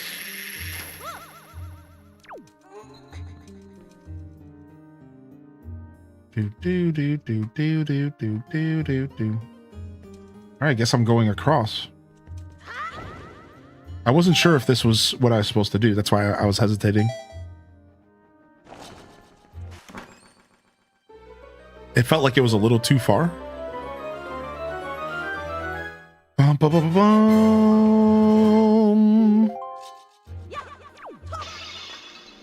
Boom. Boom. Grab some arrows, grab some magic. Grab some iron boots.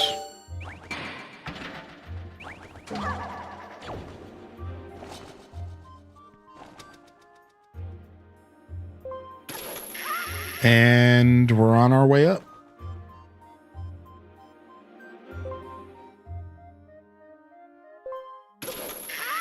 And we're on our way up. Yeah, there's nothing worse about falling in this temple and just having to do all of this again. That is what makes this temple so tedious, is that it really does have some weird platformy stuff going on. Like kind of unnecessary platforming stuff. Like in a Zelda game, but like it makes sense, you know, you're an adventurer, you're Indiana Jones up in the air, you know. Sometimes you gotta get a little dangerous out here.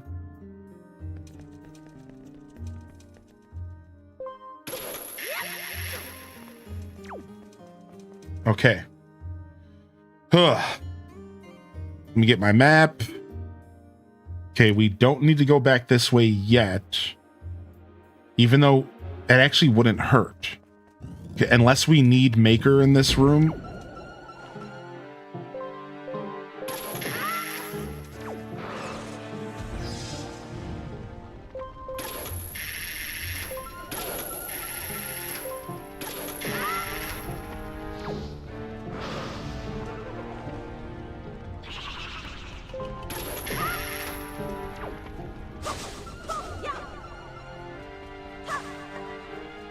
And I think I have to kill this wizard for some reason.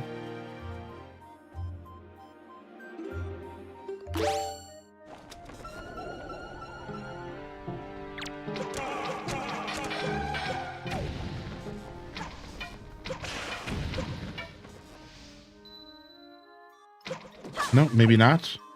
I thought for some reason he might spawn something. Yeah, this dungeon you get lost and you fall a bunch. It gets you, man. Really, it comes down to a little bit of tedium, right? Like, this dungeon gets a little bit tedious.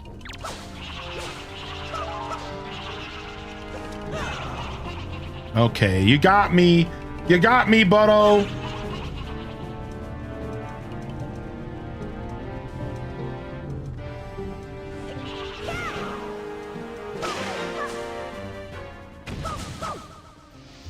All right, I do need Maker for this room, so.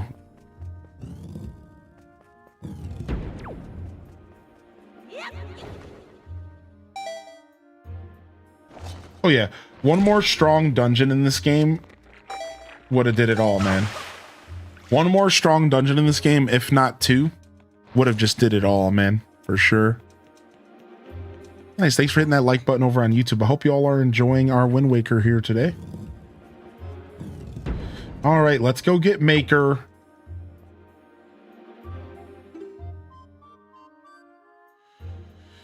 Oh, what is he? Right over there.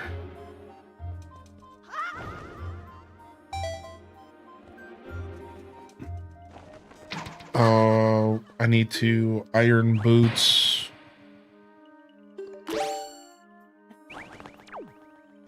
Oh yeah, it's May Day. Oh, I thought I had them on. I guess I didn't.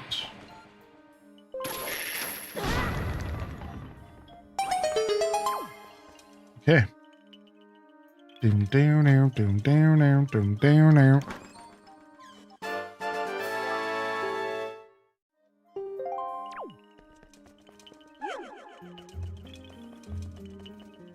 All right, we do a lot more command melody in this dungeon.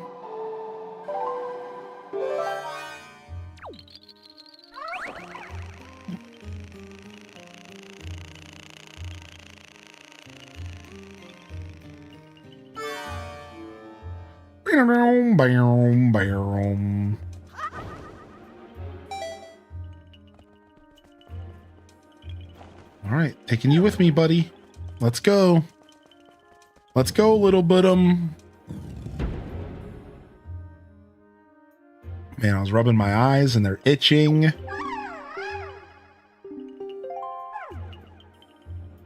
Doom, doom, doom.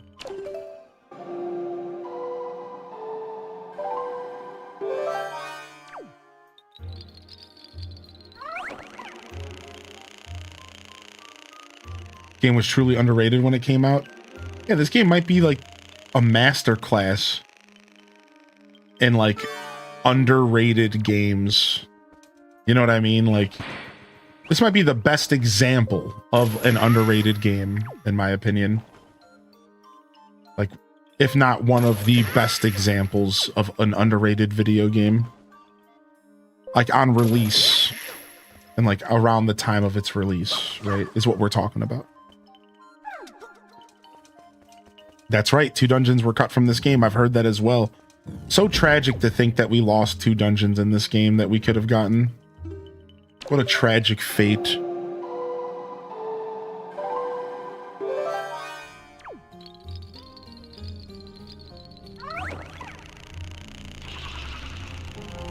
Nope, leave me alone. Oh. I didn't think that was going to be that way.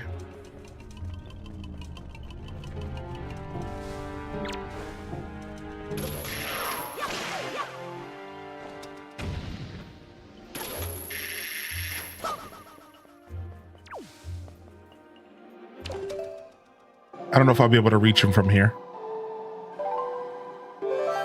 Got him. Nice. So this one we have to do one at a time is basically what they're making me do. Now you can obviously cheese it.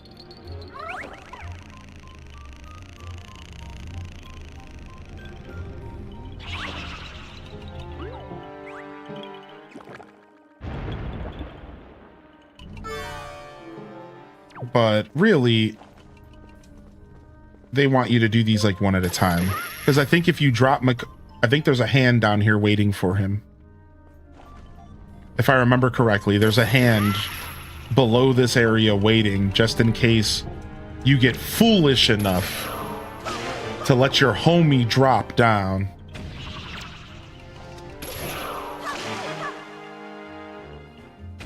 So they really want you to be patient here and do the command melody 3 separate times.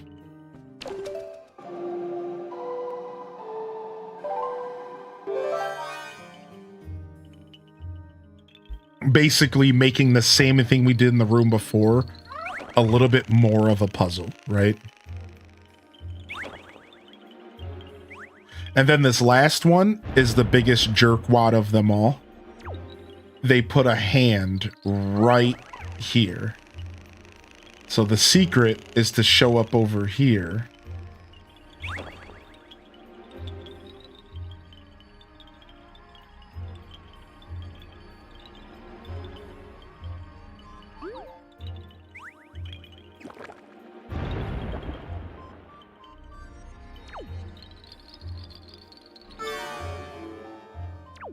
All right. And then we avoid that stupid hand. Which we still have to be careful, because if he grabs us, it's still just as annoying.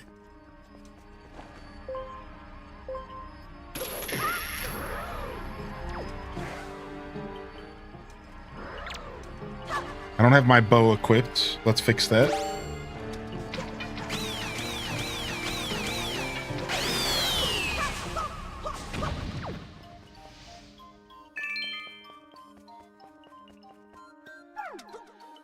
All right. No! I went to walk through the door and the joystick snapped in the other direction. I hate you so much, game. See if my theory about a hand being down here was right, though. I don't remember if that's true. No, it's just these little blue hands.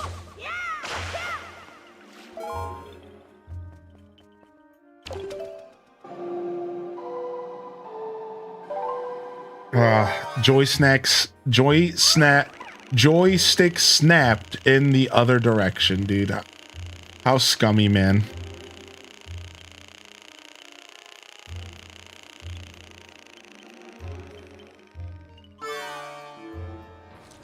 All right, can we hookshot up vines in this game? Is that an option? I didn't think so. I didn't think so. Boom, down, down, down, down, down, down, down.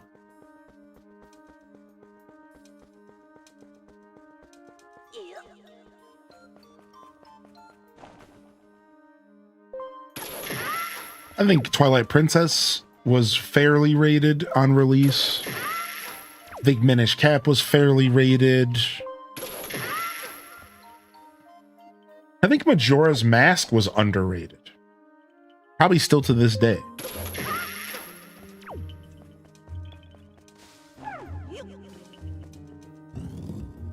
Ugh.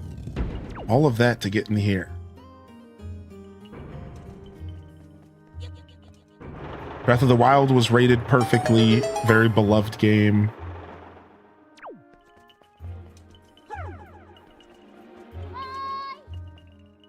Okay, now what the heck are we doing here?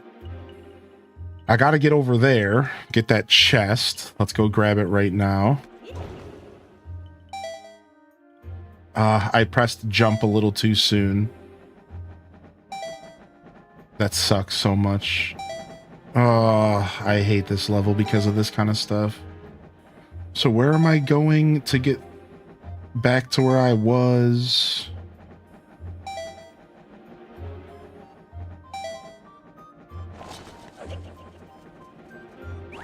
That's super unfortunate. All right, so I need to go...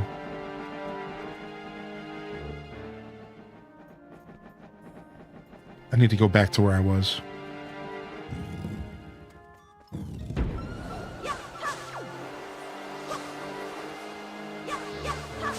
Dang, I need some magic.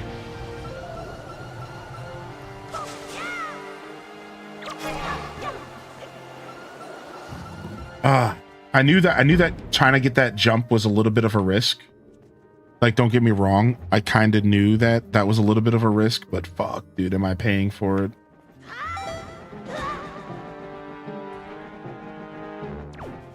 All right. All right, buddy.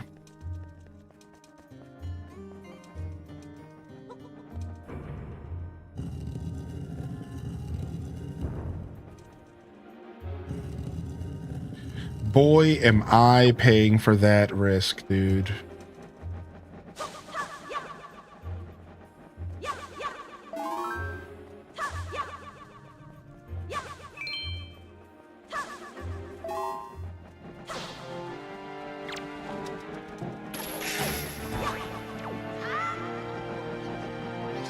Okay, how the hell do I get back up through here again? Over here.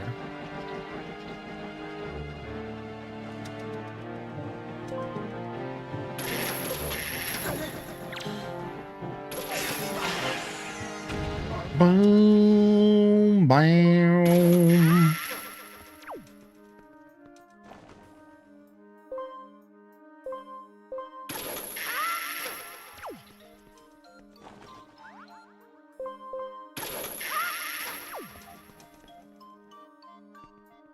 Double XP weekend on RuneScape? Dude, nice. Enjoy.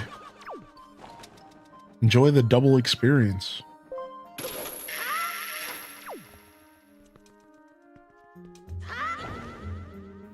That jump that I tried to make, it's all about just pressing. It's all about just pressing the leaf at the height of your jump. And it makes getting through this place so much easier if you can do it.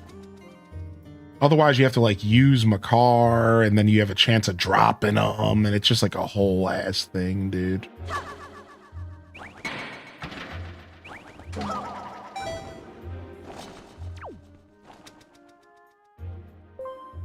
Do do do do do do do do do do. We were so close to unlocking the wind. Once you get the wind in here, you don't have to do this. We were so close to unlocking the fucking wind tunnel here, dude. Oh, I'm so sad. What up, fishy Rosewater?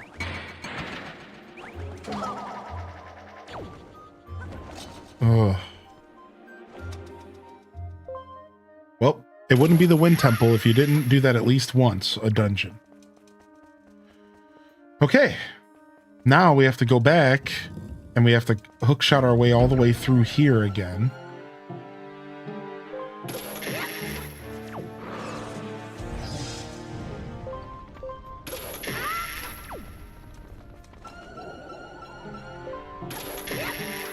Okay. And then all the way through here again.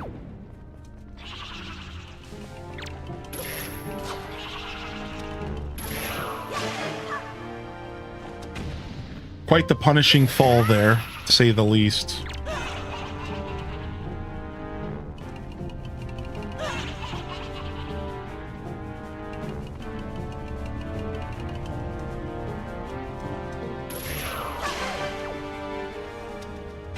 Bam, bam.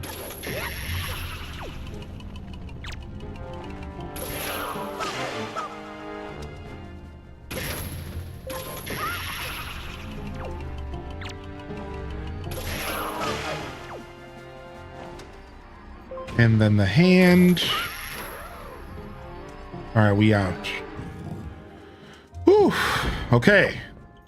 At least we did not lose Maker here.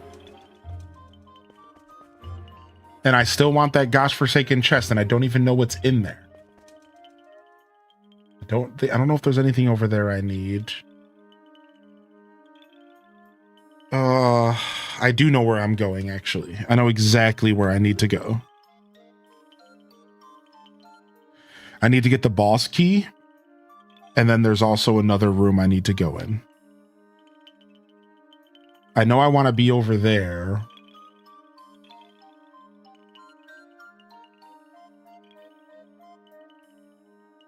I need to take Maker down to the bottom to activate the wind tunnel, but I don't want to do that yet because I need a key. I need to grab a key first. And then I know there's another door that we have to go through with Maker that on the next floor. Is it, or it's maybe below me? Yeah, I think so. Here, let me take him.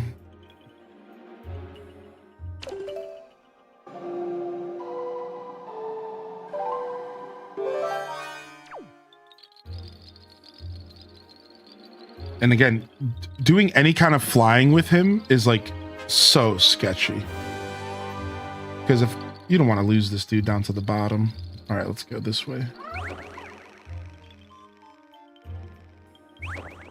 Whoa! Okay. I forgot that if you don't press the A button fast enough, you just lose them anyways. So there we go.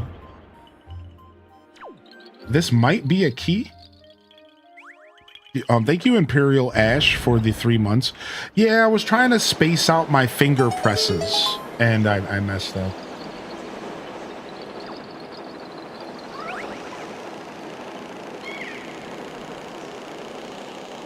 Okay. I had a feeling that that's how you activated the wind, so in all reality, that ended up being not too bad at all. All right. I gotta remember exactly where I'm going here.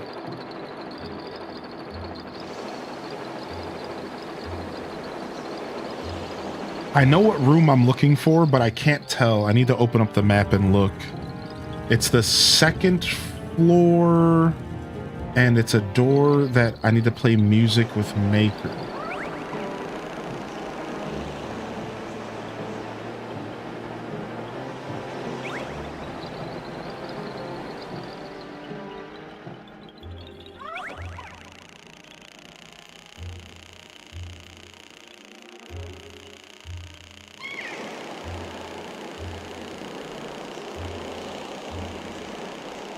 Will you stop just throwing me all the way up? I have no control over this right now.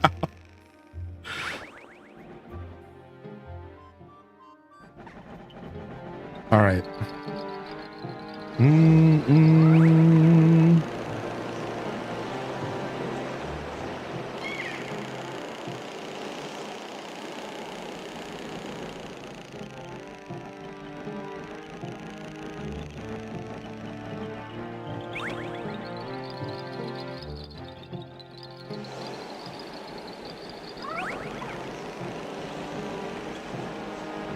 All right, I'll just wait for the wind to stop here.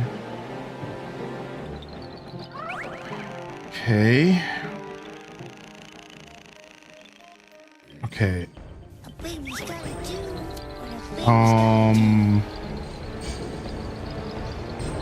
I don't know if this is where I need Maker to be. All right, I'm gonna leave him right here. No, we need to come up one more. We need to come up one more. Break. Now I'm... okay, well, we have the wind tunnel, so we're okay.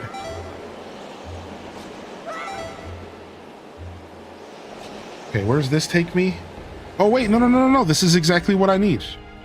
Yes. It wasn't the second floor, it was the third. Or in this case, it's actually the first floor, and then you go above and you go below. Nice. This is exactly where I want to be, I believe. And then we have to get to the other side. And be careful, there's a hand here.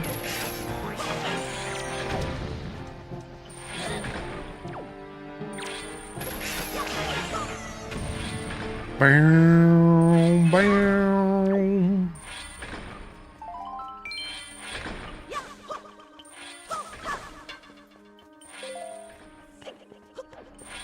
All right, there's a button down here.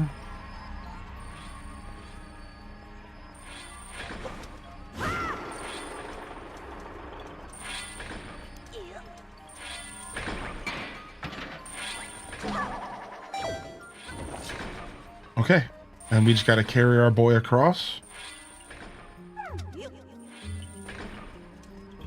And then I think this is either our boss key or a regular key, so we can go get our boss key. It's one or the other.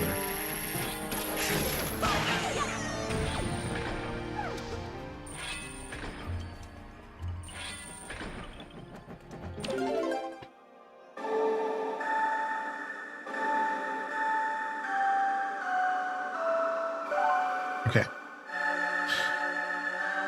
Boom, boom, boom.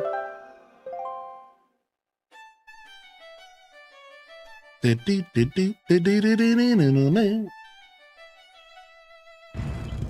think they're gonna have the Kokiri children say "ya ha ha"? You think so? In the Ocarina of Time remake?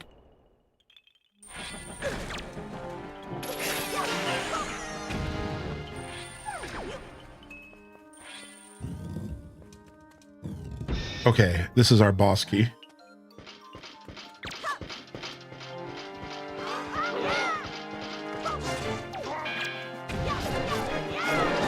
Thank you again, Ash. I hope you're doing well.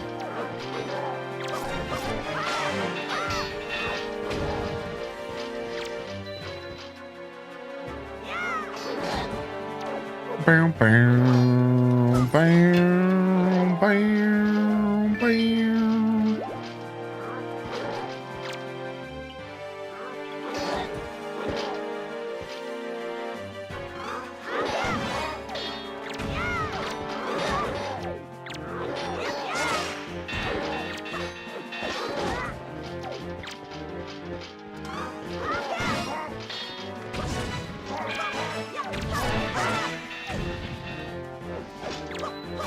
No, not confirmed, just rumors.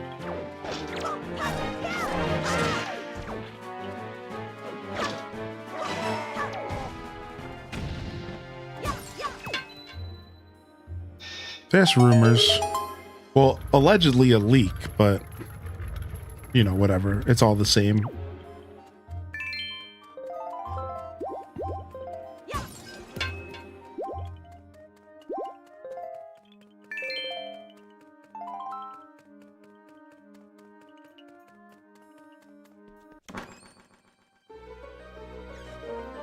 I don't remember being promised a Star Fox reveal in April, personally. I just remember being told that Star Fox will be out by June.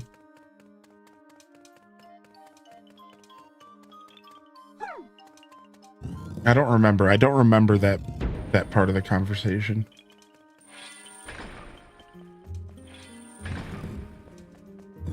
Okay, we definitely don't want to go back this way. Screw this.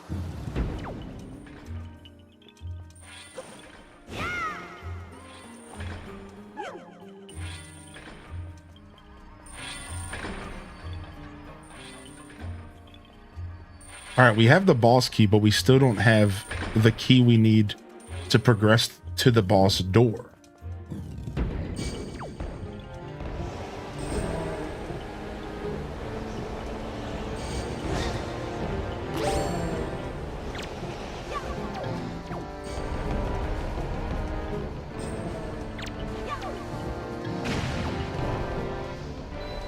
But I think I know where it is.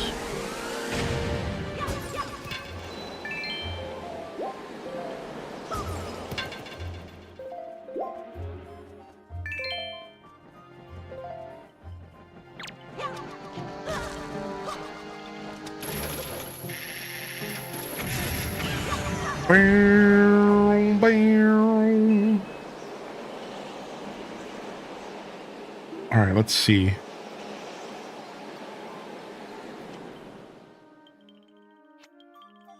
Yeah, it's definitely the second floor. Okay, we're going up as high as possible. I don't even think we need to bring Maker with us here. I think we just... That's not my leaf. That wasn't my leaf. That was a bomb.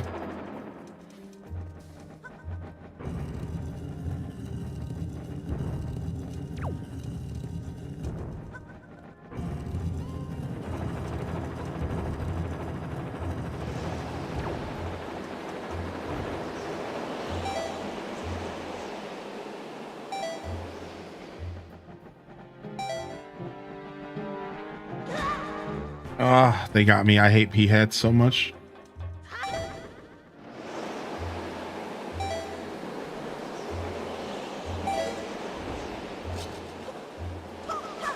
Yeah, there was like... I don't remember what it was. A leak or a rumor or something. Oh, and it's... Star Fox is supposed to be released in like June. Like they're gonna just like shadow drop it. I don't remember. It's been a while since I've heard about those. There was definitely some talk of Star Fox showing up within the next couple months. That is like all I remember about it. Whether it's a reveal or it's just a full blown out new game that's just going to release, like I'm not sure.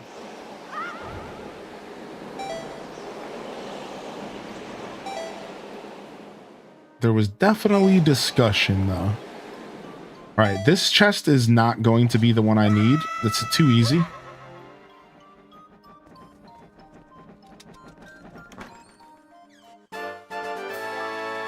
So the one we need is through the doorway here.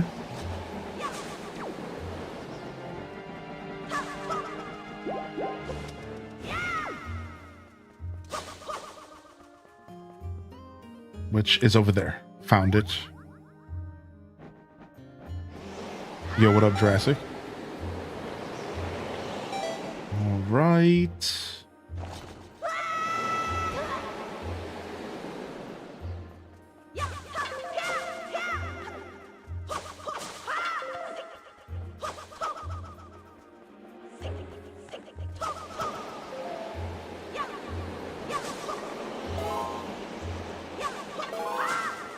All right. Fill up on that magic. We're probably going to need it. Okay, this room.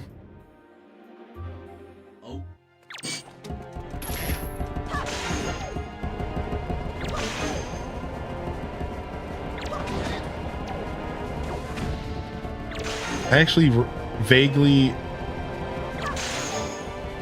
forgot that this, like, I kind of forgot that this room was in this dungeon at all.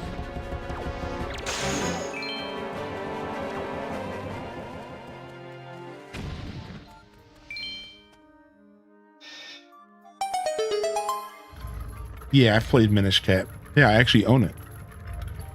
Nate the Hate said it would be announced in April. Everyone believed he was right. Everyone believed it because he was right one time. I mean, he has a pretty decent track record. He has a pretty decent track record, I think. I tend to lean towards believing Nate the Hate because of his track record, right? It's like a pretty decent track record. But that's the thing with leaks, is that, like, what if the information you're getting is old? So, like, that's the thing. It's like, even if the person isn't necessarily wrong or right, it's like, you never know. Like, what if the information is just outdated and they're not respecting the age of the information? And then all of a sudden, like, it was potentially right, but it's not. So, like, that's why, like, leakers need to be careful about what they say, because they do end up looking like idiots.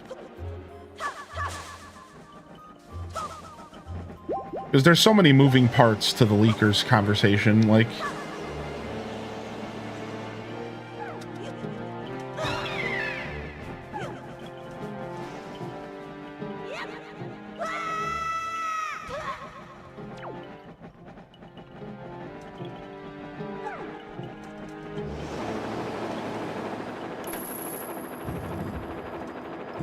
Ah, this is the room I thought we were going in.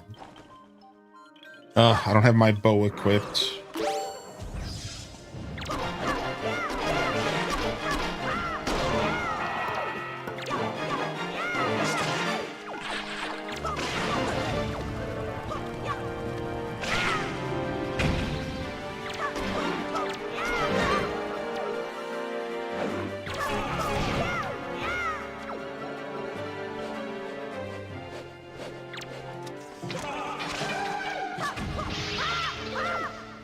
Not the little spiky things, they suck.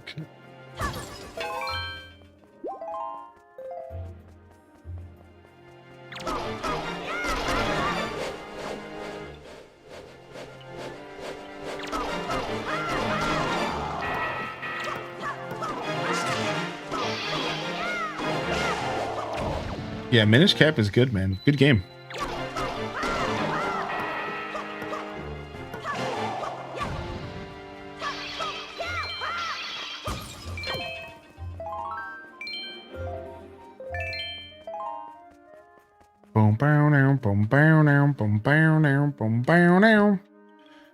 Alright, so I need hookshot equipped and some iron boots equipped. We have to kill the rest of these enemies. And they're hiding all around here. They're hiding all around here. Well, Nate the Hate. Seems like he's not always right. Like I said, I think his track record, like sarcasm and all that stuff aside, I think Nate the Hate's track record is more positive than negative. I think so. If you go and do your own research, I think he's, majority of the time, he has made some pretty solid leak callouts. So, like...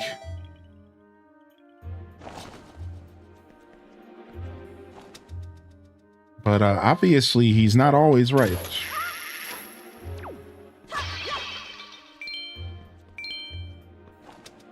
I wonder if he just mixes in some BS into real stuff.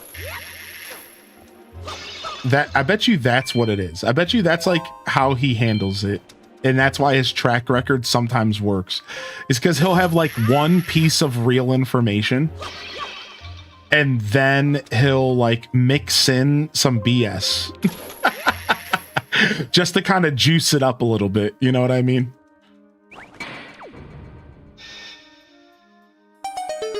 Just to kind of juice it up a little.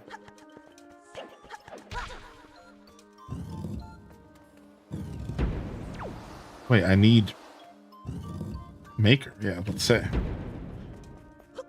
This is brutal because there's one more line of defense to the hands, I think, in this last room. I think. And you could lose your buddy in this last room, which, what a cruel fate. I think there's hands down below here.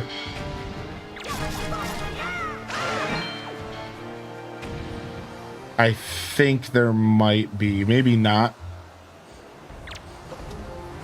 Oh, I don't have bombs equipped.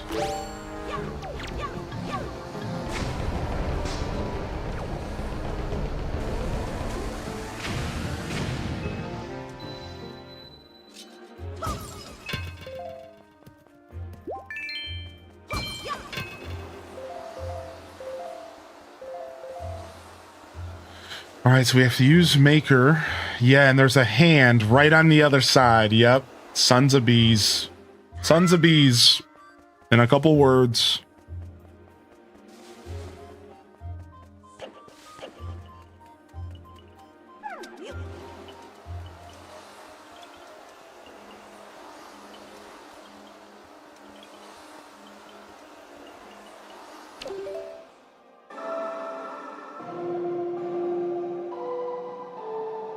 Okay.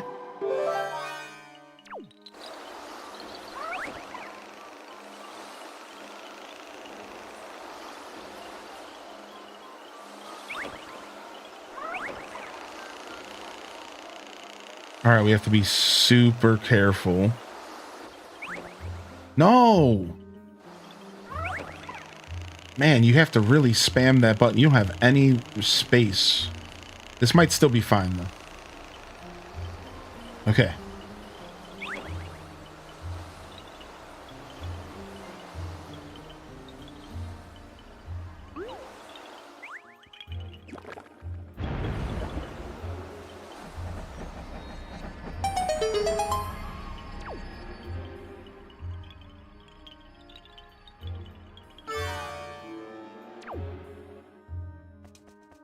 Down, down, down, down, down, down.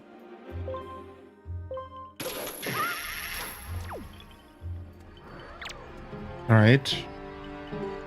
We'll do this the safe route.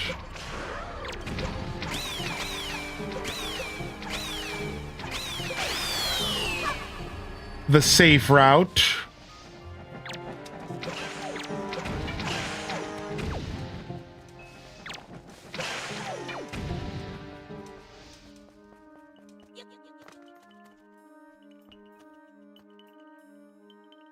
Got him. Boom, boom, boom, boom, boom, boom, boom, boom, boom.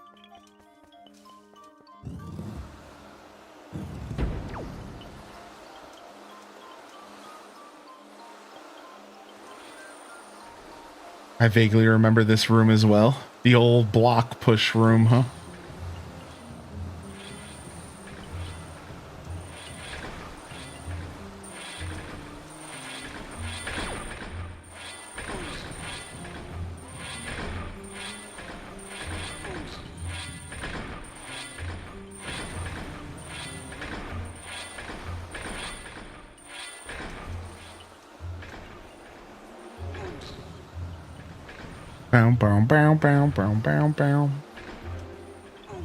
I'm getting on my lunch so late today. All my billing and accounting homies hate month-end tasks.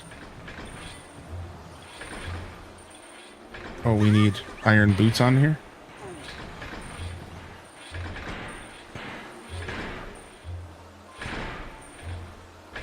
Oh, you know what? We can use two of these. We can use one of these to lock both of them down, I think. That's the secret here. That's the puzzle.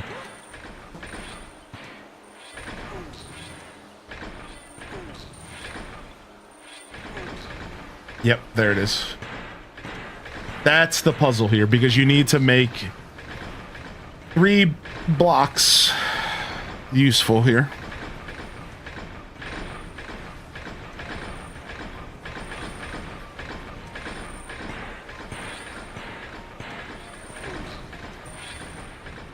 We'll make our lives a little easier by just pushing this up.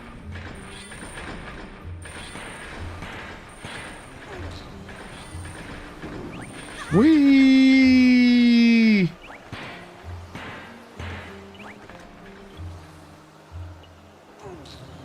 All right, here we go. What's up, Lucy Coconut? Good to see you, dude. Hope you're having a good break at work.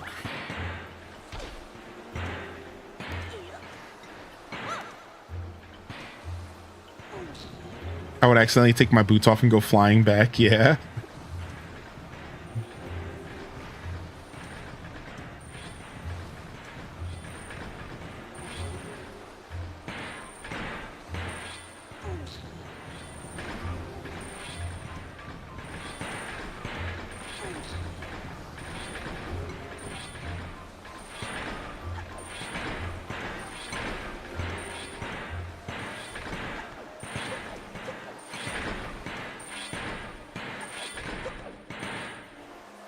Oh, do I have to carry my car back here now?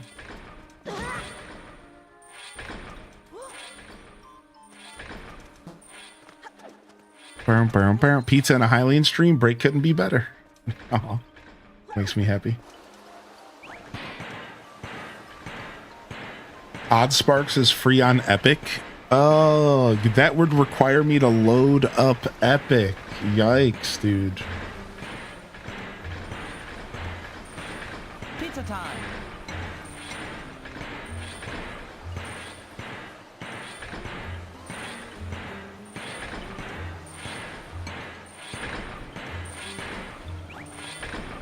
All right.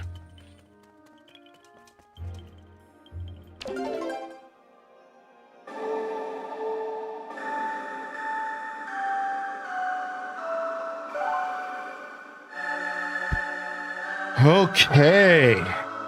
Finally, dude. What is this, the last room in this dungeon? Eesh.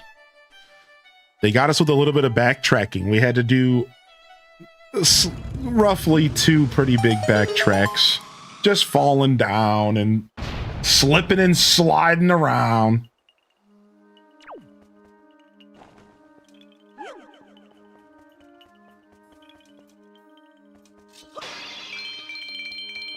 They got us with some backtracking.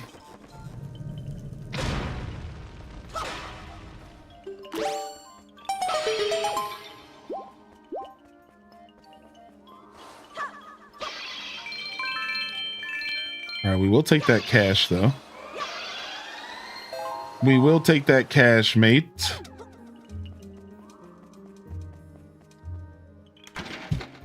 All right, let's go. Ooh.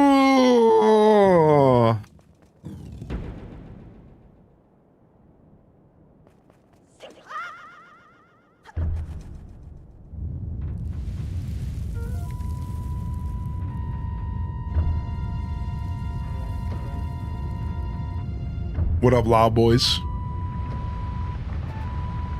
Welcome to the show, dude.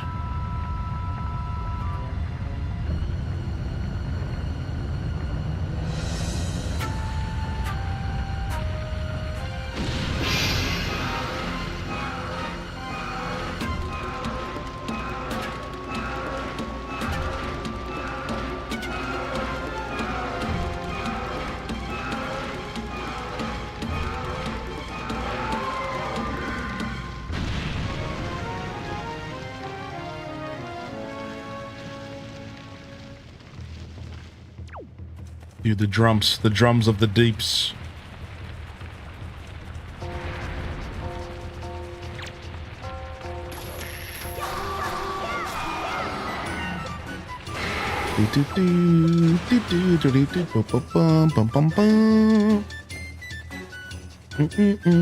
They throw these little worms in here so to mess with your target.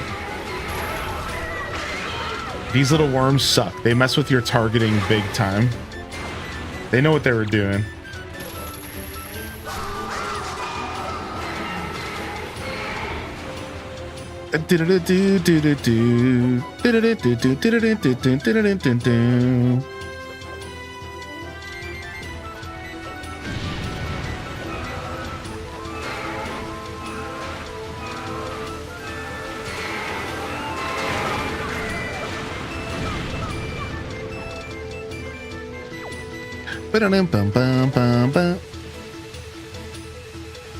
Da-na-na-na-na.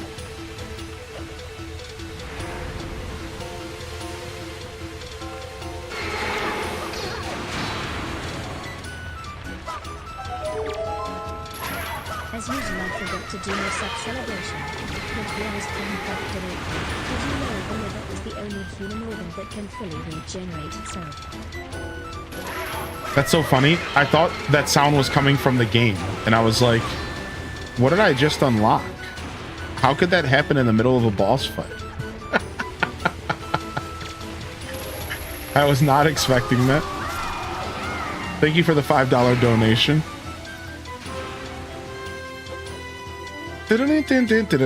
I was like so confused. I'm like, did I just unlock a secret? And then the TTS voice started it up, and I'm like, oh.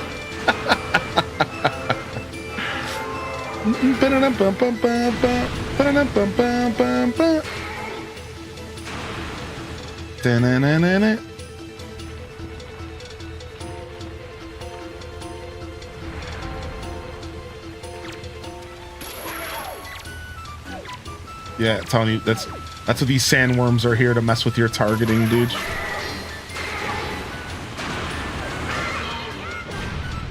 Got me. You got me.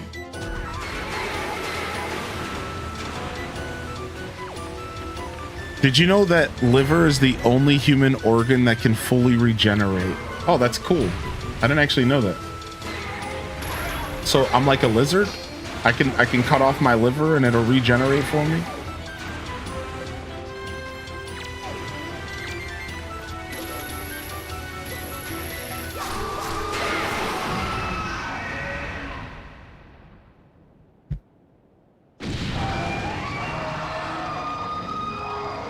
Please don't do that. Da-na-na. Yo, look how much fun you're having.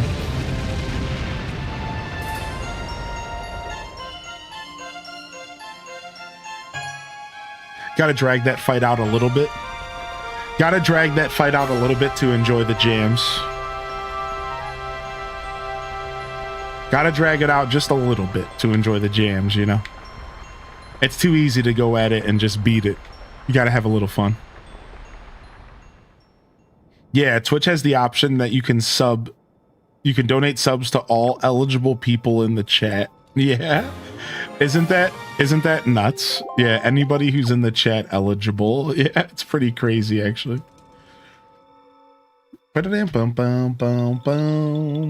Just show up in a stream with 1,000 viewers and casually gift 700 subscriptions. Like, whoop, see you later.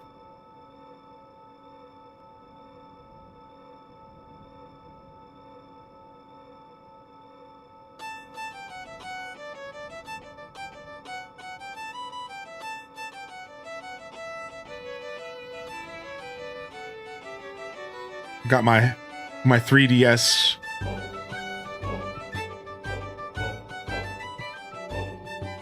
Fun fact. Apparently conductors never hold the baton in their left hand. But they did it for Link because Link's left-handed. But apparently you'll never find a conductor. Even left-handed conductors always use their right hand to conduct. But they changed that for this game because Link's left-handed.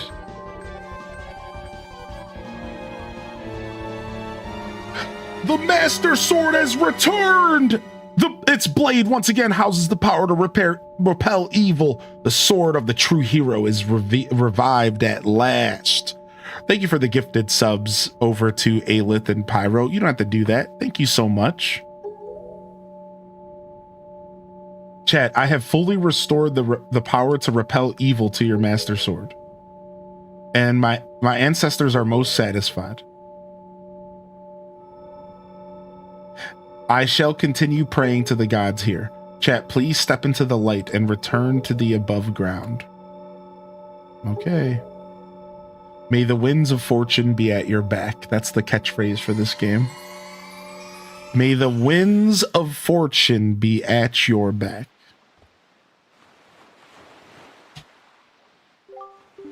I see. So the Forsaken Fortress has already... like a molting snake that cast off its dead skin. That place is so empty and quiet, one can almost hear the echo of dead leaves falling to the cold, cracked ground. Why? What ails you? What? Lose the long face. The monsters are gone from the world. Doesn't that make you a little happy? No, the king is... The king is not so foolish to think that. Chat, I have troubling news. Ganon has not shown himself above the seas since Valoo unleashed his fiery wrath upon him. And what's worse, there is not a creature stirring in his base of operations in the world, the Forsaken Fortress. I cannot imagine how it is possible, and yet I cannot shake this foreboding feeling I have about the Princess Zelda. Chat, you must search for all the Triforce shards so that we can head back to Hyrule without delay.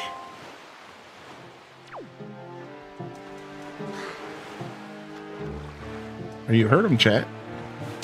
Get to searching. You heard him, chat. Get to searching. We got to get out there and get those Triforce shards. Thank you again for the support. We got to get out there and get those fucking Triforce shards. I believe this is a bottle right here. I don't think we've been here. You got to get out there and you got to find that fucking dog.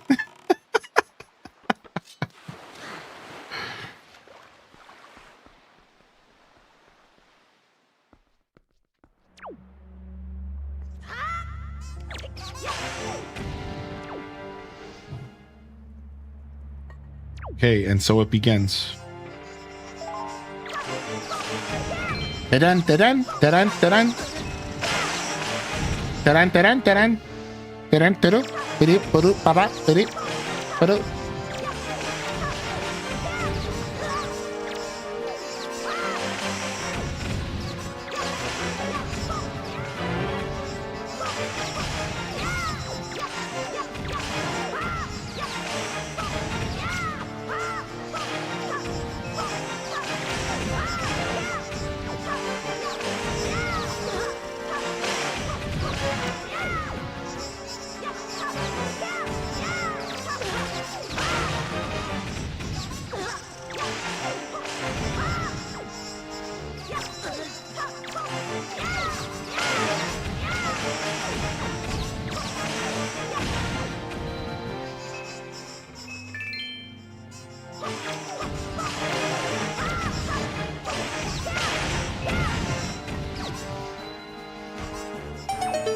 Gotta go. See you later.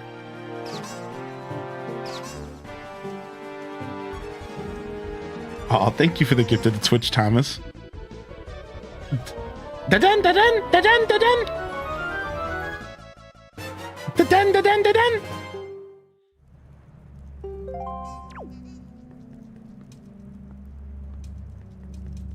It's just one guy. I'm just gonna leave him alive. Nope, he's leaving. They're just crawling around the ceilings like little demons. I'm leaving, dude. All we got was a treasure chart out of that. Dang, I thought it was a bottle. We probably already got the bottle out of a ship if I had to guess, yeah? I don't remember.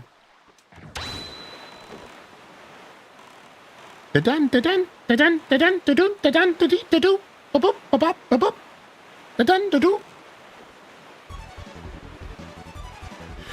Leave one alive to tell the story. Exactly. All right, I believe there is a big octo in this space for us to fight if we haven't already.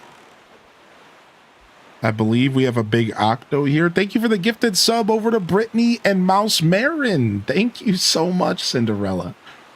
Well, thank you. Just know that you never have to uphold any kind of reputation around here, homie. Just happy to have you. Thank you so much for the support, as always. And congratulations on, well, we're coming up on 7 years. 7 years. That's crazy. Time flies, man. Honestly, though, the truth is 2019 does feel a super long time ago. This time around, it's not a case of time flies because, like, I don't know about y'all, but like 2019 was like pre-COVID, and anything before 2020 feels like a millennium ago. It feels like a millennium. Cinderella's literally the GOAT.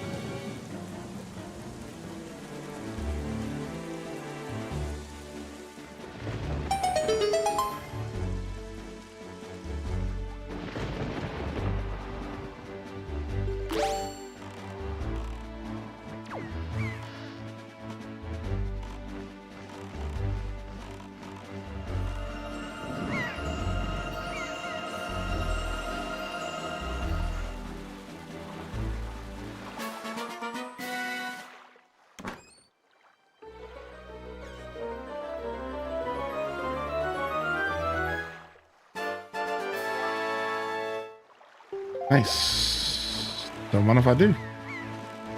Thank you. Thank you very much. No, we don't want to go this way. Whoa.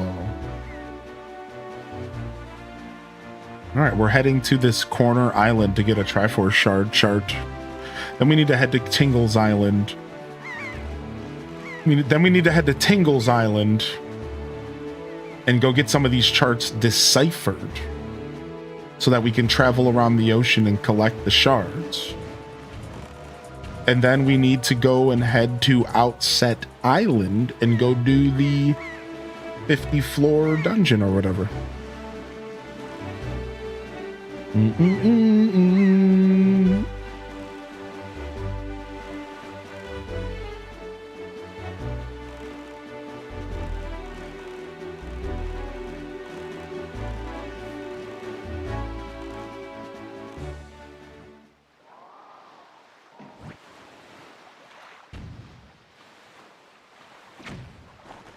Get a little bit closer here. Wish we could hear the Zelda notes in the game. I know, right?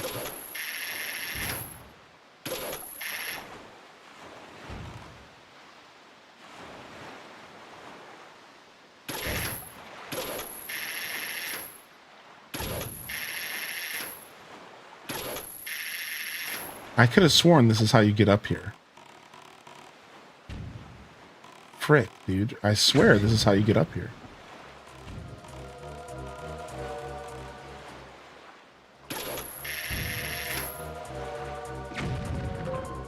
There we go. Just needed a better angle, and I needed to wait for the sea to rise. All right.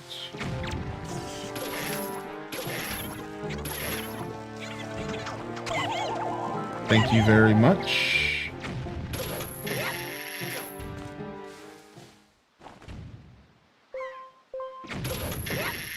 So there's actually 2 spaces here. I thought there was one up here as well. No, there's not. Okay.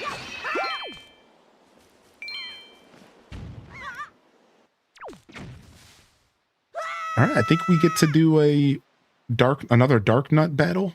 Yep. This time there's going to be 3 Dark Nuts though. They're gonna try to get us.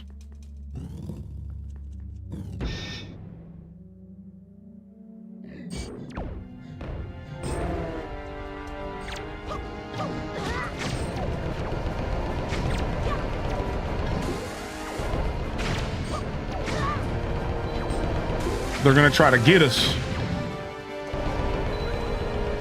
What's up, Simply Cece?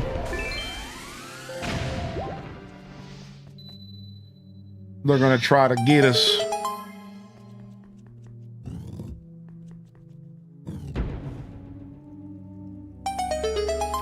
Do-do-do-do-do-do-do.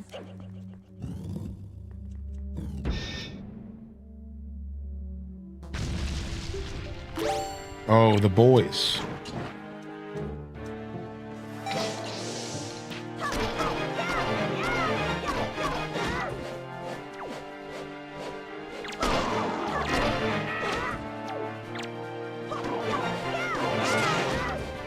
The boys. The skeleton boyos.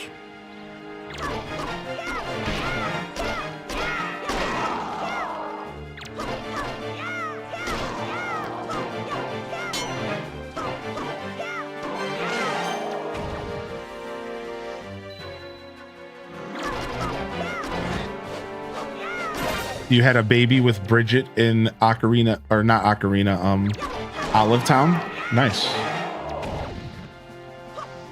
I actually never got that far. I think we were about to have a kid in that game, and then I like stopped playing. I was like close. I was like struggling to get that step of the game to activate or something. I remember vaguely some trouble in that department. My virtual boys wouldn't swim.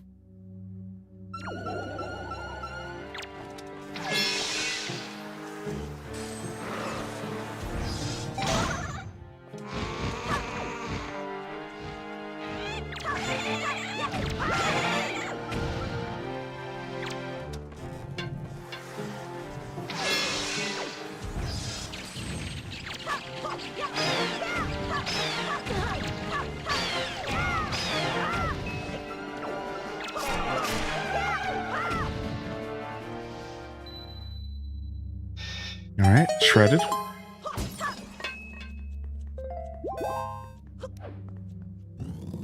Only in this stream I would ever hear a sentence like that. You think so? I guess that's a good thing. I guess.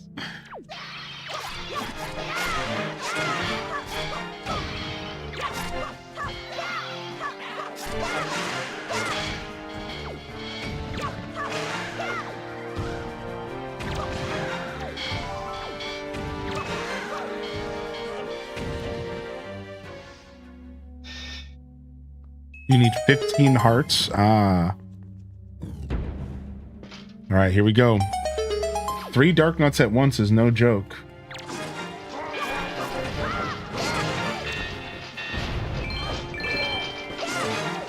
Oh, never mind. It's 4. Don't mind me.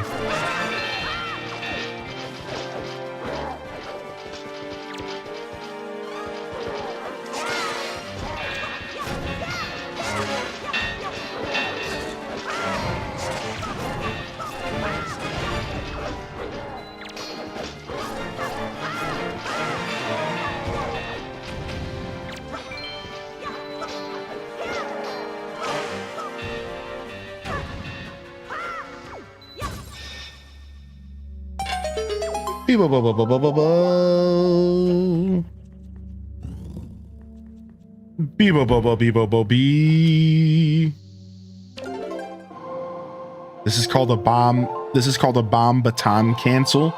So what's going to happen here is as soon as I'm done playing the song, the bomb's going to blow up and it's going to send me into Ocarina of Time. And then we're going to continue playing the game from there.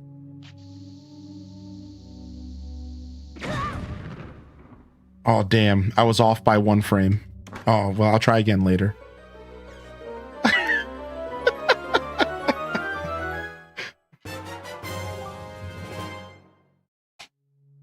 Damn. We were off 1 frame, dude. Rip the any % world record. It's gonna send you into the Skyrim intro, so you're finally awake. No, instead the camera pans and it's just a guy going, "Did you wash your ass today?" Did you wash your ass today?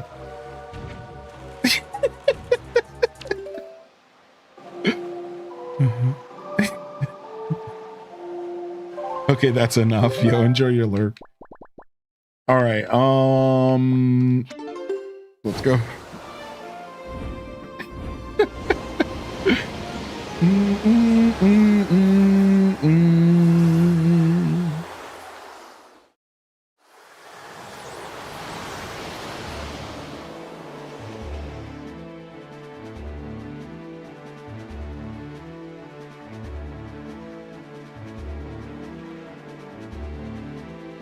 All right, here you guys go. This is because you guys were so confused.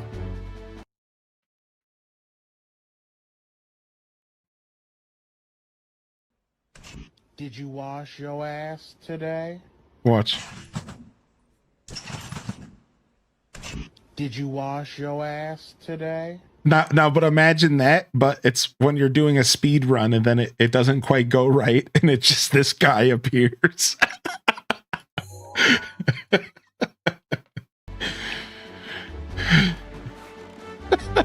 So what people do is they take that meme and they mix it with anything. Like it'll be like a TikTok like, yo, check out this awesome discovery I made at this trading expo. And they walk up to their trunk and they open the trunk, and it all of a sudden it pans to that guy and it's just him in the trunk. Did you wash your ass today? So like this is like a meme on TikTok, and it's all the time. They'll be like, oh, check out this awesome meal I just cooked. And like you open up this box that's supposed to have the meal in it, and it's just him. And it's like a massive meme. It's a massive meme. Yeah, they really win with curiosity. Yeah. So I recently saw one of those with Skyrim. It was actually that exact meme, but like in Skyrim. And it was like, I can't remember what it was, but it somehow went from like a human. It went from like a person to the Skyrim wake up intro to that guy somehow. Like, I don't know. It was like a layered and irony enriched meme. You know, those Zoomer memes that they're funny because they're not funny or something, whatever the kids are on nowadays.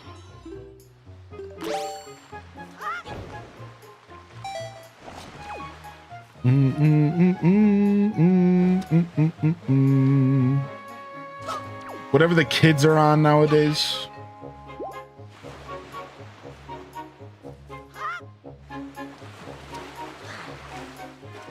I don't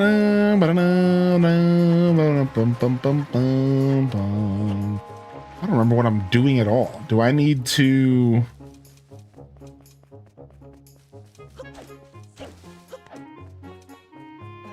go somewhere higher and float down? I'm not sure.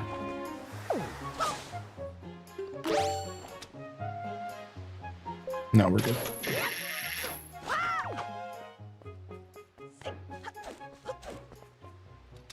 All right, let's go. Let's go get a Triforce piece. Or I think we're here for a chart.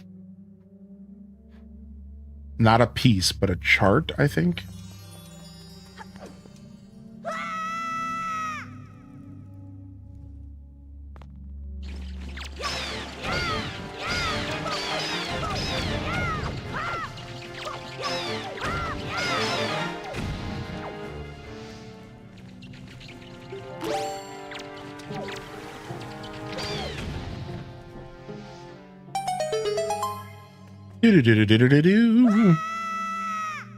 And then I think we're still missing one chart. Oh, the ghost ship.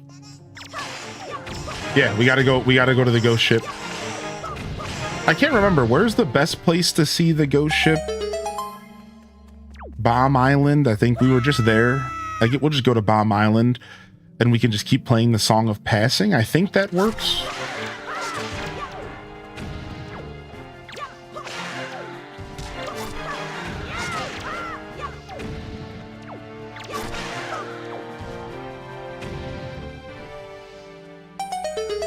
As a millennial, my Facebook Reels feed is interesting.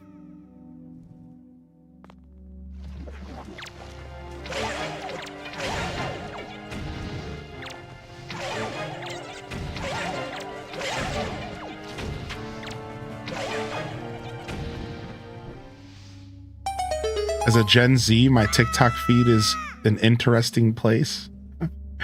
My TikTok feed's just full of music. Funny enough. My TikTok feed is like 40% music, 40% like video games, 10% whatever the algorithm's listening to my phone, thinking that I want to watch a video on, and then it's like 10% hoochies because TikTok's weirdly full of hoochie mamas. Like, not in a good way. Like, in a leave me alone, please. I'm just trying to be entertained way. I don't know.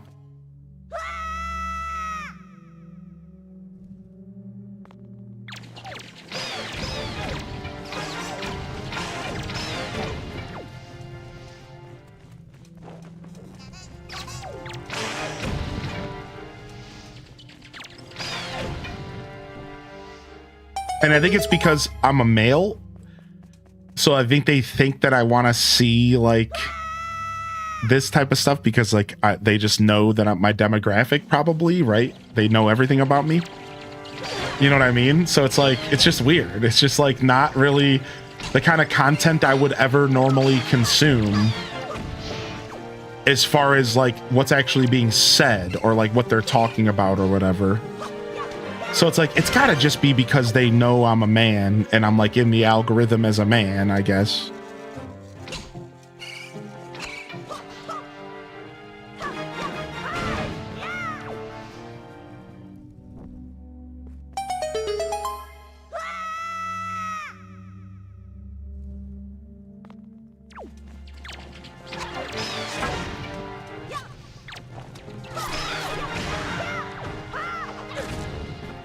Either way, I'm not really on TikTok too often, but I've done a pretty good job training my algorithm. Oh, you know, I forgot to mention that there's a lot of cute pets. There's a lot of cute animals in my TikTok. I've done a pretty good job training it to be like pretty palatable. It's a lot of like synthwave and like jungle music, like jungle, drum and bass. And then it's like a bunch of hip hop, and like that's it. Like it's interesting how it's actually done a pretty good job following what I've wanted for the most part.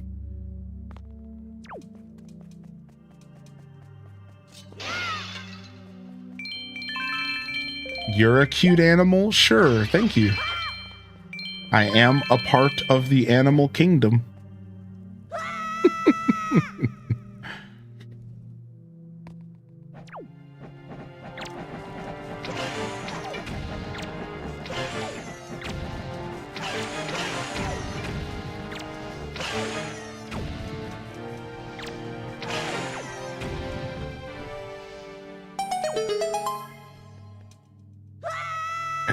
How you doing, bro? I'm doing all right. How are you, dude?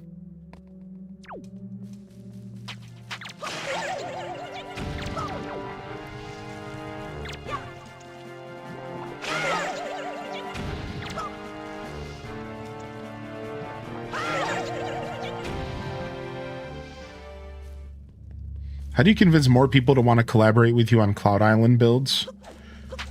That's tough because I see the Cloud Island to be super tough unless you go into it with buddies like purposefully, because like mostly everyone wants to work on their own stuff unless they have time to like do both.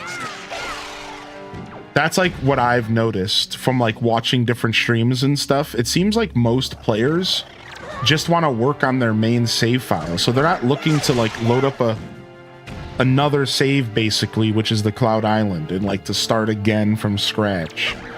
It's just gonna take some time, because once everyone right now is still pretty, think about it like this, everybody right now is either still playing the story, has beat the story, right? and they're a little bit bored. Like not bored. What's the word I'm looking for? They're a little bit like overstimulated by the game. So you've already beat the story and you're working on your own content, or you just finished the story, so you don't want to like go back to square one again. That's what I'm trying to say. Sorry, I'm tired. So you either just finish the story and the last thing you want to do is go back to square one to start a Cloud Island, or you're still going through the story and you don't want to have to go back to square one. So really, Cloud Islands are gonna be how we play the game later. You know what I mean? Like, it's gonna be that thing that like once you're like looking for a reason to load up the game, maybe you need a break from designing your own build. Maybe you haven't played in a little while. Then you log in and you're gonna be like, oh yeah, let me go start a new adventure here and rebuild the Pokedex and do it again. It's like replayability.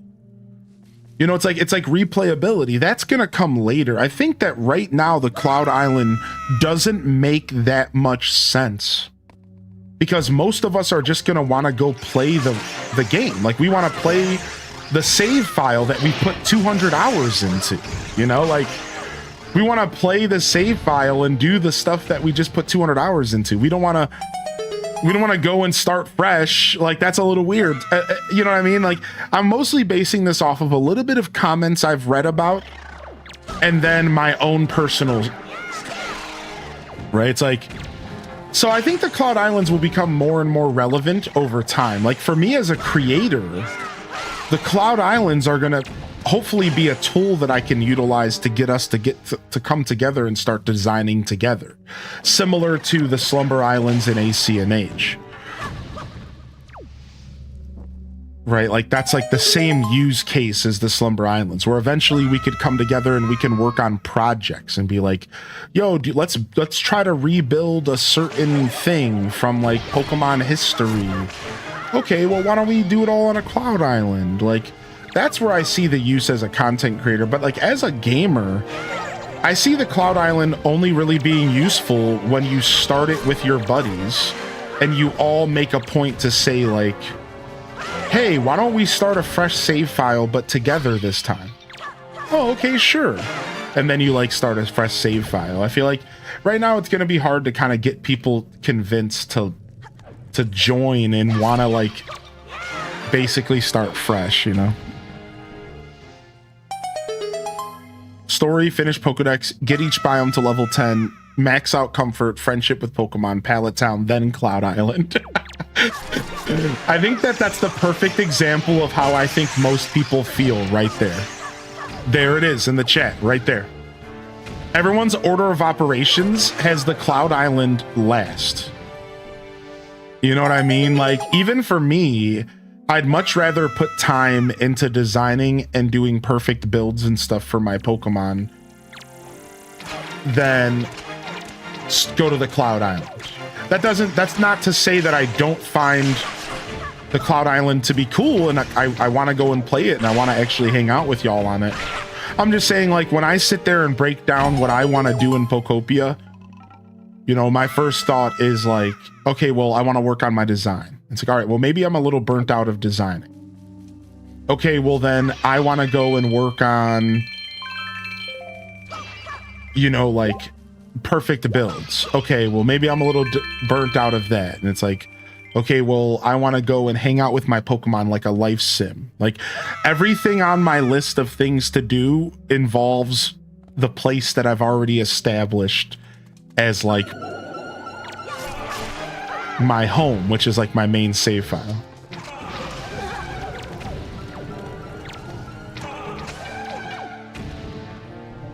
My motivation dried up for solo play when I finished my decks. That happens, yeah. Dude, it's you finished a goal. You finished a goal, you finished a journey, of course. Like, your motivation's gonna die off, yeah. Dude, I'd be sitting here lying to you if I didn't tell you that that happened to me as well. You know, and it happened for my show. Like it happened for like the story we were telling with the show. Like, you know what I mean? Like, now we finished the Pokedex and it's like, okay, like, I'm done watching this game. For sure. Like, that's how that works. You know, it's like, okay, we finally saw, if you were watching me and you wanted to see me finish the Pokedex, I did it. Now it's like, okay, we're done. Now I'm going to keep playing Pokemon Pokopia because I think it's a really good designing game. And I think it has a lot of merit because of that. But like, it's, you know what I mean? Like the journey's done. Like we finished the story, we finished the Pokedex. The journey's done. Like Pokopia's done. Like at this point, I want to turn it into a life sim, you know, like, let me give you a couple examples. You guys who have been watching my show for a while already know, but you know, I was watching a streamer. I was watching one of my old streams. Sorry, I'm trying to collect my thoughts. I was watching one of my old streams, and in this old stream, I was sitting in my house, hanging out with Tangy, talking to my chat. And I thought to myself, this is literally the future of Pokopia on my channel. Like, this is it. This is I hanging out, waking up with my Pokemon, vibing, and just doing a just chatting segment while we hang out with Squirtle and we chat with them. You know, like that is like, that is where Pokopia is now. And then designing.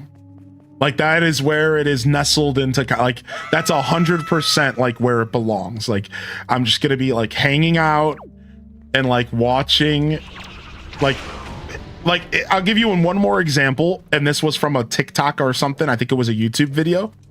You ready? I saw somebody having a conversation. They were interacting with a conversation between two of their villagers. There was a conversation happening between two of their Pokemon, and they were interacting with it on this YouTube video. And they role played that there was like tea. They were like, it was really cute. They were like, yo, look at Pinsir, or look at Scyther. He's over there gaming up Vespiquen. And Scyther and Vespiquen were talking, and he's like, man, I got a lot of respect for that. Think about that. You're talking to the queen of the bugs, and you're walking up and you're talking to her like she's just another dame. And then like a conversation started between them, and they talked to each other. And this person was like role playing like the drama of the Pokemon world. He was like, oh yeah, I can't believe Scyther was up here talking game to her. And I'm laughing, and I was like, dude, this is exactly how I've played Animal Crossing for 7 years on my channel. Waking up with your villagers. It was literally me role playing the life sim that is Animal Crossing, showing off the sides of Animal Crossing no one else was showing off. I promise you, the whole universe was just decorating an ACNH, and then there was me sitting there hanging out with my villagers, talking to them, going through the drama, going through the role play of what could be happening in the story. That was it. That was the whole internet, was tutorials and designing. And then there was me. And I take a lot of pride in that because I made Animal Crossing really fun to watch. And when you were burnt out of decorating, if you were not trying to watch decoration, but you wanted a taste of AC, I was the guy to come to. And after watching somebody do that with Pokopia, it made me realize, like, dude, that's my journey. I think I'm doing that with Pokopia. Like, I think over time, we could very well end up just turning Pokopia in that as well. Because you're like, why not, man? Everybody who, like, Pokopia could be different, right? Like, Pokopia could end up actually being less decorating and more hanging out in the world. Because I think Pokemon fans are built different. However, as of right now, all Pokopia content has been nothing but decorating. Not sure if y'all have poked around, but like 99% of Pokopia content right now is people sitting there designing stuff. Unless they're still going through the story, which is fair because the game's still pretty new. But if they're not going through the main story, if they finish the story, they're just sitting there decorating. And I couldn't help but laugh at myself that is instantly, like, it's turned into a decoration simulator because people don't want to get too creative. A lot of people don't like have the same brain that I do to like role play and stuff. And that's not me talking down on them. That's me highlighting my brain and my creativity, you know, like I don't think every creator is thinking in that way. You know, I think a lot of creators are looking to do the obvious thing with the game because the obvious thing is fun. Decorating is great. You know, that's a really creative thing to do. My problem is like, I get really bored of designing, really bored, really fast. And I, unfortunately, every time I try to become a designer streamer, I fail. And you know, I wasn't planning on talking about this because I'm still kind of sorting the thoughts and the feelings out, but like I would talk about it when I was ready. But I kind of like foolishly did it again. Like I foolishly like tried setting up a bunch of designing content thinking that that was something that I was like ready to do again. I was like, oh yeah, it's been a while. I'm ready to start taking on a bunch of design projects and like I'm gonna start being that creative designer streamer that like I was at one point, but I don't really like being too much. And then I just burnt myself out.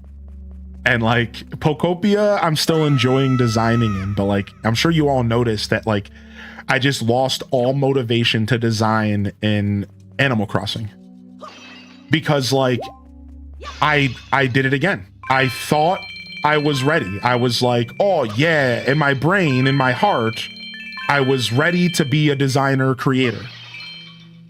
But in like but in hindsight, I jumped the gun and I got a little too excited and I burn out. I'm just burned out. Like I don't want to do that kind of content. I just don't really want to be a decorator, designer, content creator. I just don't want to be that dude. I want to do that stuff sometimes. I want to do that stuff lightly, fun, in a fun way when I'm really feeling motivated and creative. But to force myself to do that kind of content, it's like I burn out of it so quick. That's what I'm trying to say. I burn out of it so fast. I stop having fun with it so quickly. And I forget that. And I'm still like this many years into streaming, like I'm still getting reminded of that. Like I gotta remind myself that like when I take on a creative project in a game, it needs to be light. It needs to be focused and it needs to be realistic. I can't like go into like, oh, I'm like the Ohio Island. Now that was partially timing because we had an AC update to get announced and yada, yada, yada. But like, dude, that's a massive project. Designing Ohio and ACNH is a lot of work. And I think I like, you know how they say with food, you eat with your eyes, not your stomach. So you like order a bunch of food and then you're not actually going to eat it all. That was basically me with designing. Like I ordered a bunch of food and I was like setting up a bunch of projects for us to do as a community and for me to show off on my channel. And then I hit a literal wall. And I just like, I can't even wrap my head around doing designing right now at all.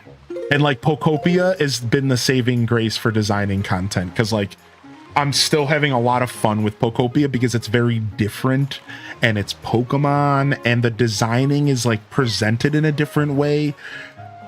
And like I'm still enjoying it like a lot, but holy heck, have I learned another hard lesson that like I need to stop pretending like designing content is something that I can do a lot of.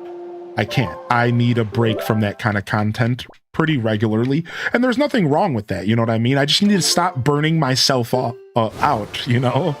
I need to stop like setting up these major projects because I don't have the heart to finish them always. I do want to go back and finish the Ohio Island though. I'm not done with it. Same thing with finishing my Lost Woods. I'm far from done with it.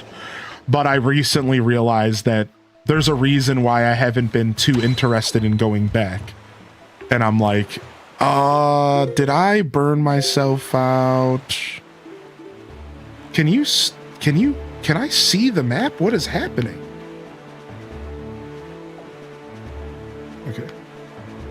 Okay, I need to go north.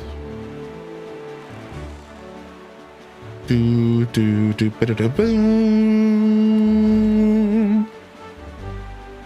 Designing content is brutal, dude. Dun, dun, dun, dun. That's the reason why some creators jump from designer game to designer game. I get it. Decorating is super duper fun, but I also love playing with DAOs growing up, and there's so much DAO house play potential with these games. Yeah, right. I understand it. Like I wish I liked decorating because I'm good at it. You know what I mean? Like I wish I liked decorating because I'm good at it, but I get burnt out of it. So it's a blessing and a curse for me, dude. You know, it's like I wish I had the gumption to just have like a consistent form of content to look forward to doing all the time, and that like a safe space for me to go back to. Like I wish I had that, because I unfortunately burn out of decoration content, but I'm good at it, and all the games I play, people want to watch me do it in, and then I'm always left feeling super hollow after a while, and I'm like, I can't do this. So yeah, a lot of it's like I wish I like didn't burn out of decoration content. I just do, you know, and it was because I didn't play those types of games growing up. I was an adventurer gamer. I mean, I am. I was a Zelda gamer growing up. I was a platform gamer. I wasn't necessarily decorating and stuff as a kid. That all came around because of content. Yo, what's up, Pastel Gongju? Ba-dum, ba-dum, ba-da-da-da-da.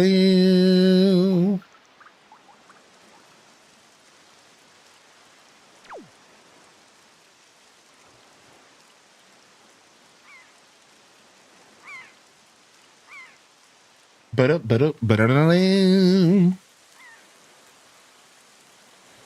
Yeah, creative games and social games, I just can't do it. If I could just sit and play Animal Crossing casually all day, every day, that would be ideal. That would be my favorite thing. That's the problem. That's like the real conversation here, is like people don't want to watch Animal Crossing content that isn't decorating. Therefore, you know what I mean? Like if it was as easy as just loading up AC and doing it the way that I normally play it every day, that would be great.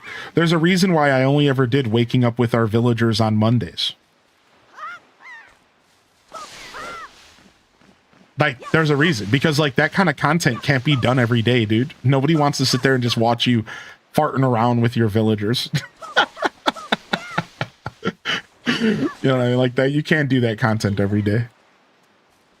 Not in this space.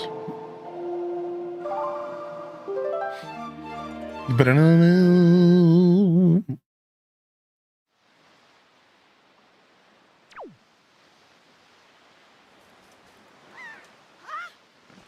Sean, a guy dressed up in a Halloween Cthulhu costume that reviews antiques. Dude, that's amazing. That's my kind of content.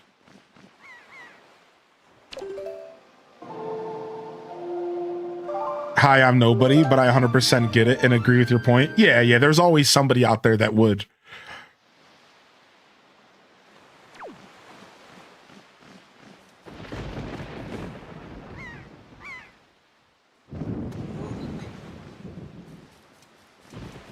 We get a nice thunderstorm. How you doing, Jess? Good to see you.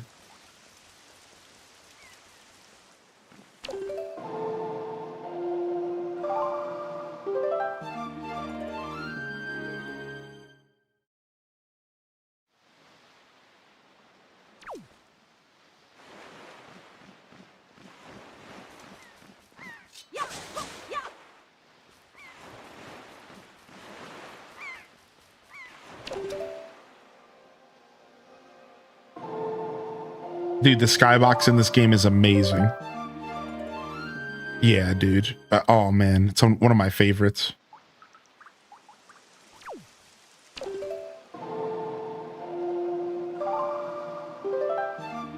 Not having a good day at all. Sorry to hear that, Dreamy Gamer. Matters of the heart can be frustrating and a lot to deal with. I hope things get a little smoother for you. Hope they get a little smoother for you. What are we doing? I'm trying to get the ghost ship to spawn. I think you can just do this to get the ghost ship to spawn. It's got to be like a certain moon cycle.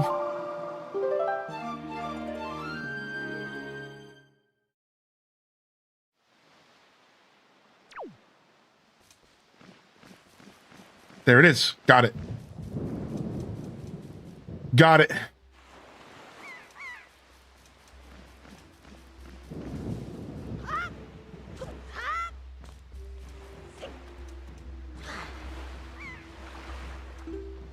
All right, and then I think we just go and hook shot into it, right?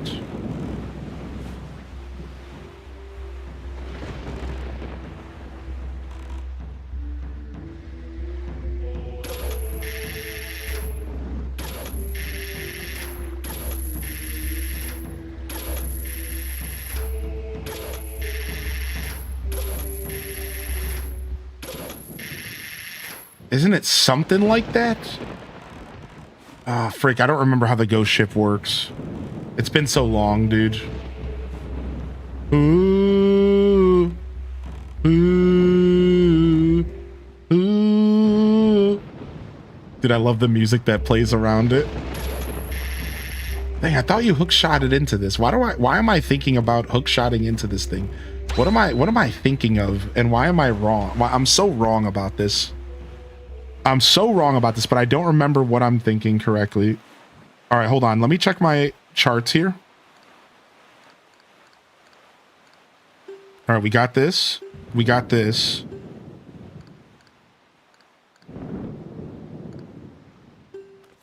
All right, we have to decipher this stuff with Tingle. All right, we have 3 charts to decipher. That's... And then the ghost ship is 1, so that's 3 charts to decipher. Then the ghost ship is 4. Ah, we need to go to the Oasis.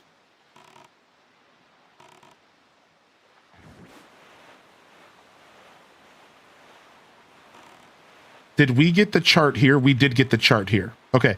All right, we need to go to the Oasis, which means we need to go to Windfall.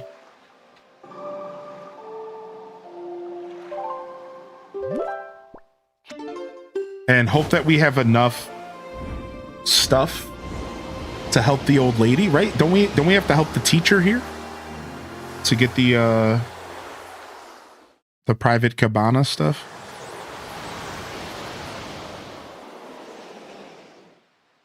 Oh, you have to make the ship solid. Oh. You can't go in the ship until you have the ghost ship map. I kind of remember all of this now. Okay. Frick, I don't remember where to get the ghost ship map. I'm gonna have to do some wheeling and dealing, some trading or something. Maybe the skull necklaces, something like that. Boom, boom, boom, boom.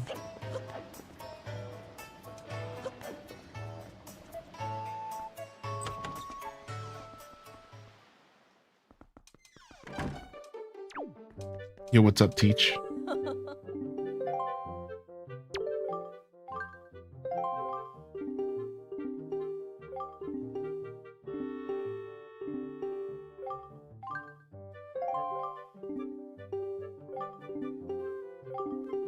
All right, let's go deal with this gang. A6. A6. So was that the top row?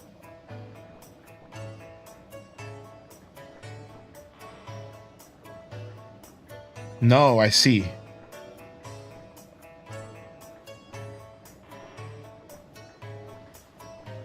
Okay, hold on. Let's do this first. Whoop-de-whoa. You got a problem with the killer bees? Yeah, get those punks. What up, Sparkling Zone?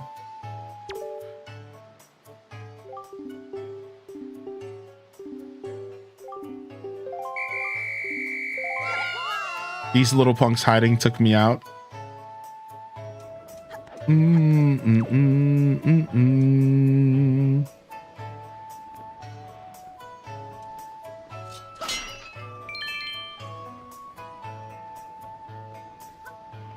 Surprise!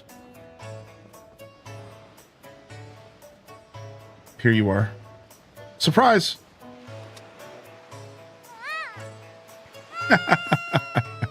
I knew there was somewhere. Dun, dun, dun, dun, dun, dun, dun, dun, dun, dun, dun, dun, dun, dun, dun, dun. Ah.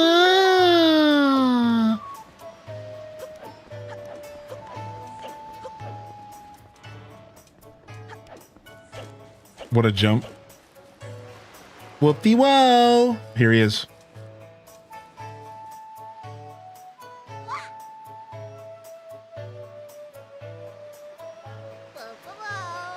Whoop-a-whoa.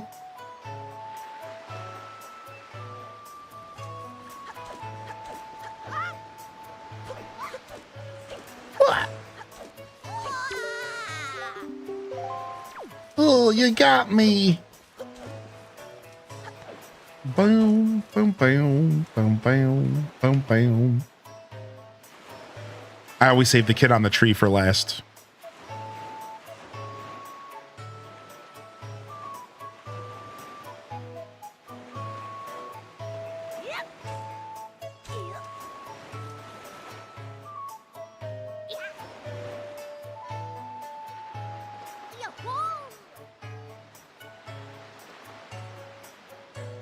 They do like a weird anti-Naruto run where instead of leaning their body forward with their arms up, they lean their whole body back, but they still have their arms kind of flourished backwards.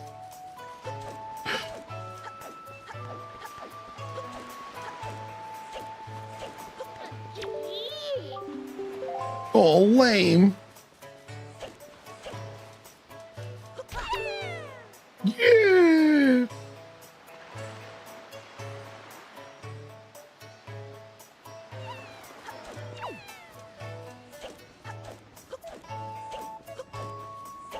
Well, you juked me, dude. Come here, you little rat. Yeah.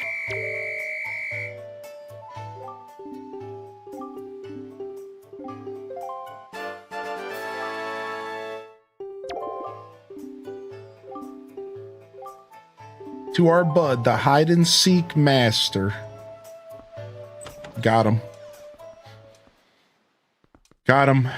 Hide and seek master reporting in.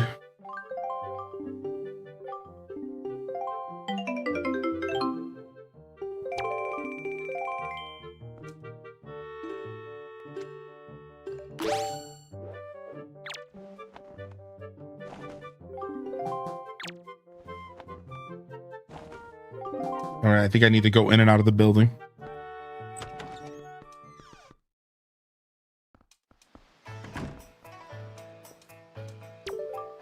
Okay, yeah, now they're like, her birthday's coming up. Okay. Okay, that's what it was. I needed to wait for the cutscene.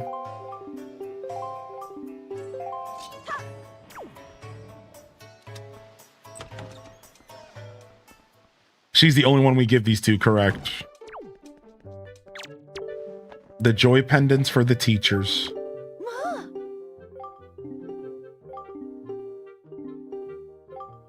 All right, 20 of them gets us the cabana deed, I believe. And then I think if you give her more, you unlock something else through her. But Wind Waker HD actually changes how you unlock some of this stuff. So I don't even know if you get anything from giving her the rest of them in this game. Because I think you used to get something else from her. I thought you used to get like the shield from her or something. If you gave her the rest of the joy pendants. You used to get something else from her, but... Alright, we got the cabana deed. It was a heart piece, is that what it was? Yeah, you got something else from her. All right, we got our deed. And we're kind of close to A6, so let's go investigate. Let's go investigate A6 if you're remembering where this ghost ship is. I haven't been reading the fish's dialogue, so any tips that I would have gotten, I've just completely avoided. Yeah, she used to give you the hero's charm, but now you get the hero's charm from doing the 100 floor dungeon or something. They changed it up. I don't remember what the change up was, but they changed it up.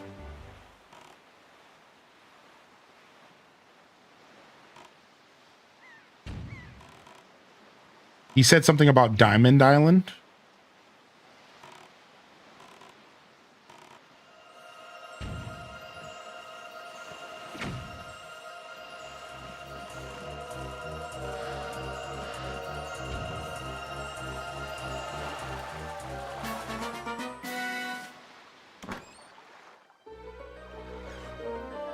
They fixed the work internet? Dang.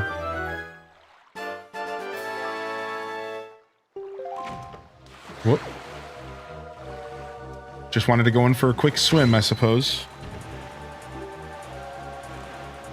Oh, gotta turn around here. Bow, bow, boom, bow, boom, bow, bow, bow.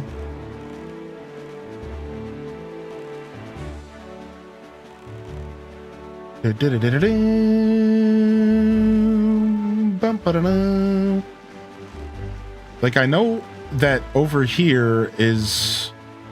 This is definitely not what we want here. Yeah, I don't think so. And we went to the corner of the map and we got the Triforce shard there.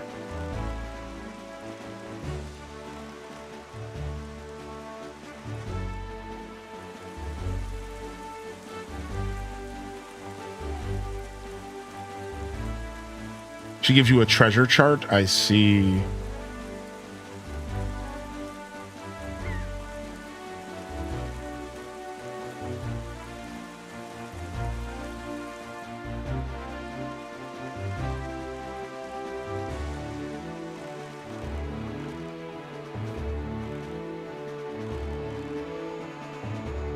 Yeah, I don't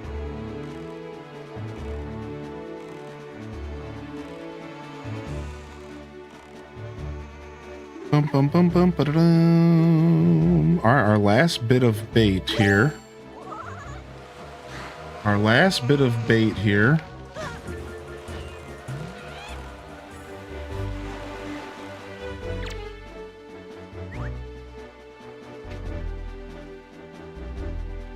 Dun, dun, dun, dun, dun, dun, dun, dun, dun, dun, dun. Always small fry. Yeah, let's get this sea chart, baby.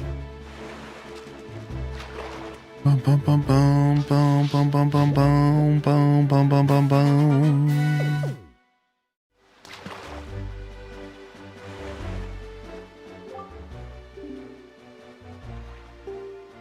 Okay, the seagulls and the big octos.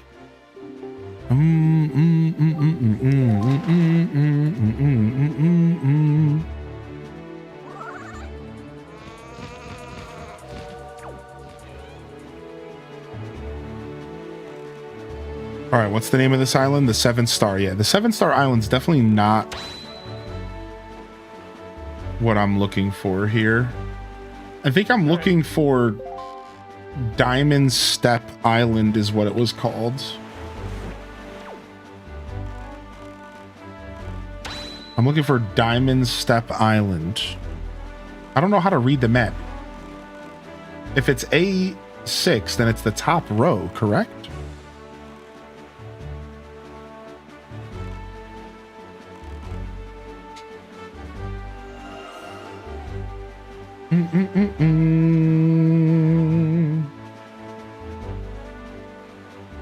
Yeah, we're looking for Diamond Step Island. I just don't remember where it's at. Yeah, A6. I think A6 sounds about right to me. I don't think you're wrong.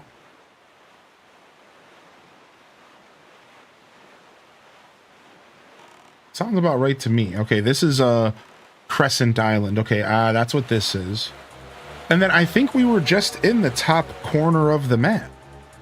I swear we were. We were just there. We just got a hook shot from there. But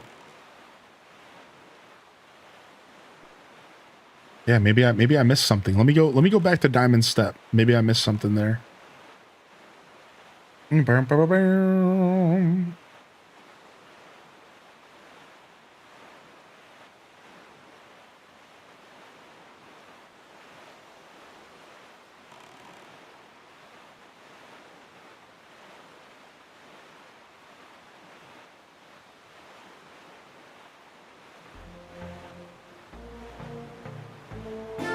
Yo, thank you, Sheik, for the 35-month primer. H does Gritty's in the chat. H Day Gritty. Oh, dang, I need to go get some more bait. No. Yeah, we've definitely done this. Let me go get some more bait real quick, so I can get the name of these islands.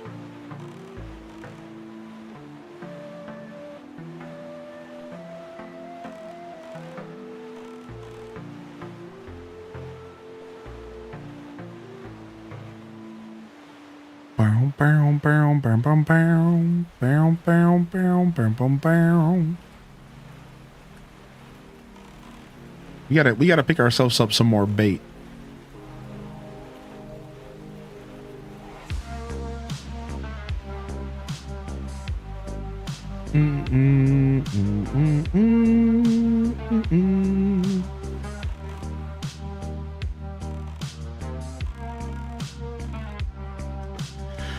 It looks like a diamond. Yeah, I remember the island now. I'm just trying to find it. Like I know what I know what it looks like in my mind. I know what it looks like in my mind.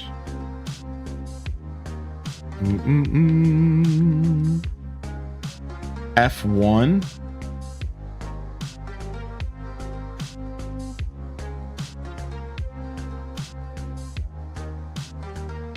Or you can interpret that as A6. 1,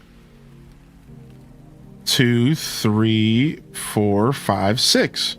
Yeah, that's A6. It's just read the other way. Ah, I see. I guess it depends on how you read it.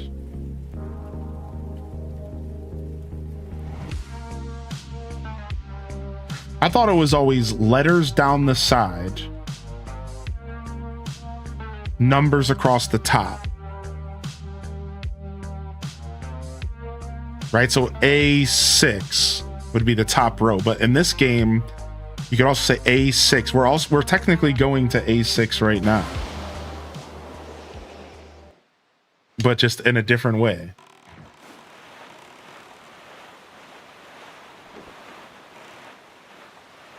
All right, let's go to our let's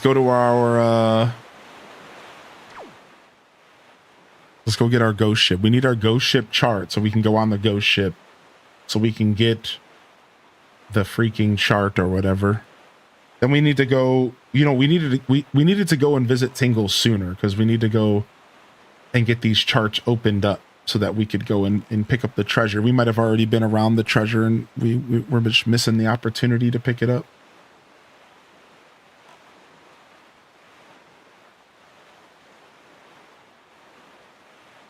Oh, and here's another octo over here. I'll avoid this one.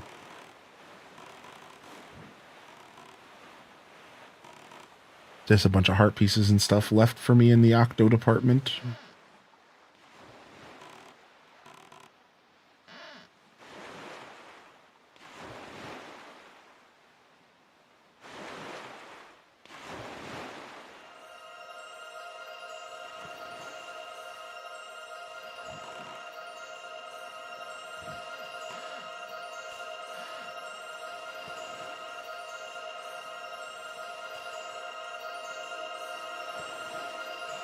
Got it. Some rupees? Maybe a heart piece?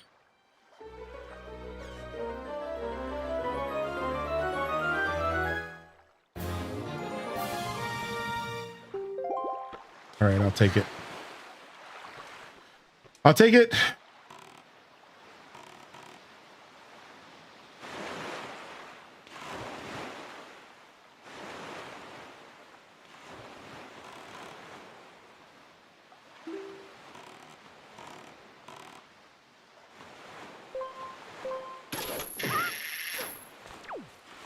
Hey.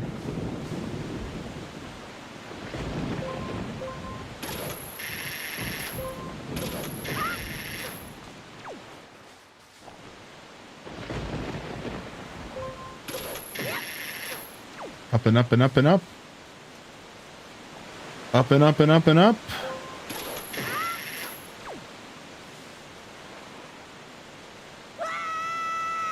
To go down, down, down, down. This is the area that I thought I was in earlier. This area is a little obnoxious, but it's not bad. I just don't ever remember the pot puzzle here. It's not a puzzle. It's literally a gamble. It's a guessing game.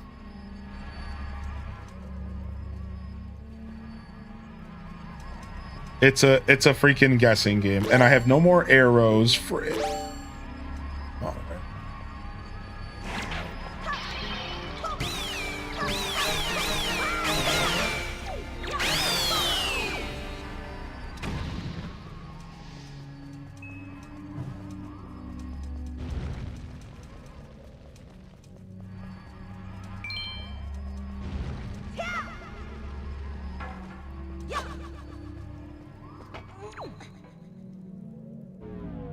Okay, pretty sure that one's easy. They give us that one for free, basically.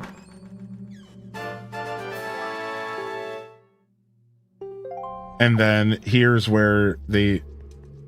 Oh no, that was just for the chest. Okay.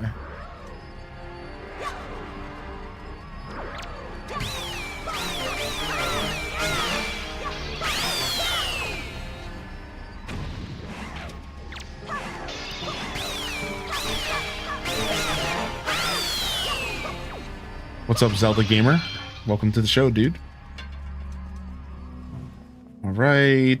And then again, I always forget which one's the right one. I have no clue. We're just going to take a gamble. What would you look at that? It was wrong.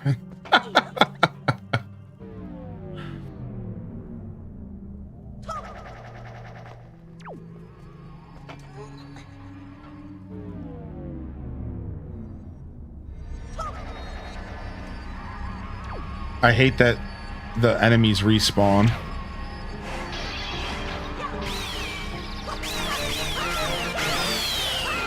I'm playing the Wii U. No, I was reading chat. I'm playing on the Wii U. I think that's your question. I'm not sure. This is Wind Waker HD edition for the Wii U.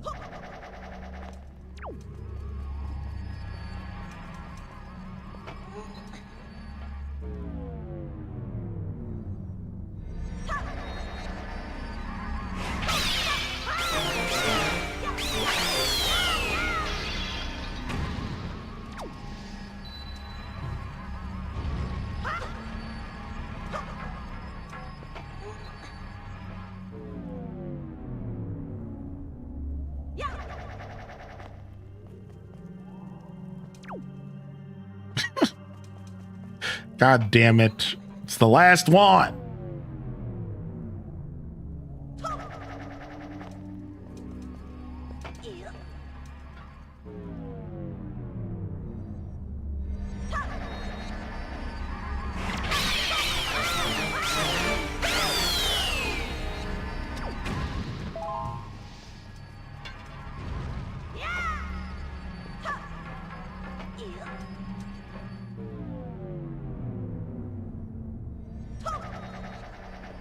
You gotta play the game again.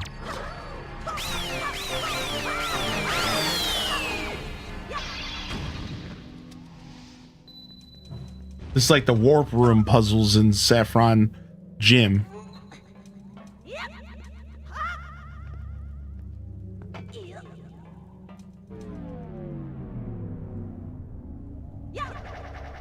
Cool.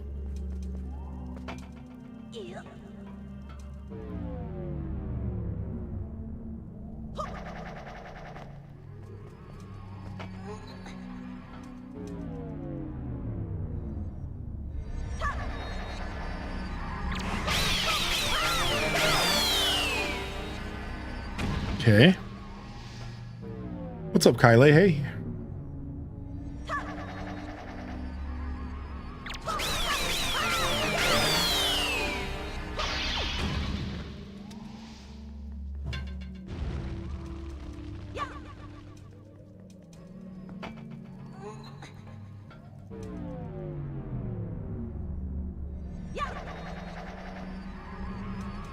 They try to throw you right next to the hand. Like, how dirty is that?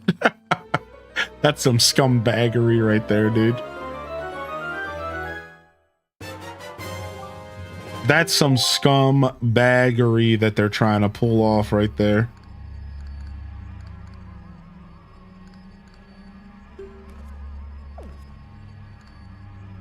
Okay, let's get out of here.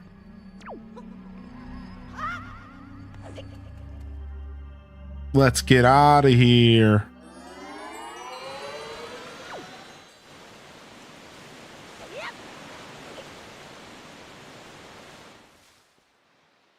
I don't know where my boat is.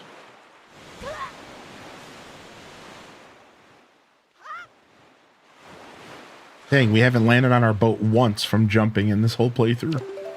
Tragic.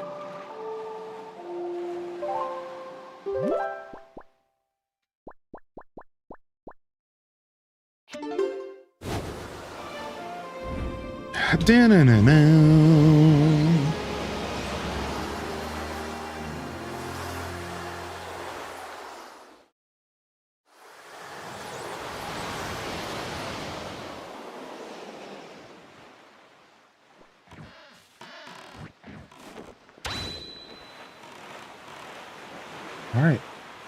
Now let's go back to what we were doing so we can go get our whatever the ghost ship is holding out for us here.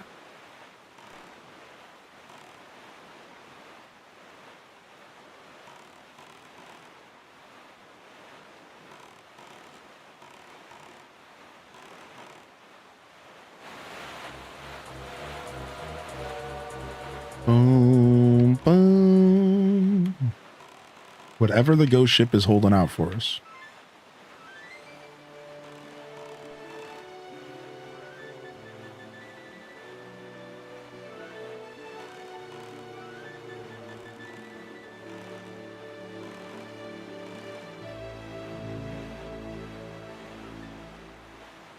Yeah, but this is it over here, okay?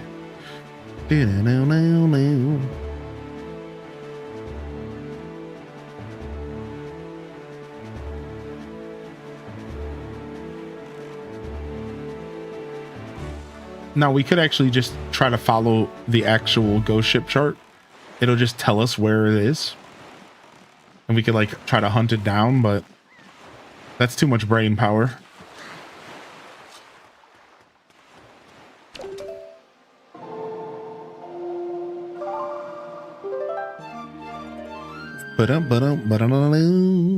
How we feeling today, afternoon squad?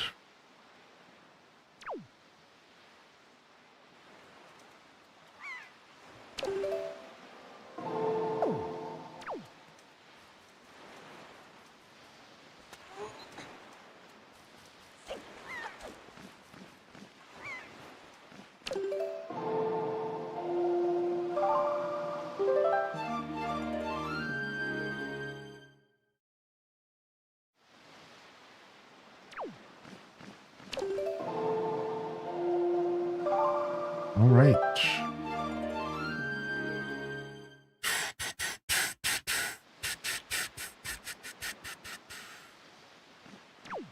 Ghost ship.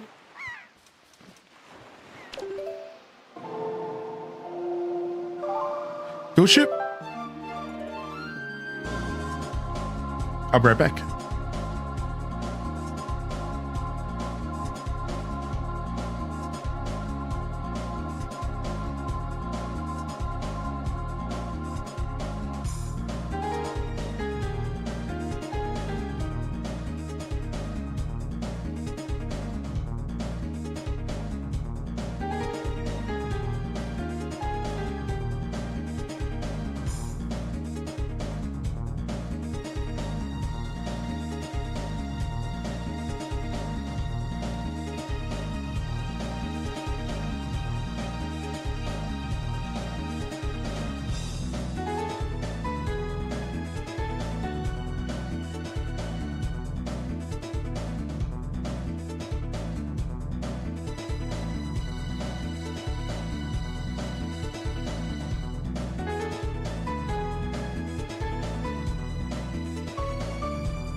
right.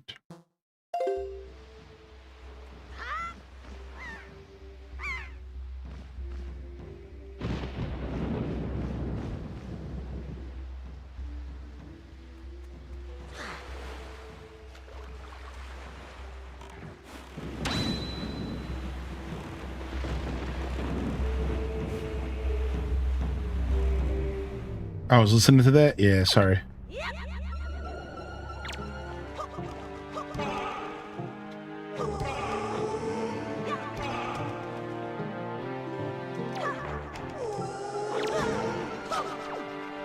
Don't do it. I don't have any arrows. Have to fight these guys the old-fashioned way.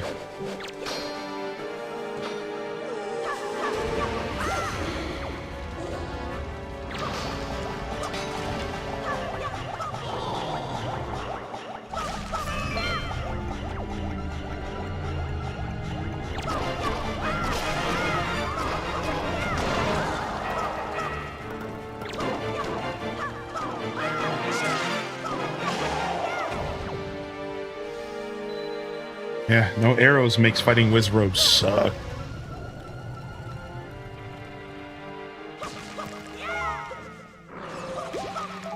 Here we go. We can get some arrows from here.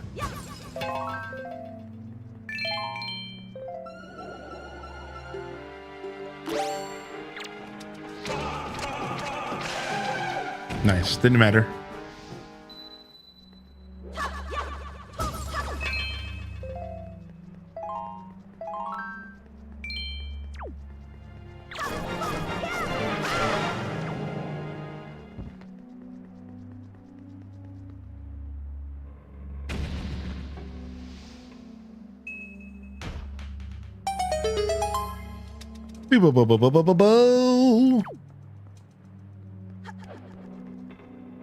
Okay. Mission complete.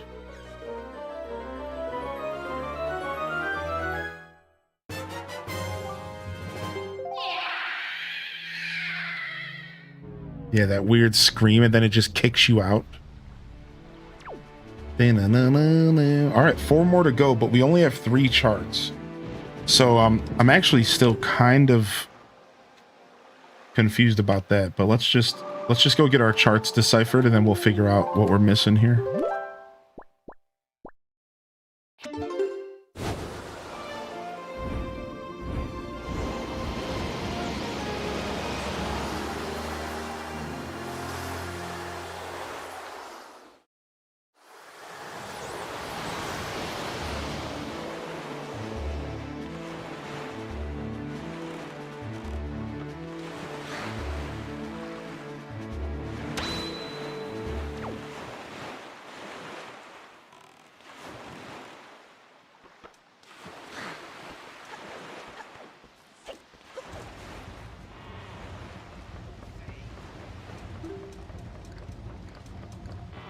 Yeah, we only have 3 Triforce charts, so we're missing a piece somewhere.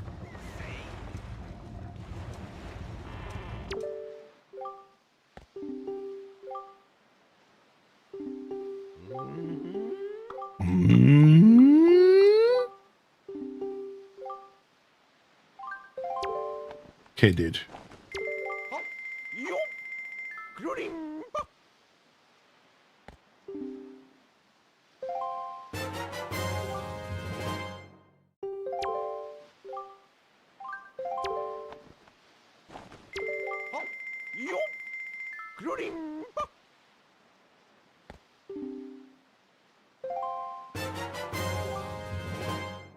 All right.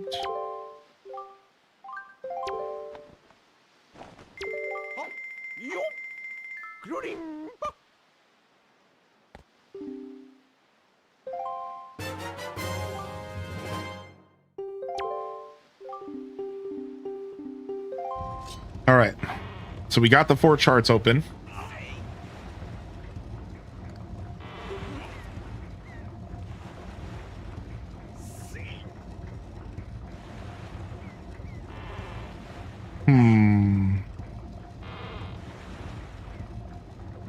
Okay, so we're missing the piece. Oh, I see. A bunch of pieces just appeared on the map because... I see. A bunch of pieces just appeared on my map because of the chart. So all 4 pieces are on my map, so we're good. It's just about going and finding them. That's pretty nice quality of life. This game was not this casual back then, man. This game on GameCube does not give you this much, like, help finding this stuff.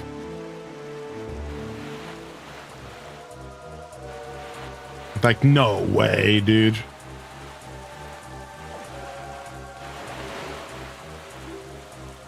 Also, I'm pretty sure those sharks would knock you off of the boat. I'm about to go get some coffee.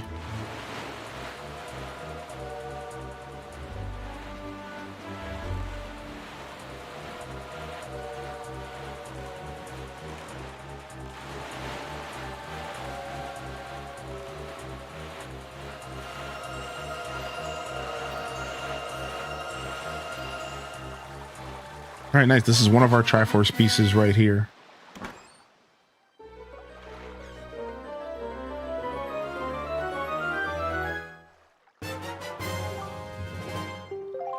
All right.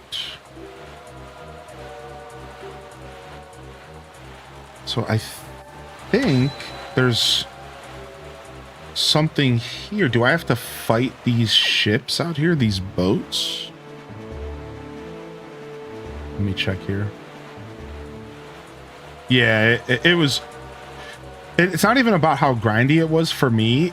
It's also about how if you didn't have a guidebook or anything, dude, this game, it didn't tell you anything. Like, it is so much more open to give you information in the HD version. I don't remember this game giving you as many clues outside of literal text clues on how to, like, do some of this stuff. Like, you were either reading what the fish said to you, or you were, like, truly searching the land, right? And, like, discovering how to, like, do all of this stuff. Like, you had 2 options, you know what I mean? You were either...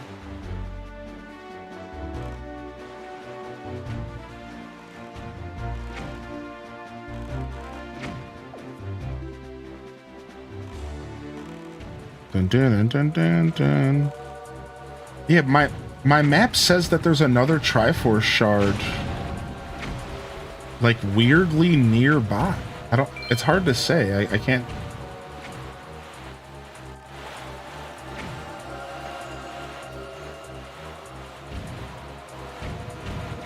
It's like in between these 2 zones. I don't know if it's in the zone that I'm currently in or if it's in the one next to it.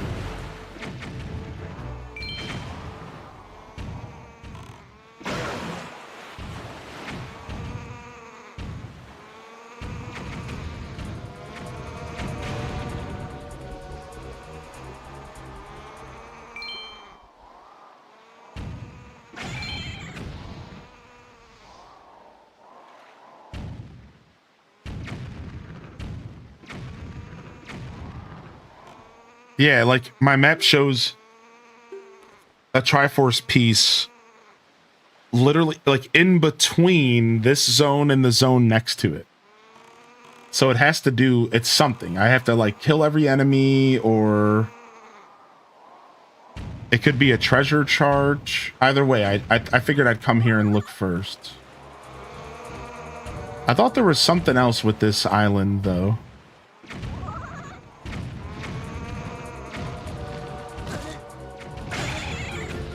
I thought there was something else with this island that I remember. I don't know. Will you stop? Can we put the sail back on? What the hell?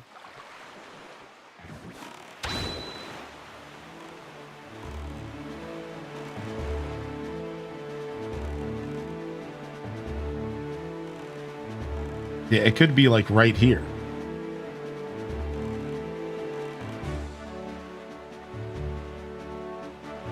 Yeah, it could be right here. This could be what my map is pointing at here.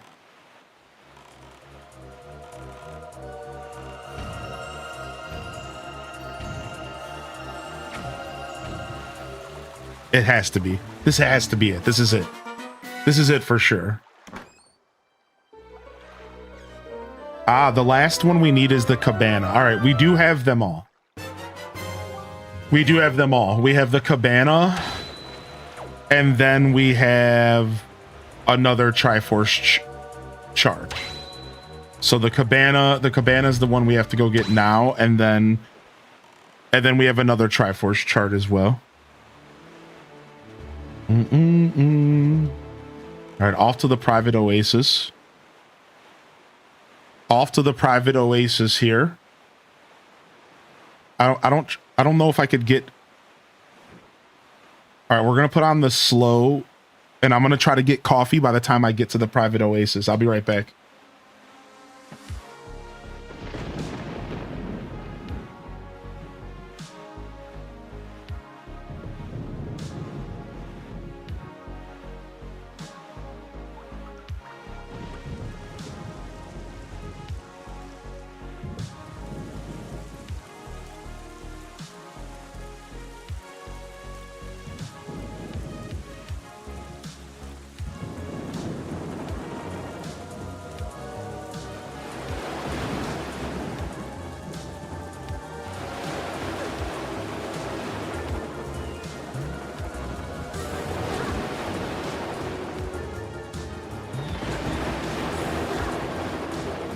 Oh no! Oh no! Frick! Okay, we're good.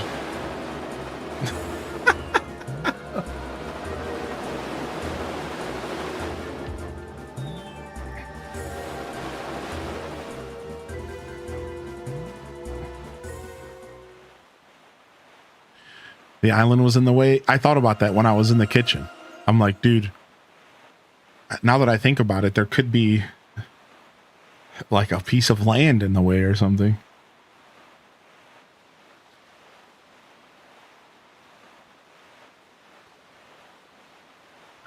Nice. Nice hot cup of Job.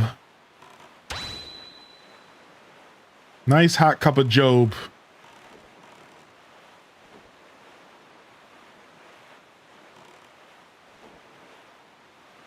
Bam, bam, bam, bam, bam, bam, bam, now, now, now.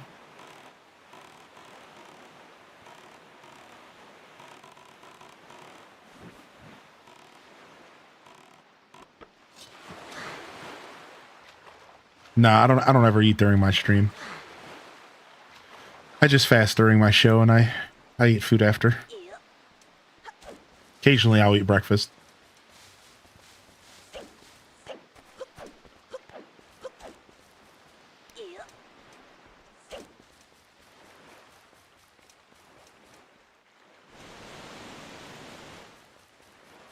Down, down, down, down, down, down.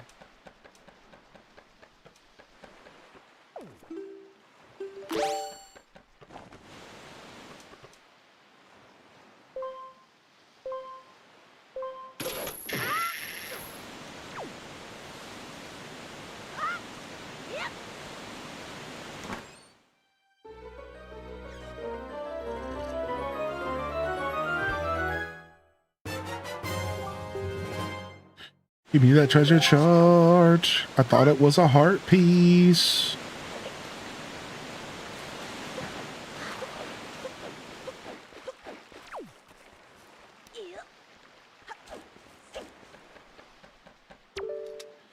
I thought it was a heart piece. Stop talking to me, door. Let me in the fucking door.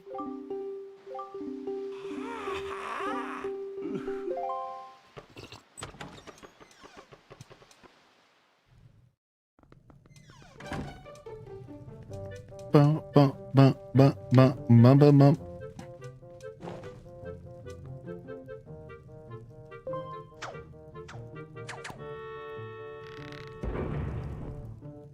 Oh yeah, there's like a whole mini dungeon down here. Isn't there? Yeah, there's like a whole mini dungeon down here now that I think about it, yeah. There's a whole ass mini dungeon down here.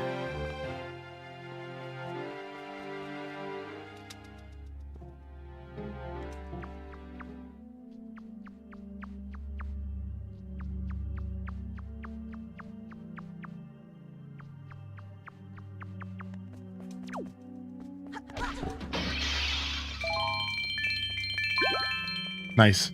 Had to make some of that money back that I got robbed from Tingle.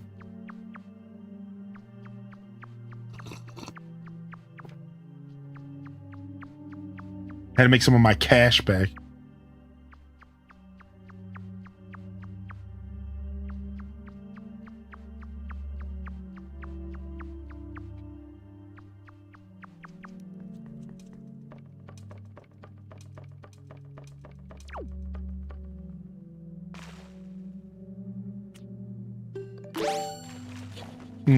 Open up.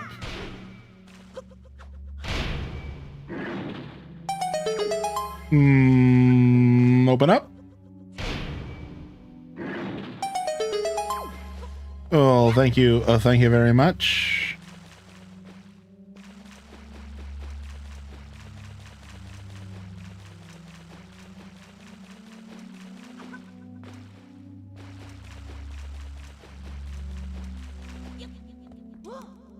PTSD from navigating this area.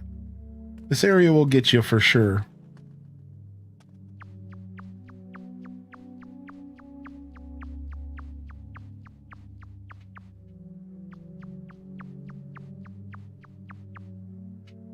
Is there a reason why your sword glows? Yeah, because we've infused it with the power to defeat Ganon. So our sword glows now because it's been infused with the power to repel evil.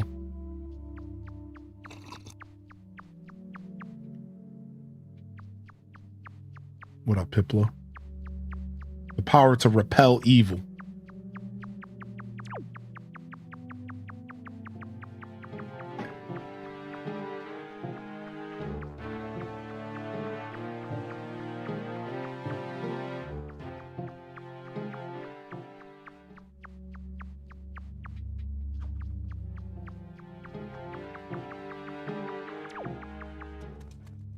Has Minna had a furball yet? No.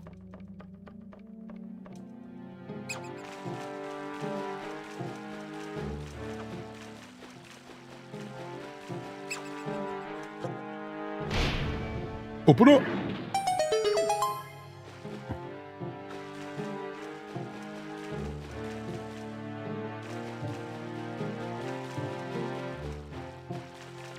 Bam, bam, bam. We're going down. Frick. They got me.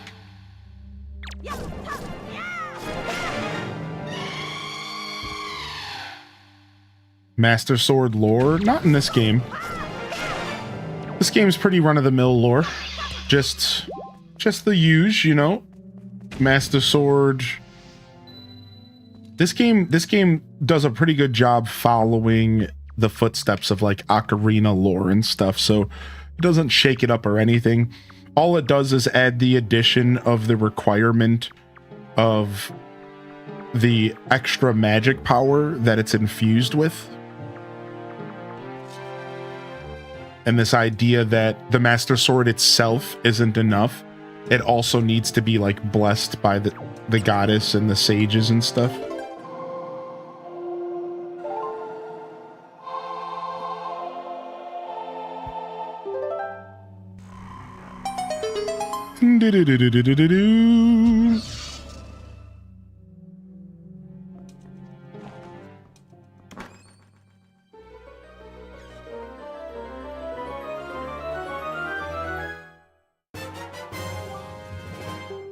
Only one more to go. Yo, one more to go. Yo, one more to go.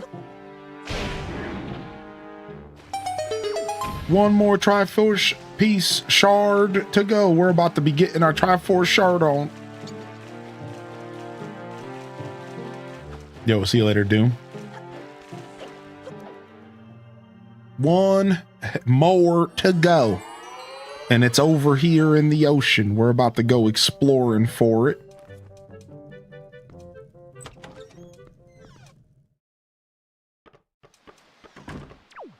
And then, Abby likes nachos, you get to see the end of Wind Waker, which ends very beautifully. We do have the final dungeon and bout, if you will, but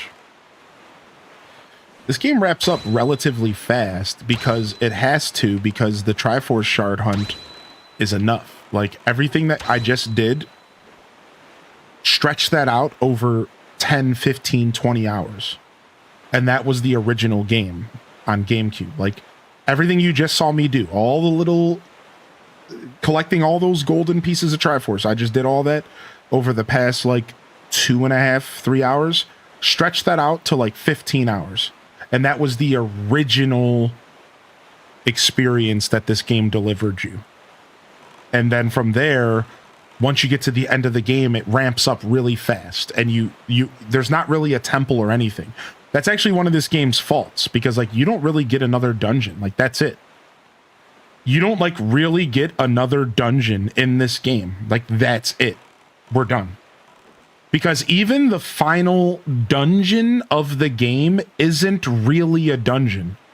It's basically just like your final bout. It's like your final footsteps traveling through this place to get to Ganon. Like, it's really quick. Yeah, it's not a dungeon at all. So you've already seen all the dungeons in the game. Like, the buildup from here was you were supposed to spend a ton of time adventuring in the ocean.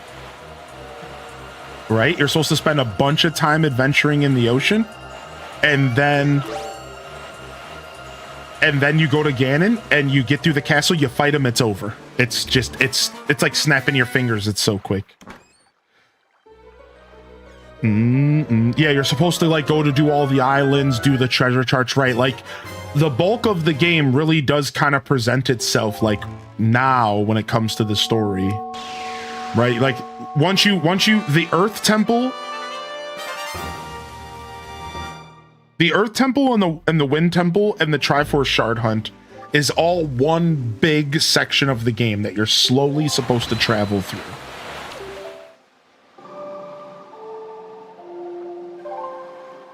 Could it be that Link doesn't have the spirit of the hero? Right, yeah, because, like, in this game, Link doesn't have the spirit of the hero, so, like, that makes sense.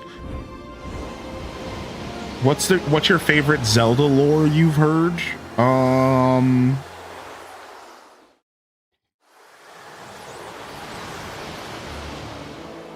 don't know. I like some of the lore of the Deku Tree and how, like, the Deku Tree is like a deity. The Deku Tree is a deity who, like, is like a god, and, like, there's multiple iterations of him. But, like, technically, he's, like, been around for a long time. I really like the Deku Tree lore. Well done, chat. You must show the Triforce piece you've assembled to the gods. Golden cheese triangles. Why does he not have the spirit? So this is the Zelda game. They really broke away from being the chosen hero. So in this game, you are just a random island boy. Like, oh, what is this? There, on your hand, the Triforce piece now dwells within you. It is the Triforce of Courage, proof that you are indeed the true hero. You have controlled the wind and crossed the seas, and here, near the end of your quest, the power of the gods has been bestowed upon you. Surely, from this moment on, you shall be known as the Hero of Winds. Chat, Hero of Winds. Go forth, to Hyrule, to Zelda's side. So the story of this game is that you aren't connected to the original hero at all. That's the difference. Like, you're not like Link's ancestor. You're not even a part of the bloodline. You are just some island kid who lives on an island whose traditions are every year, every time you turn to the coming of age, you get handed green tunics to represent a bygone era. Like, you aren't a hero in this game. You are just some random kid who just so happens to live in a family that for hundreds of years they would give green clothing to their children when they became of age to represent the hero of time and to commemorate the hero who saved the land. That is actually, you're not anybody but a regular dude in this game. And that's like the real powerful thing about this game, actually, is that you are just a regular dude. And you see how just now I just got bestowed the power of the gods on me. That is the difference. Like just now, I just got turned into Link. Up until this point, I wasn't Link. I was a guy who was trying to be a hero. Now the gods just gave me the Triforce of Courage. You all just saw the cutscene. And now I'm technically Link. Now I'm like embodying the courage and the energy of Link. But up until this point in the game, you're just a dude, which is really cool.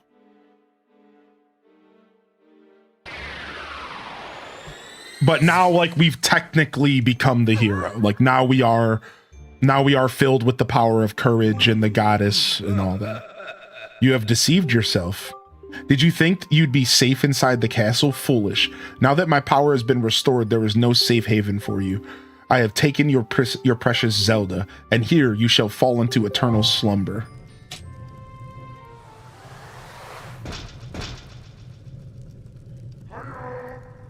Demise's curse. Yeah, that's good lore.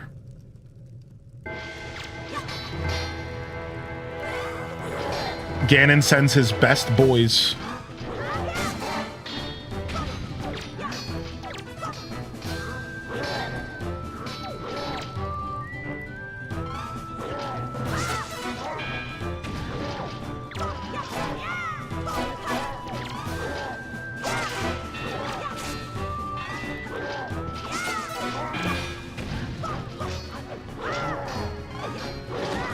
Frick.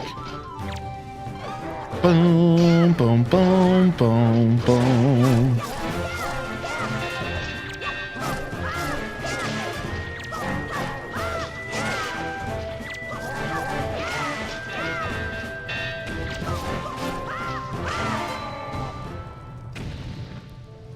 Tetris 2 OP had to be downgraded to be Zelda.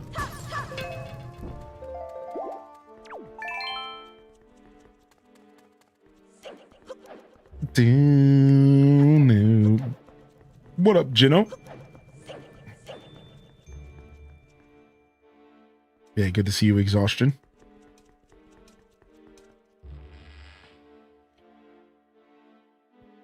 I like how the game like runs you here for you to understand that like you're good, you can go through here. And now we have to shatter the blade here. If only I could do it like the speedrunners do it. It's not going to be that fancy though. Sorry, y'all.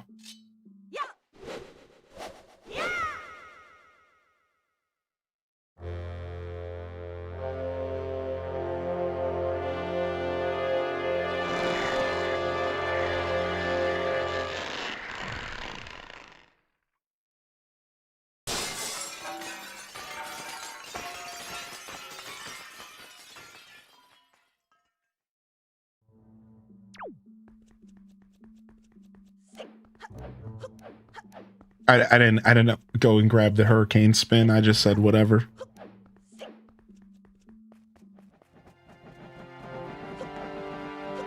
Man, the fact that we even get to walk through a little bit of Hyrule is like, oh, such a tease, dude. I wish we would have gotten Hyrule in this game, like as Toon Link, man. Such a freaking tease.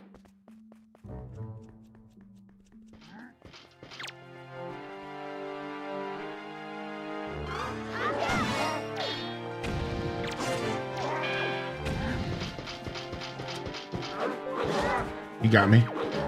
I thought for sure he was gonna go grab his weapon. Oh, he didn't drop his weapon. Oh.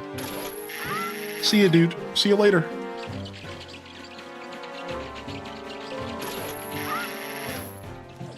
I'm outie. Boom, boom, boom, boom, boom, boom. Ooh, and then they start the music.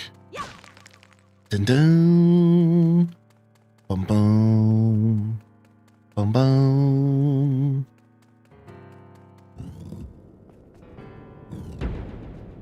Boom. The Ganon's Tower.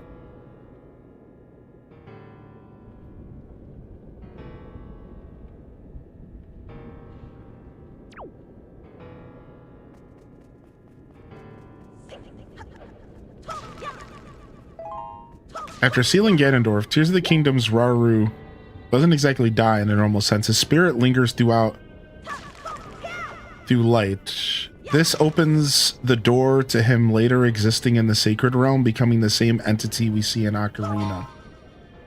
That's fun. That's a fun little theory there. Then they present you with the boss rush, which this is pretty cool. Zelda games don't do boss rushes like this in that sense. Like, pretty cool idea to like present you with a boss rush and make you have to fight all the bosses of the game again. It's like not the worst idea. I kind of like it. I don't mind it is what I'm trying to say.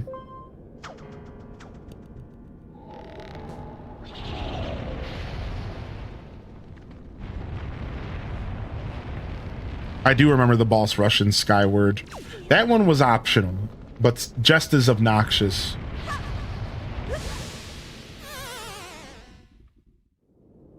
All right, I need to switch the position of my tools. Hello? Control pad, please, man? Okay.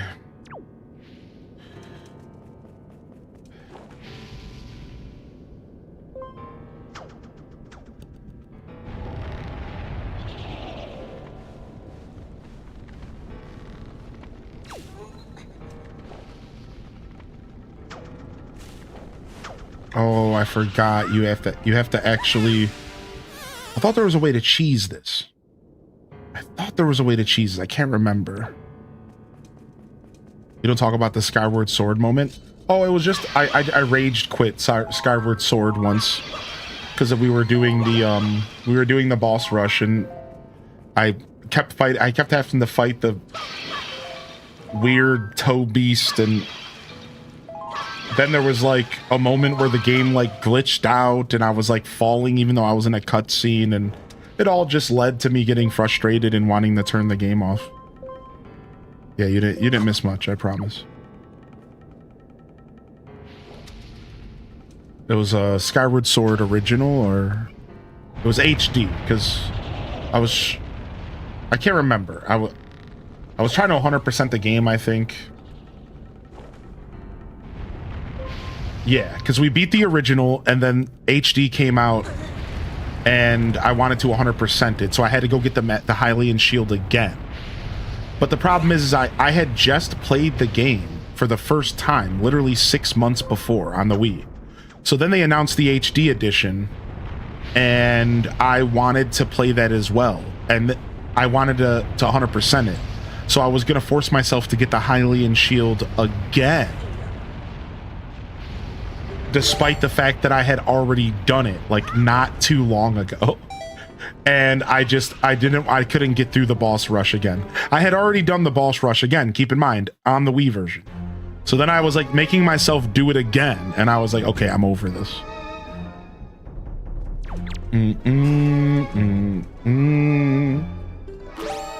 Oh, I forgot they reset your tools here. And they only give you the tools you would have had in the fight originally. That's pretty cool.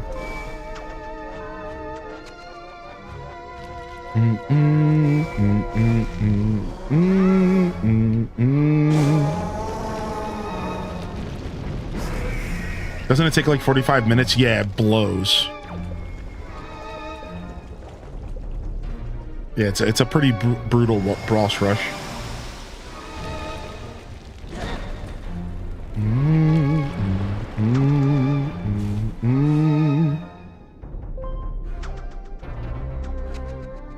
Really, it wouldn't be a problem if you didn't have to fight the same boss 3 times in a row with the occasional change up.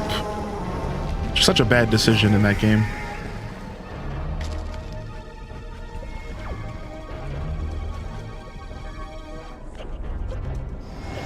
Yeah, fighting the Imprison over and over again. So like during the boss rush, it's just exacerbated because it's like completely random, I think. In which order you fight the bosses. And I ended up getting like the hardest version of the Imprisoned for like the 6th boss, like the final boss almost. and I lost to it and I got so mad.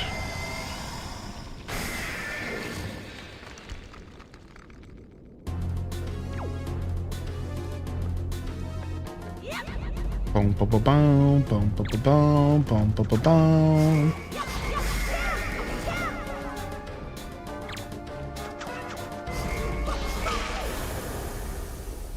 I remember cheesing imprisoned. Yeah, it came down to, like, there is a clip of me falling out of the sky to land on its back, but then the game bugs out and, like, there's a cutscene, but I'm still falling through the sky. It's the funniest clip, dude, because it's so dumb.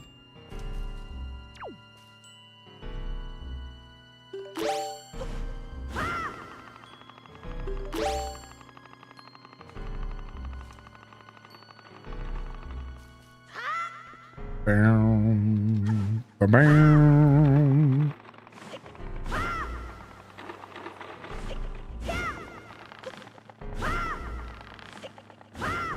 Oh, can you please just figure this out? I hate these wind machines.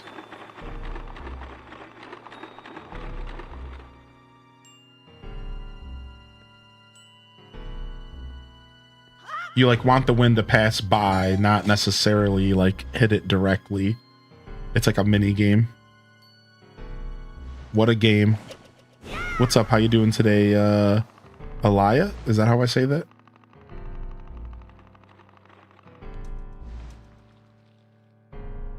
I don't know. I don't think my second playthrough of Skyward Sword's on YouTube yet. Only the first.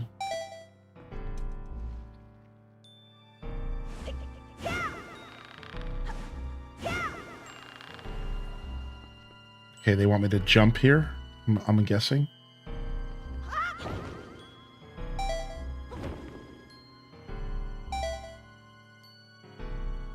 I knew that was about to happen. I'm like, dude, this is gonna be close. Oh, okay. Well, try again.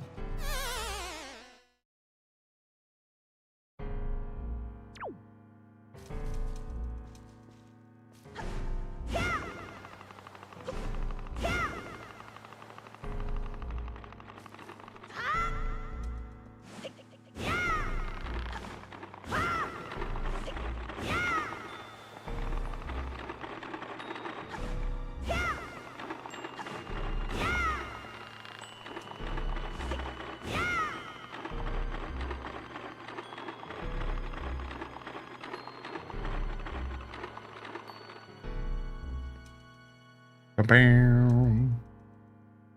Ba-bam. Okay.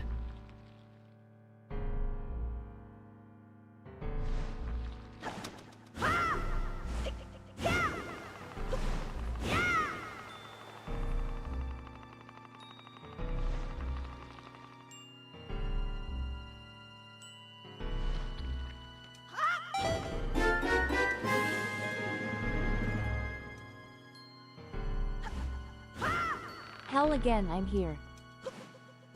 What's up, Gears? Yeah, so you can't hit that. So you'd have to like hit it and then like try to jump over here and like time it or something is what they want me to do. What do they want me to do here?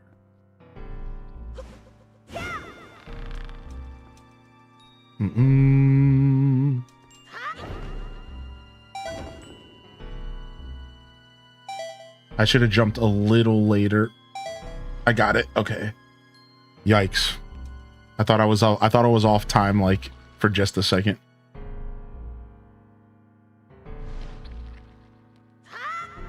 Bow, bow, bow, bow, bow.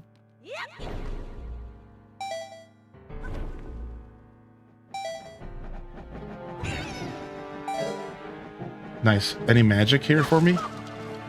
No.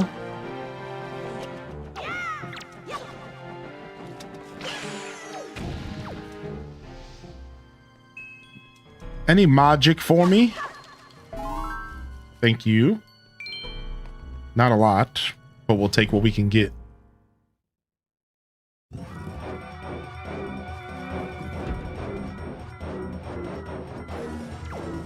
Oh, I need boomerang.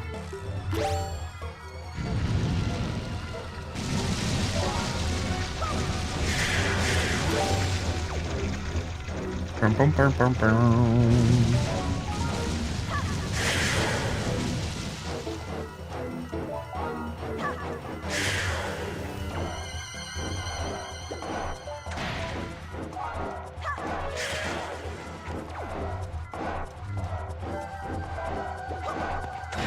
Okay.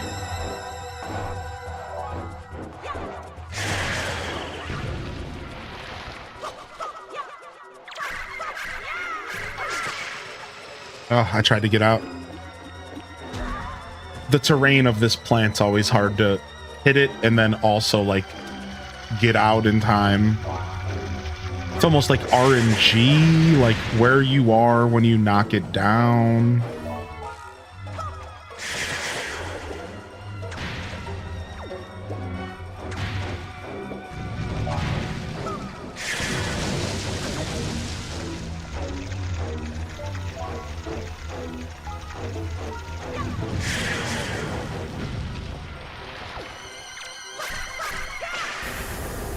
Nice shredded. It's not the same when the FPS doesn't drop to 20 when the flower opens. Wind Waker HD still has some FPS drops, funny enough, but yeah, agreed. Bam. I thought there was a way to cheese this so you don't have to do all the fights or something. I think somebody was telling me about that the last time I was playing, like a speed run technique.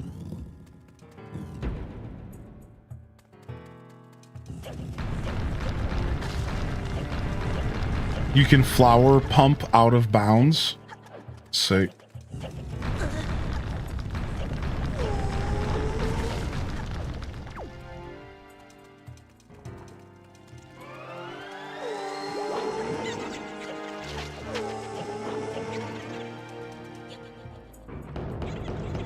All right, I know what I'm looking for. Come on, little slime dudes.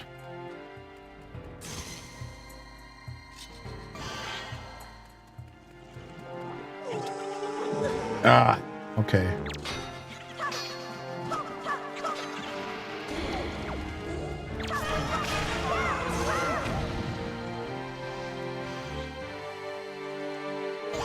Got him.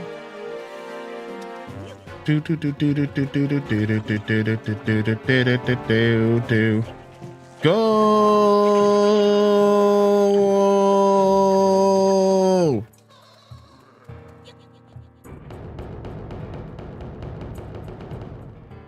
All right, same deal.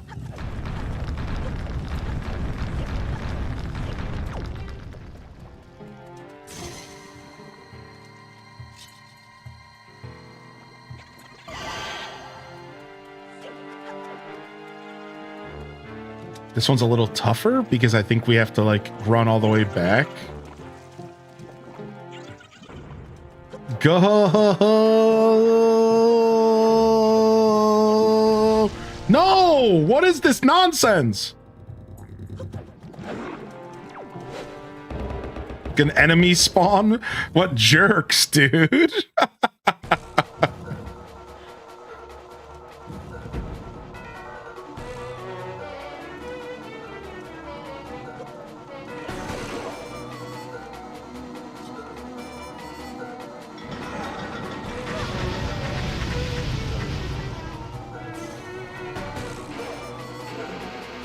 This is where Hurricane Spin comes in like big handy. This fight with Hurricane Spin can be nice.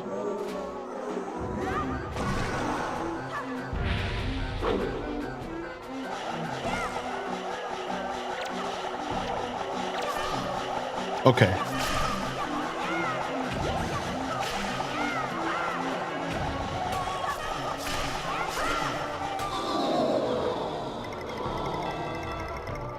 Takoyaki flavored Pringles? I don't... Isn't that like squid?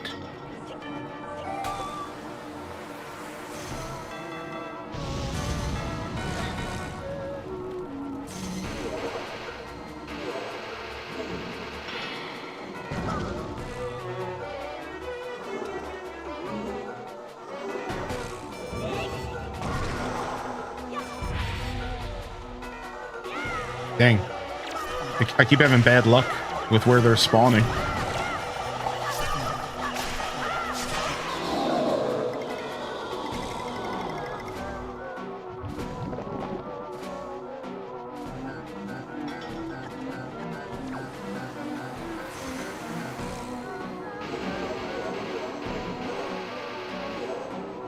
Oh, bad. Speaking of bad luck.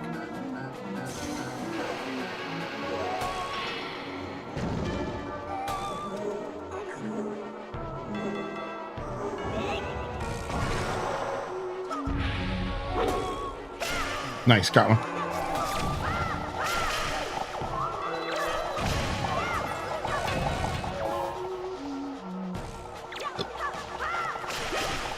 Nice. Dun, dun, dun, dun, dun, dun, dun, dun, dun.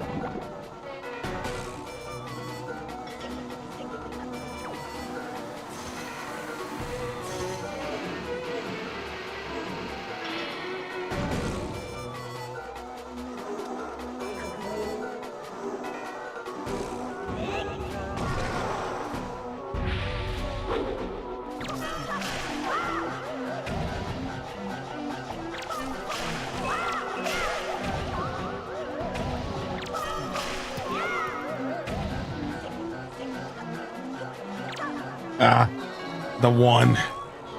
The one.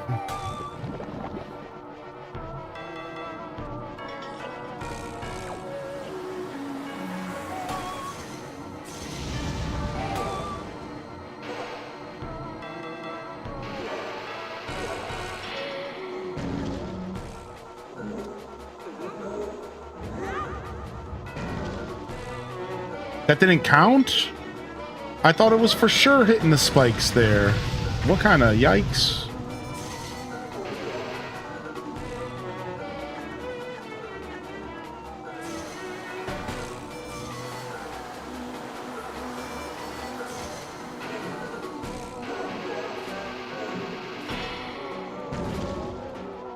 I thought it could be the walls, but I think it just has to be the pillars, I guess. I thought the walls counted. The walls only count for me, apparently.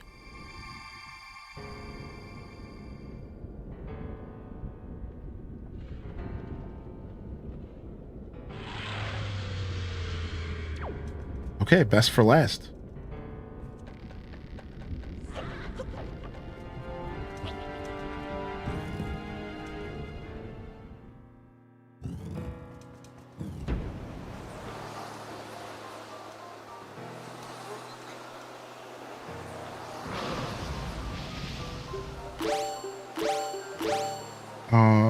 Maybe we need hook shot here.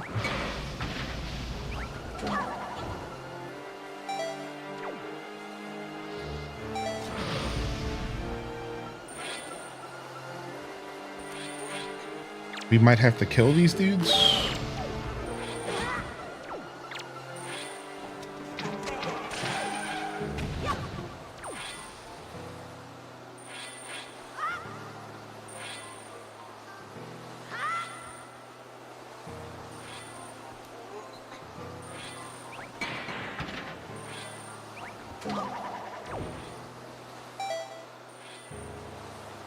Oh, you just had to go around. Okay. I didn't think I could get through there for some reason. I was like looking for a lever.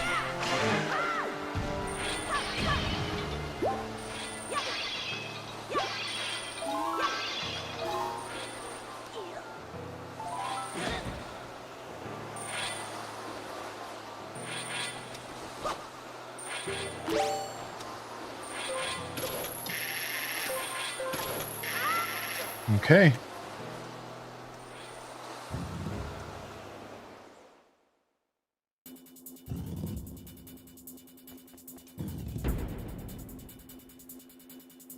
Doom, doom, doom, doom, doom, doom. I like the remix. I like the wait, what's happening to my weapon? Oh, it unequips everything. I like the subtle music change for this version of the fight. It's cool.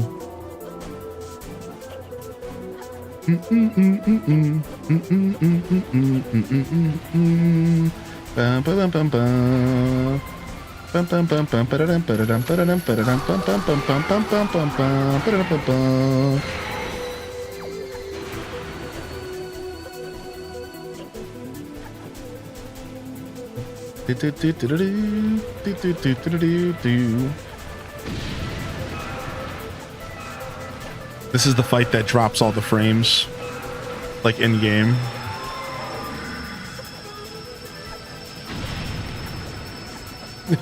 Look, it's chugging. I wonder if it's a testament to my Wii U getting a little old as well.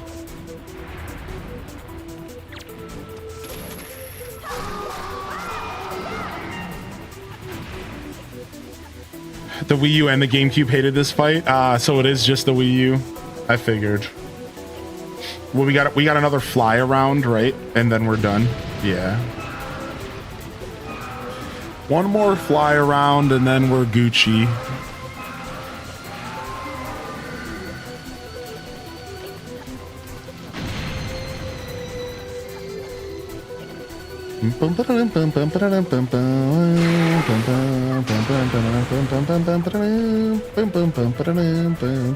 So the secret is just get away from the little dudes so you don't have the targeting issues, and then mess up your camera and then roll right into his mouth. That's the secret. So don't ever say I didn't teach you anything around here, all right?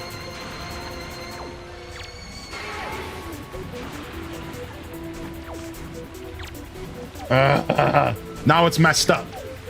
Now I messed up the flow, and I have to wait for all these bastards. Okay.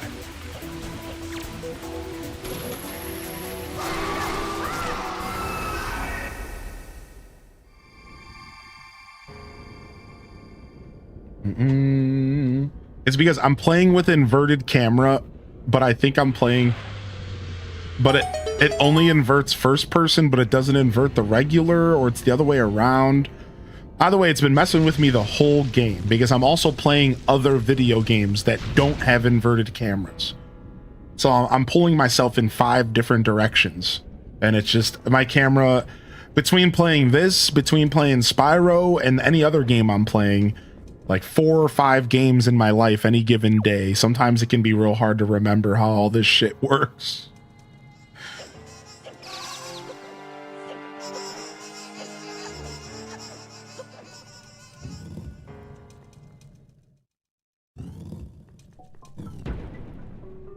All right, nice. I love this section of the dungeon. It's fun.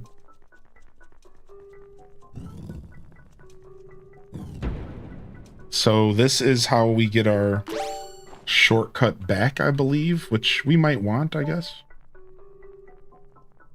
Oh no, there's a specific order you're supposed to do these in, right?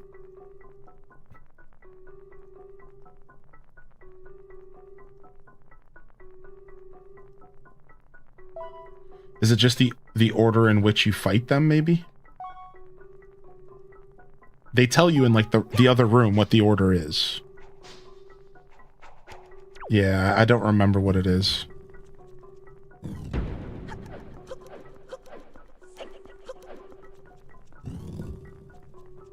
Yeah, here it is.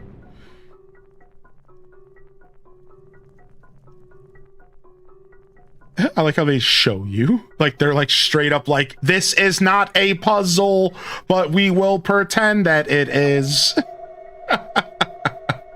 And you have the old dude calling you. Like, they didn't have to do all this. All right, 1, 2, 3, 4. And they got the dude calling you. Yo, there might be a puzzle around here, dog. Like, they literally, they did not need to give you a phone call as well. Hey, did you not see the candles we just showed you? Just in case you missed them. And then look at, when you walk back in here, it does it again. Look. Like, will you let the person think for themselves for a second? Holy shit, dude. Holy hell, man. Don't you dare even use your brain. Did you just try to use your brain? You better put that shit away. Like, holy hell.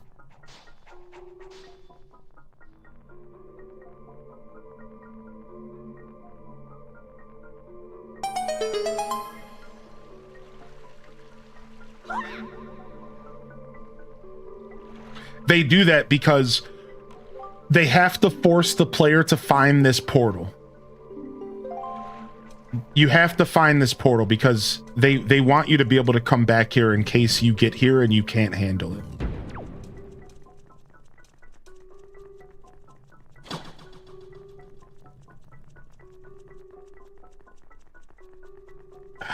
I don't remember.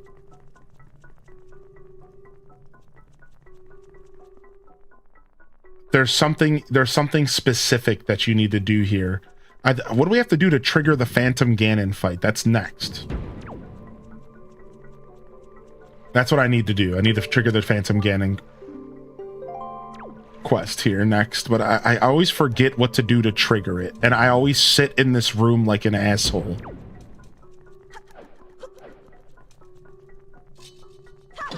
I always sit in here like such a jerk for like a second, and then I remember and then I like figure it out. I swear this happens to me every single time I play this game. I sit in this room like, oh.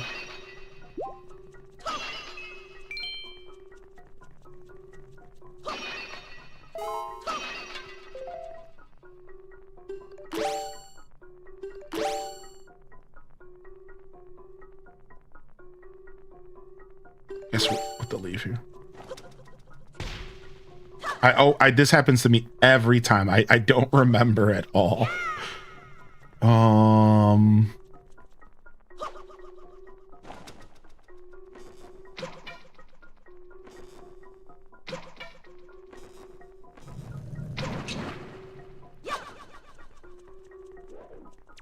Boom, boom, boom, boom, boom. This happens every single time I show up here. I don't remember how to activate this door.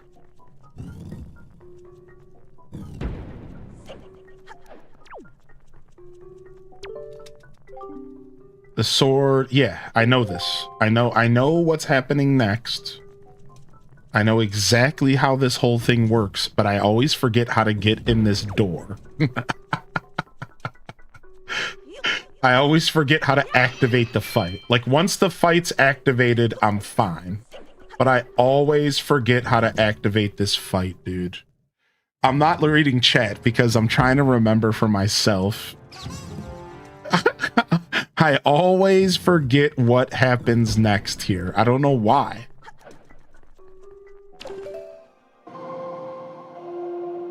I don't know why. I always forget what happens next here. This happens to me every playthrough. What am I doing here?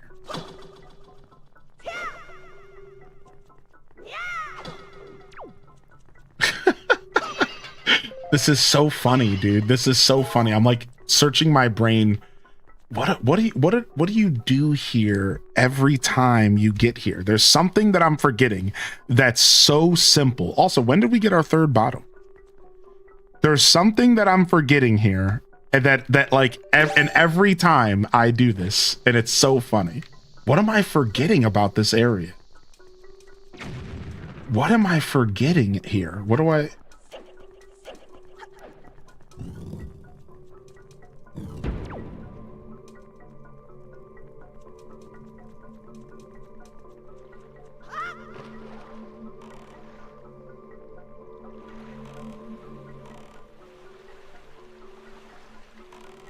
All right, we'll go up and we'll come back down again.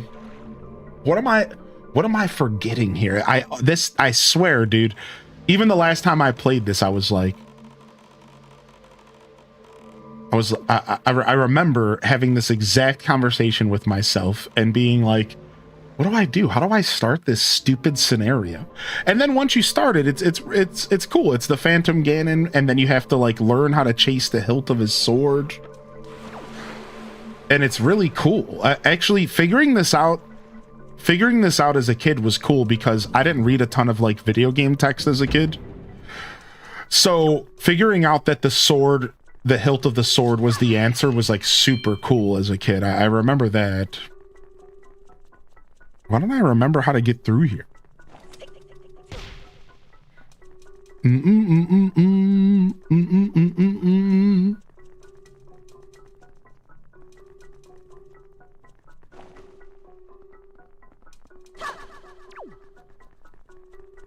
Yeah, what am I forgetting here? We activated the circle, which I thought you had to do to make this progress. I thought I remembered that was all it was. You just had to activate the circle. And then you came back out here and then blank. That's the part I'm missing. I'm going to get some coffee. I'll be right back. Before my coffee pot gets too cold. Give me just a second. Bam.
Okay, we're back with some more coffee. We tinkled, we got some water, we sung a song, we did a hoedown.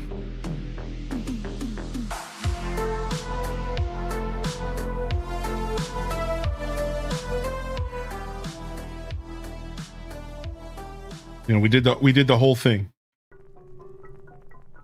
All right, we did the whole thing. All right, let's go. See, I don't remember what to do in here. Oh, I just jump in the pit? I knew it was something so stupid. Oh my lord. Who the hell thinks to jump in the pit? Okay.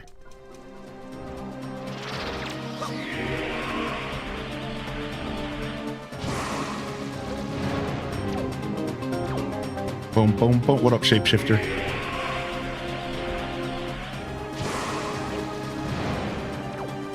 I think I'm supposed to try to hit those back at him.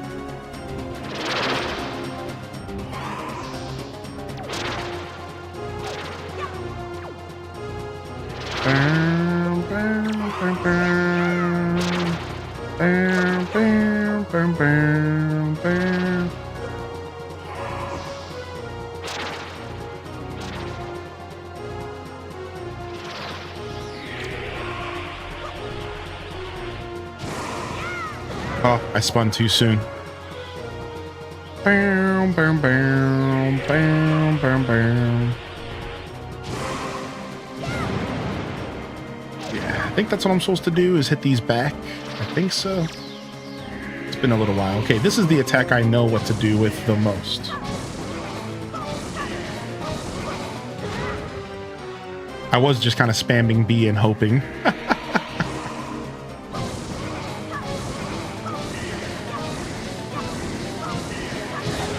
Oh, I was a little too close at the start of it. He got me. Let me turn this down a little bit. This has got to be loud for you guys too.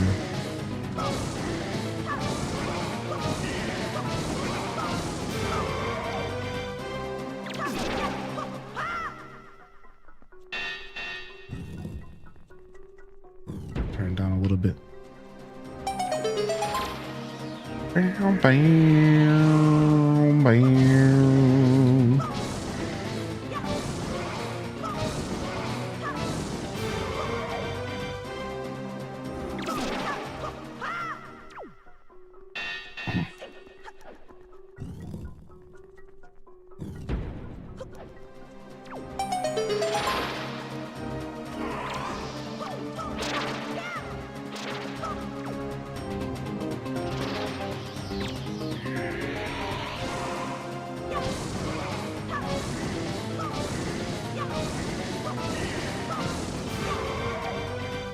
Bonk.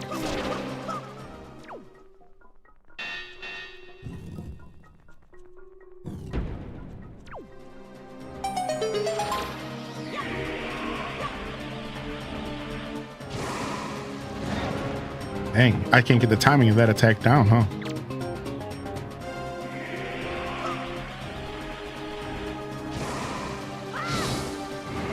Shredded.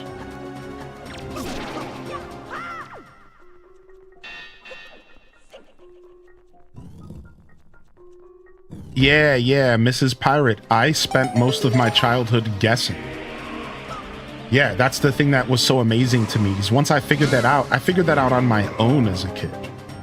And I was like, wait a second, like the sword is pointing to the door every time. But I figured that out on accident, not because the game literally told me in the room before.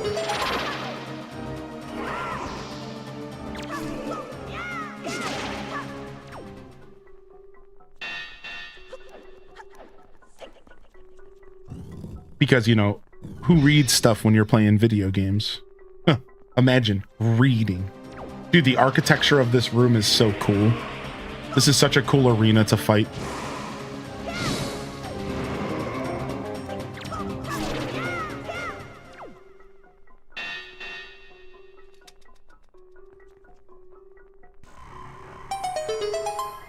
Gamers reading? Huh. Funny.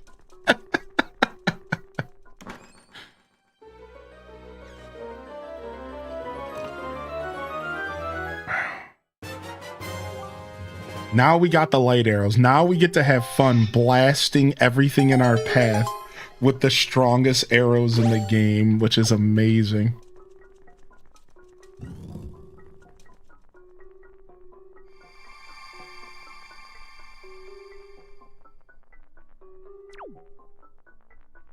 Oh, did I accidentally go through the wrong door? Oh, no, here we go. They tried to play me for a second.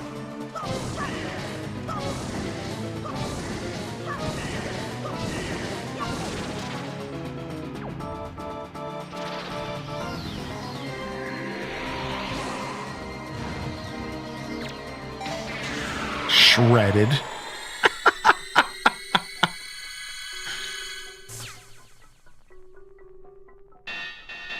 Then you use his stupid sword to break the wall. I knew there was something to break this. You jerkwad. My brain was just remembering everything in the wrong order, which is typical how that works. When you blend muscle memory in these situations, it's very typically ends up in that way. All right, now they just encourage you to just light arrow your way through here by giving you a bunch of light arrows, right? Shut up. I love that they totally encourage you to like just light arrow your way through here.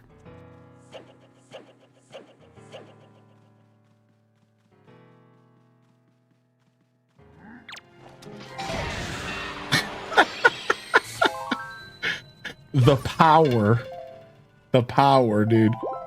And then it's kind of cool because the light arrow being given to you so late in the game, they do give you a good amount of opportunities to use it, which is fun.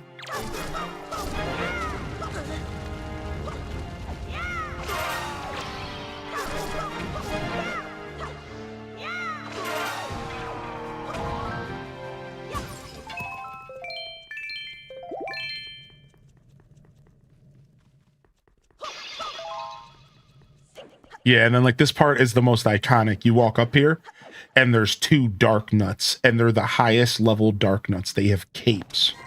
And you just go, excuse you?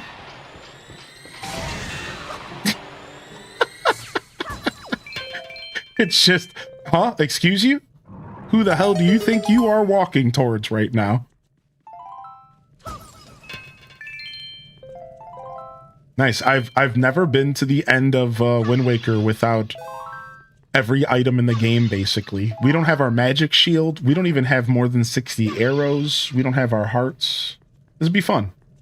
It's not going to be any more challenging outside of tedium of me, like, messing something up. But it should be fine. It should be fun. I do have some grandma's soup on me. I have one bottle of grandma's soup on me and a fairy. That's all we have to fight this boss with. Let's see if we can first try it. It's not the hardest boss fight, but there's a couple areas where you just kind of take damage and you don't really like, it's easy to take damage. So if you're not careful during those segments, it can become a problem fast.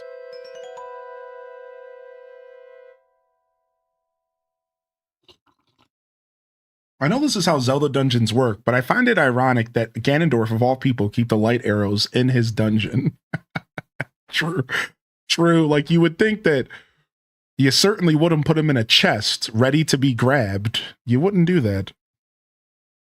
Do you sleep still? Wait. Do not be so hasty, boy.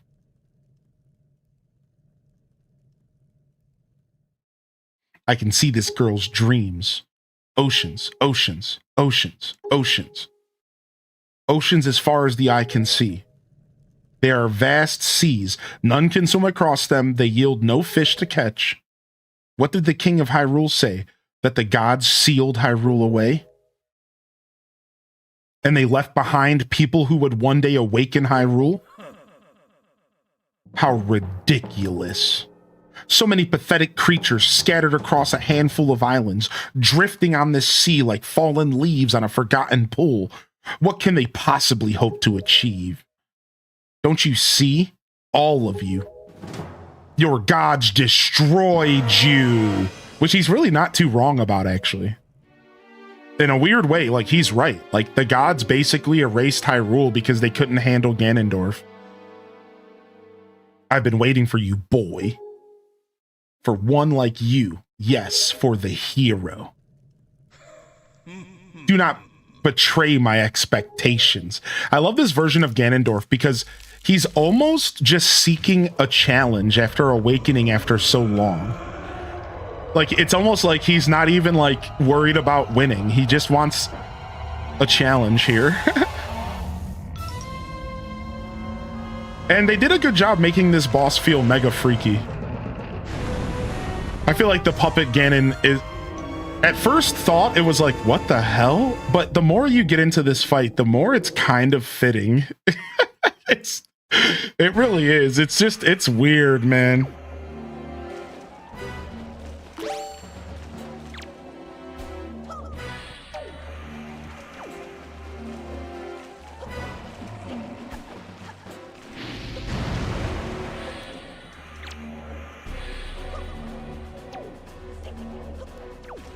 I'm gonna wait for him to do another attack, and then I'm gonna start boomeranging him.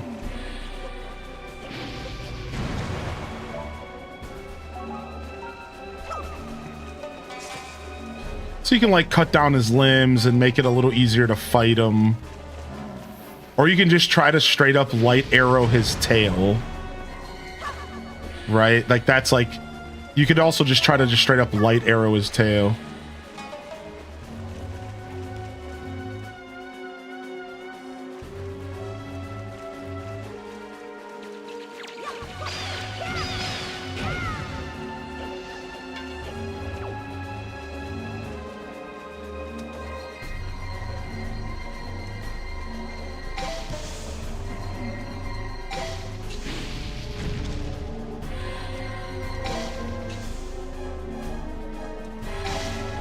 Yeah, it's tough, dude. You can waste a lot of resources real fast trying to light arrow his tail like that, but it can be really fun to get an ace shot and just call it there.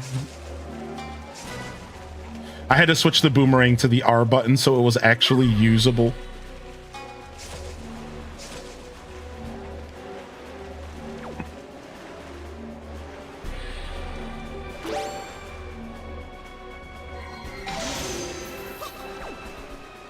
I have to keep switching my equipment around here so I can actually use the freaking boomerang without having to play claw formation. They give you these keys to heal you up or to give you arrows, so you always have a stock of something to work with.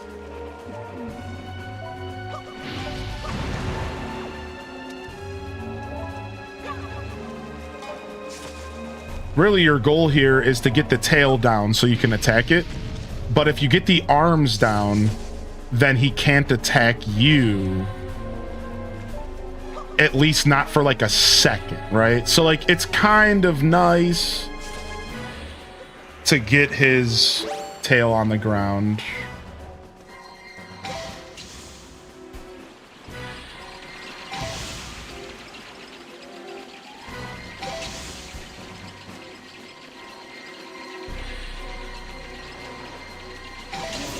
Got him.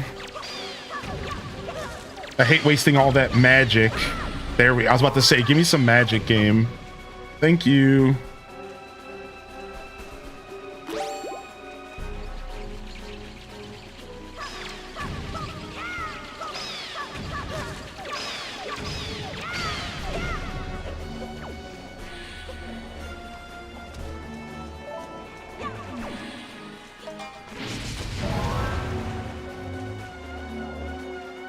And then I have like kind of a cheese strat for the last form, the worm form. And then I have a nice strategical strategy for the second form. So the spider form, you use the pool of water under you. Oh, the false ending. The false ending, dude. Classic.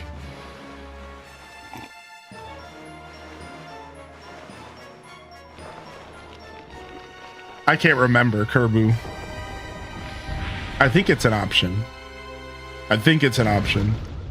So with the spider form, what we do here is we use the water. right? You see this? This is the spider form becomes super easy as soon as you understand to use the water. You see that? As soon as you understand. Now, if you do this fight without knowing to use the water, this fight sucks. Like, it does, because you're guessing the whole time, right? You're like, where's he gonna land? Where's he gonna land? And you don't really know. But as soon as you learn to use the water, it trivializes the whole fight.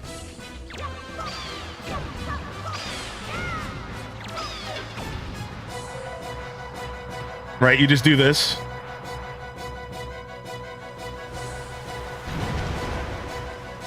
Now, I couldn't tell you how long this took me as a kid, right? Like, you try to fight that thing without knowing where his tail's gonna land, and you're playing RNG. It's luck. Now, this is the hardest form of this fight. And I'll actually tell you, there's a couple cheese strats. First off, getting up on the ledge where the torch is not a bad strategy. But you guys want to know what I do here? I use the bomb strat. If you get a bomb close to its head, it actually stops moving completely. So you have two choices here. You either try to sit here and shoot this thing's tail while it's moving, which is brutal, or you try to get it to walk into a bomb.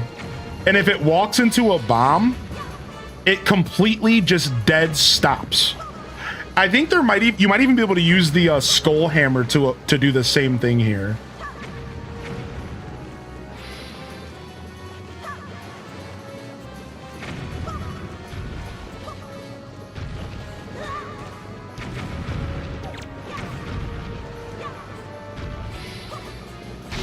Got him.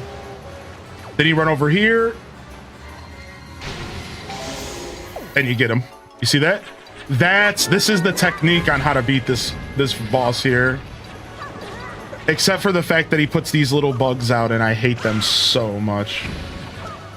The little bugs here make this fight way worse than it needs to be, I swear. Now, this is the fight I was talking about where you can't really avoid taking damage. That's the problem. This is why you kind of do want to come in here with a couple fairies, maybe some grandma's soup or something, because you can't really avoid the damage in this fight to some extent. Like, Homie is super erratic. It reminds me of the first boss of A Link to the Past. And it's just like I have 0 frames right now. This is terrible.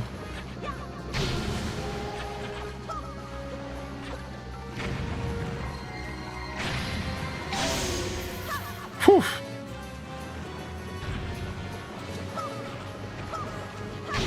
Got him again. Done.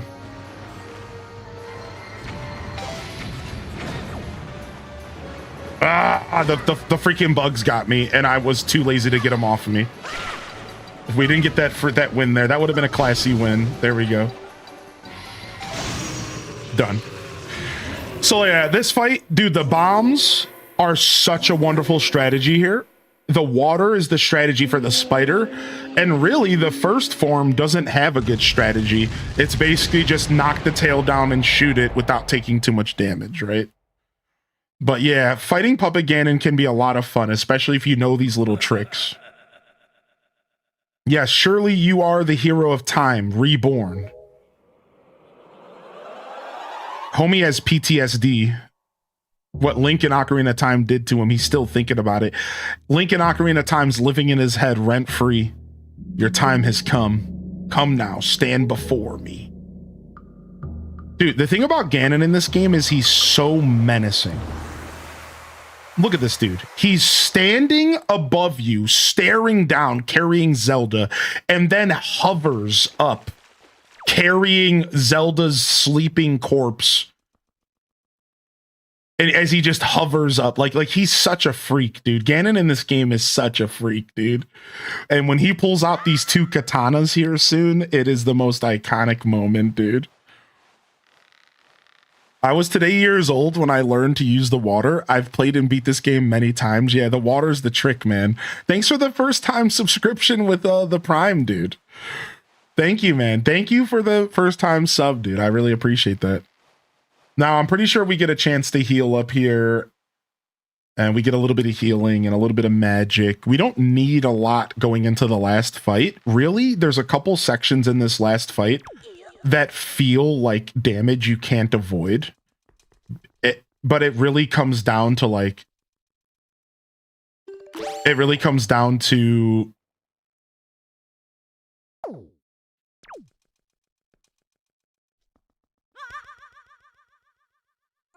just like good dodging. Ah, I knew that was about to happen. I saw it. I saw it happening while it was about to happen. Freaking game. Freaking game. I saw it happening. I tried to back off. It was too late. I was distracted because I heard booms and bips from my neighbors. And I don't normally... I'm pretty spoiled when it comes to streaming. I don't normally have a ton of interruptions to my show. So it can really throw me off when all of a sudden I hear like a bunch of pounding from below me in the apartment below me. And I'm just like, oh yeah. People live under me. Yeah, that's a thing. Sometimes they pound on walls. It happens.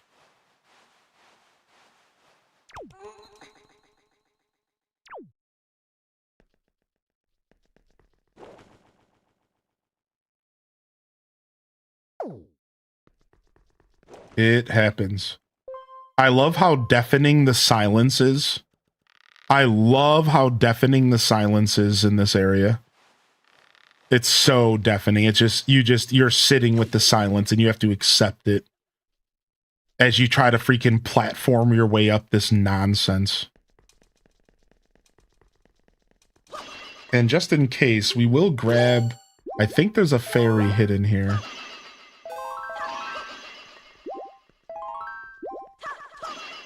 Maybe not, maybe not. I might be misremembering. All right, how do I get up from here? There we go.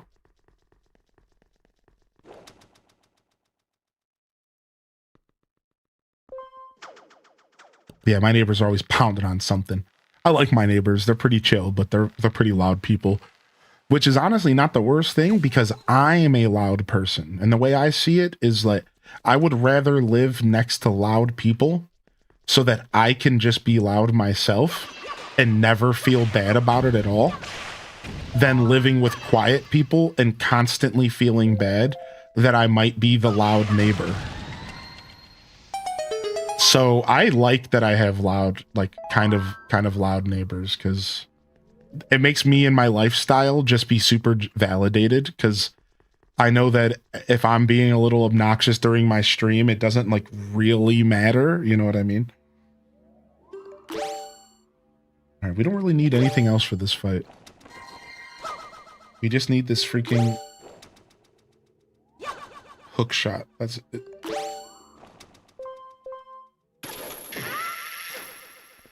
All right, here we go. Yeah, thanks for the kind words, Ref. All right, here we go. This is such an iconic sequence of events here that are about to occur. My country lay within a vast desert. When the sun rose into the sky, a burning wind punished my lands, searing the world. Look at Link's face, like, shut the f up. Look at Link's face. And when the moon climbed into the dark of night, a frigid gale pierced our homes. No matter when it came, the wind carried the same thing, death. You're a downer, Ganon. You wake up on the wrong side of the bed. You need a Snickers, buddy? But the winds that blew across the green fields of Hyrule brought something other than suffering and ruin. I coveted that wind, I suppose. The grass ain't greener, dude. Hyrule had its dark points too, man. It can only be called fate. That here I would again gather the three with the crest. That I should lay my hand on that which grants the wishes of the beholder. That when power, wisdom, and courage come together, the gods would have no choice but to come down. The power of the gods, the Triforce. He who touches it will have whatever he desires granted. Already the crest of wisdom is mine. All that remains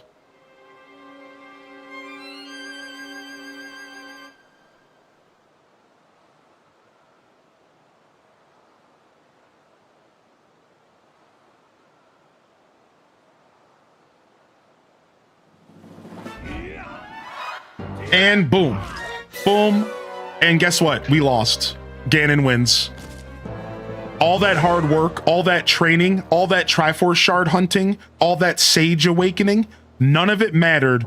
Ganon just punched us in the mouth, and that's the end.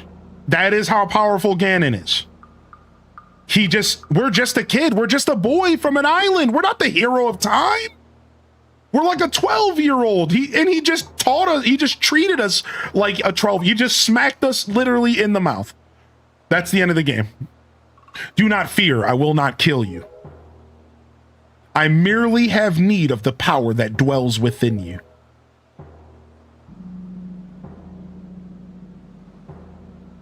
Now, let us put an end to that which binds us together. Look at the ragdoll Link.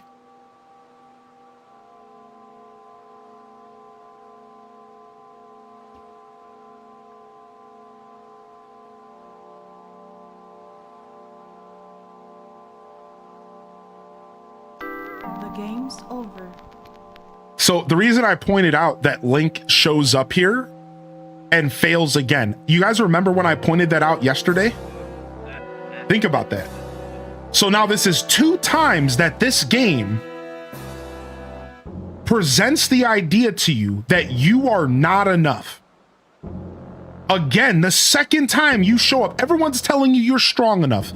Oh, go get the power of the Triforce and you can defeat Ganondorf. You're now a hero. You're the hero of the time. You have the power of the gods in you. And yet again, we get smacked in the mouth and basically everything we just worked for meant nothing. And this game is really funny how they write this game. Like you never recover from that. Like technically you are the hero because you're the one who slays Ganondorf. But if it wasn't for the king who steps in just a moment, right? Like you, in all reality, the story of this game is one of the more pure Zelda stories ever. You are the opposite of powerful. You are a weakling compared to what's happening in this world. And it takes like a series of events to occur for you to really summon the courage to like be able to fight this guy. And in the end, it actually takes you plus Zelda plus the light arrows to make it all happen, right? Like it's a combination of things, which is a pretty classic Zelda thing, like Twilight Princess, you know, same thing. Gods, hear which I desire. Hear that which I desire. And then because he's so dumb and he goes through this whole monologue and doesn't just touch the Triforce, he's a classic villain, right? Because he stands here like Team Rocket monologuing his victory, he ends up getting expose this land to the rays of the sun once more. Let them burn forth. Give Hyrule to me. He who touches it will have whatever he desires granted. That is what you said, is it not, Ganondorf?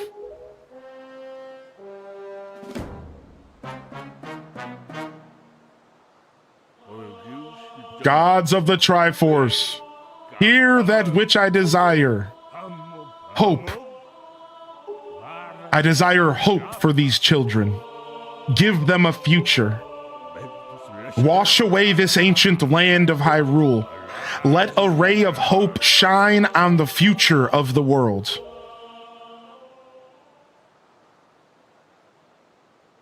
And the king does it. The king decides that he's sick and tired of dragging these children into his mess. And he decides that it's time that we shut down Hyrule for good. And let our destinies finally be fulfilled. Ganondorf, may you drown with Hyrule.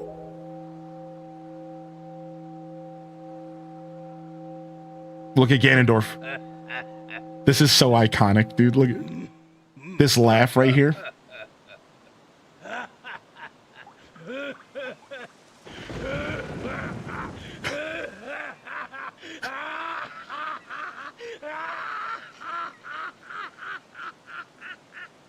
Yeah!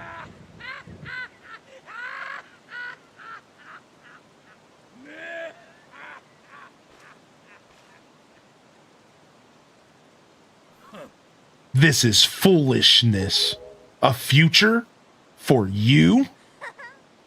What are you laughing at, Ganondorf? You're insane. Here comes Tetra.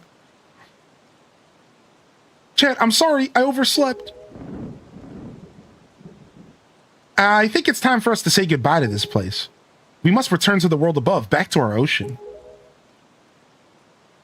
And then this is when Ganondorf shows his true colors. So think about what just happened. All of a sudden, the king just completely usurps his whole plan here. Tells Ganondorf directly to his face that his time here is done. And not only does he sacrifice Hyrule itself, he sacrifices himself as the king, the memory of the king, the kingdom, his whole kingdom. It takes a noble king to say, we're done. Let's let these kids live their life. Ancient Hyrule is no more. But Ganondorf goes insane. He laughs. He goes insane, right? And he laughs. And then my favorite side of Ganondorf shows up in any Zelda game. In my opinion, this is the only time we ever get this side of Ganon, ever. Homie gets petty. Homie gets petty. Very well then. Allow me to show you your future. Yes, allow me to show you just what hope you have. See how much your precious Triforce is worth. Dude, homie literally is just pissed that he is in a situation that he can't control. He already lost. Everything he's doing right now is purely motivated by spite and pettiness. I'll use this bow to cover you. Attack him the best you can. Let's go. Dude, when he pulls out those two katanas, as a kid, I'm telling you, dude, I was not ready. When he pulls out two katanas that they never revealed in the whole game, dude. Oh my gosh, man. Nobody expected double wielding katana Ganondorf to be the boss of Wind Waker. No one was expecting this, especially not little kid me, sitting here shaking, literally shaking, like, oh my god, like this was so iconic, dude. Like,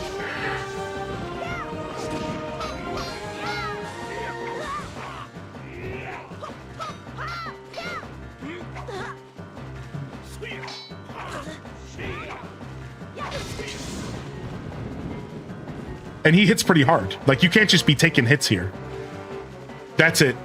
The first time and the only time we're doing it the whole playthrough.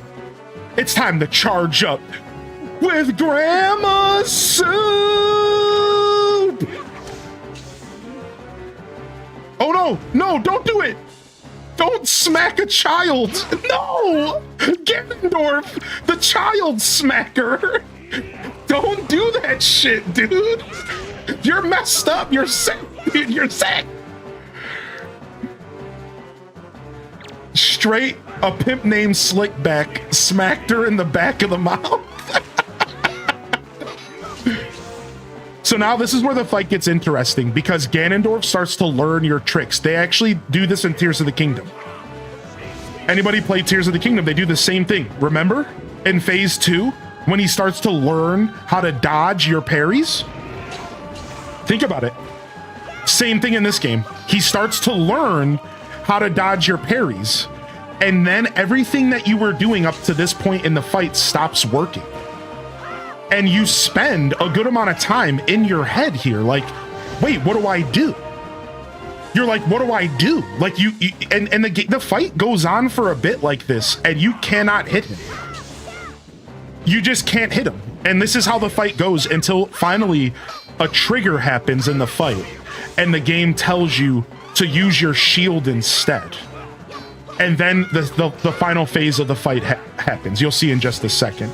But right now we're technically in phase 2 of the fight. And we cannot lay a single hand on this dude right now.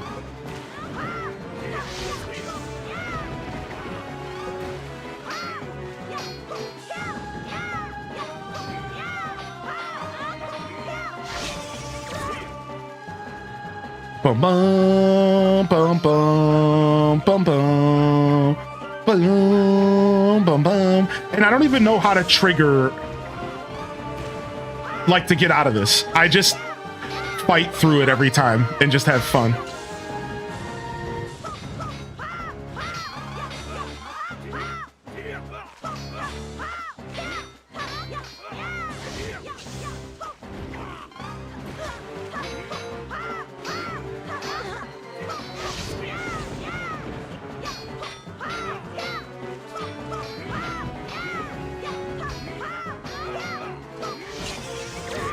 Dude, stop hitting me, Zelda.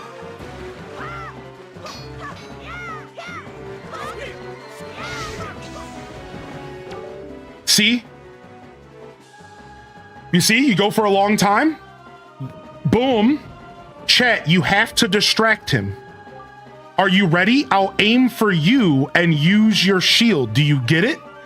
So isn't that really interesting what this fight does to you? Think about it.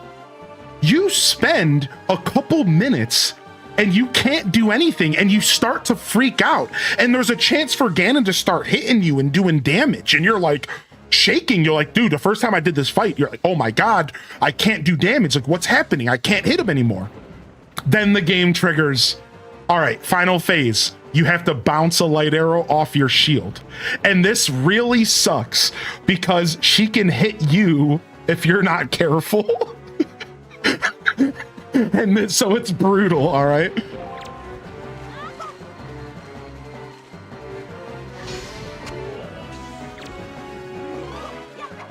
Got him. Game over.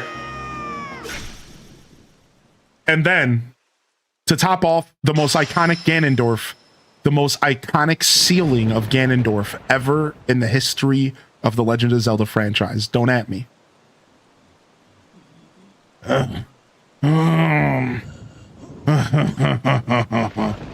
Still laughing. He's so psychotic. Still laughing with a sword directly in his skull. He's laughing. The wind. It is blowing.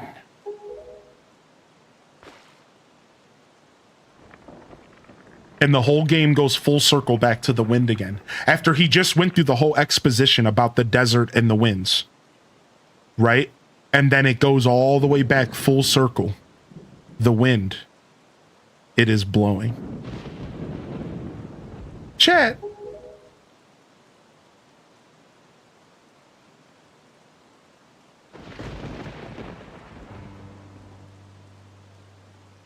My children, listen to me. I have lived regretting the past and have faced these regrets. If only I could do things over again. Not a day of my life has gone by without my thoughts turning to my kingdom of old. I have lived bound to Hyrule. In that sense, I was the same as Ganondorf. But you, I want you to live for the future. There may be nothing left for you, but despite that, you must look forward and walk a path of hope, trusting that it will sustain you when darkness comes.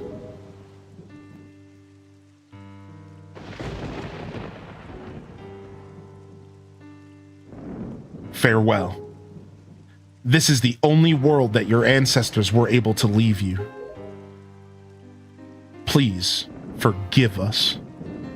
Oh, chills, dude. Apologizing for the state of everything. Even though it wasn't his fault, you know? Even though he did his best. Even though Ganondorf was the problem, evil was the problem, but he still apologized that he couldn't find a solution to provide a better world for these two children in front of him. He says, please forgive us. While one of the most iconic Legend of Zelda songs ever play.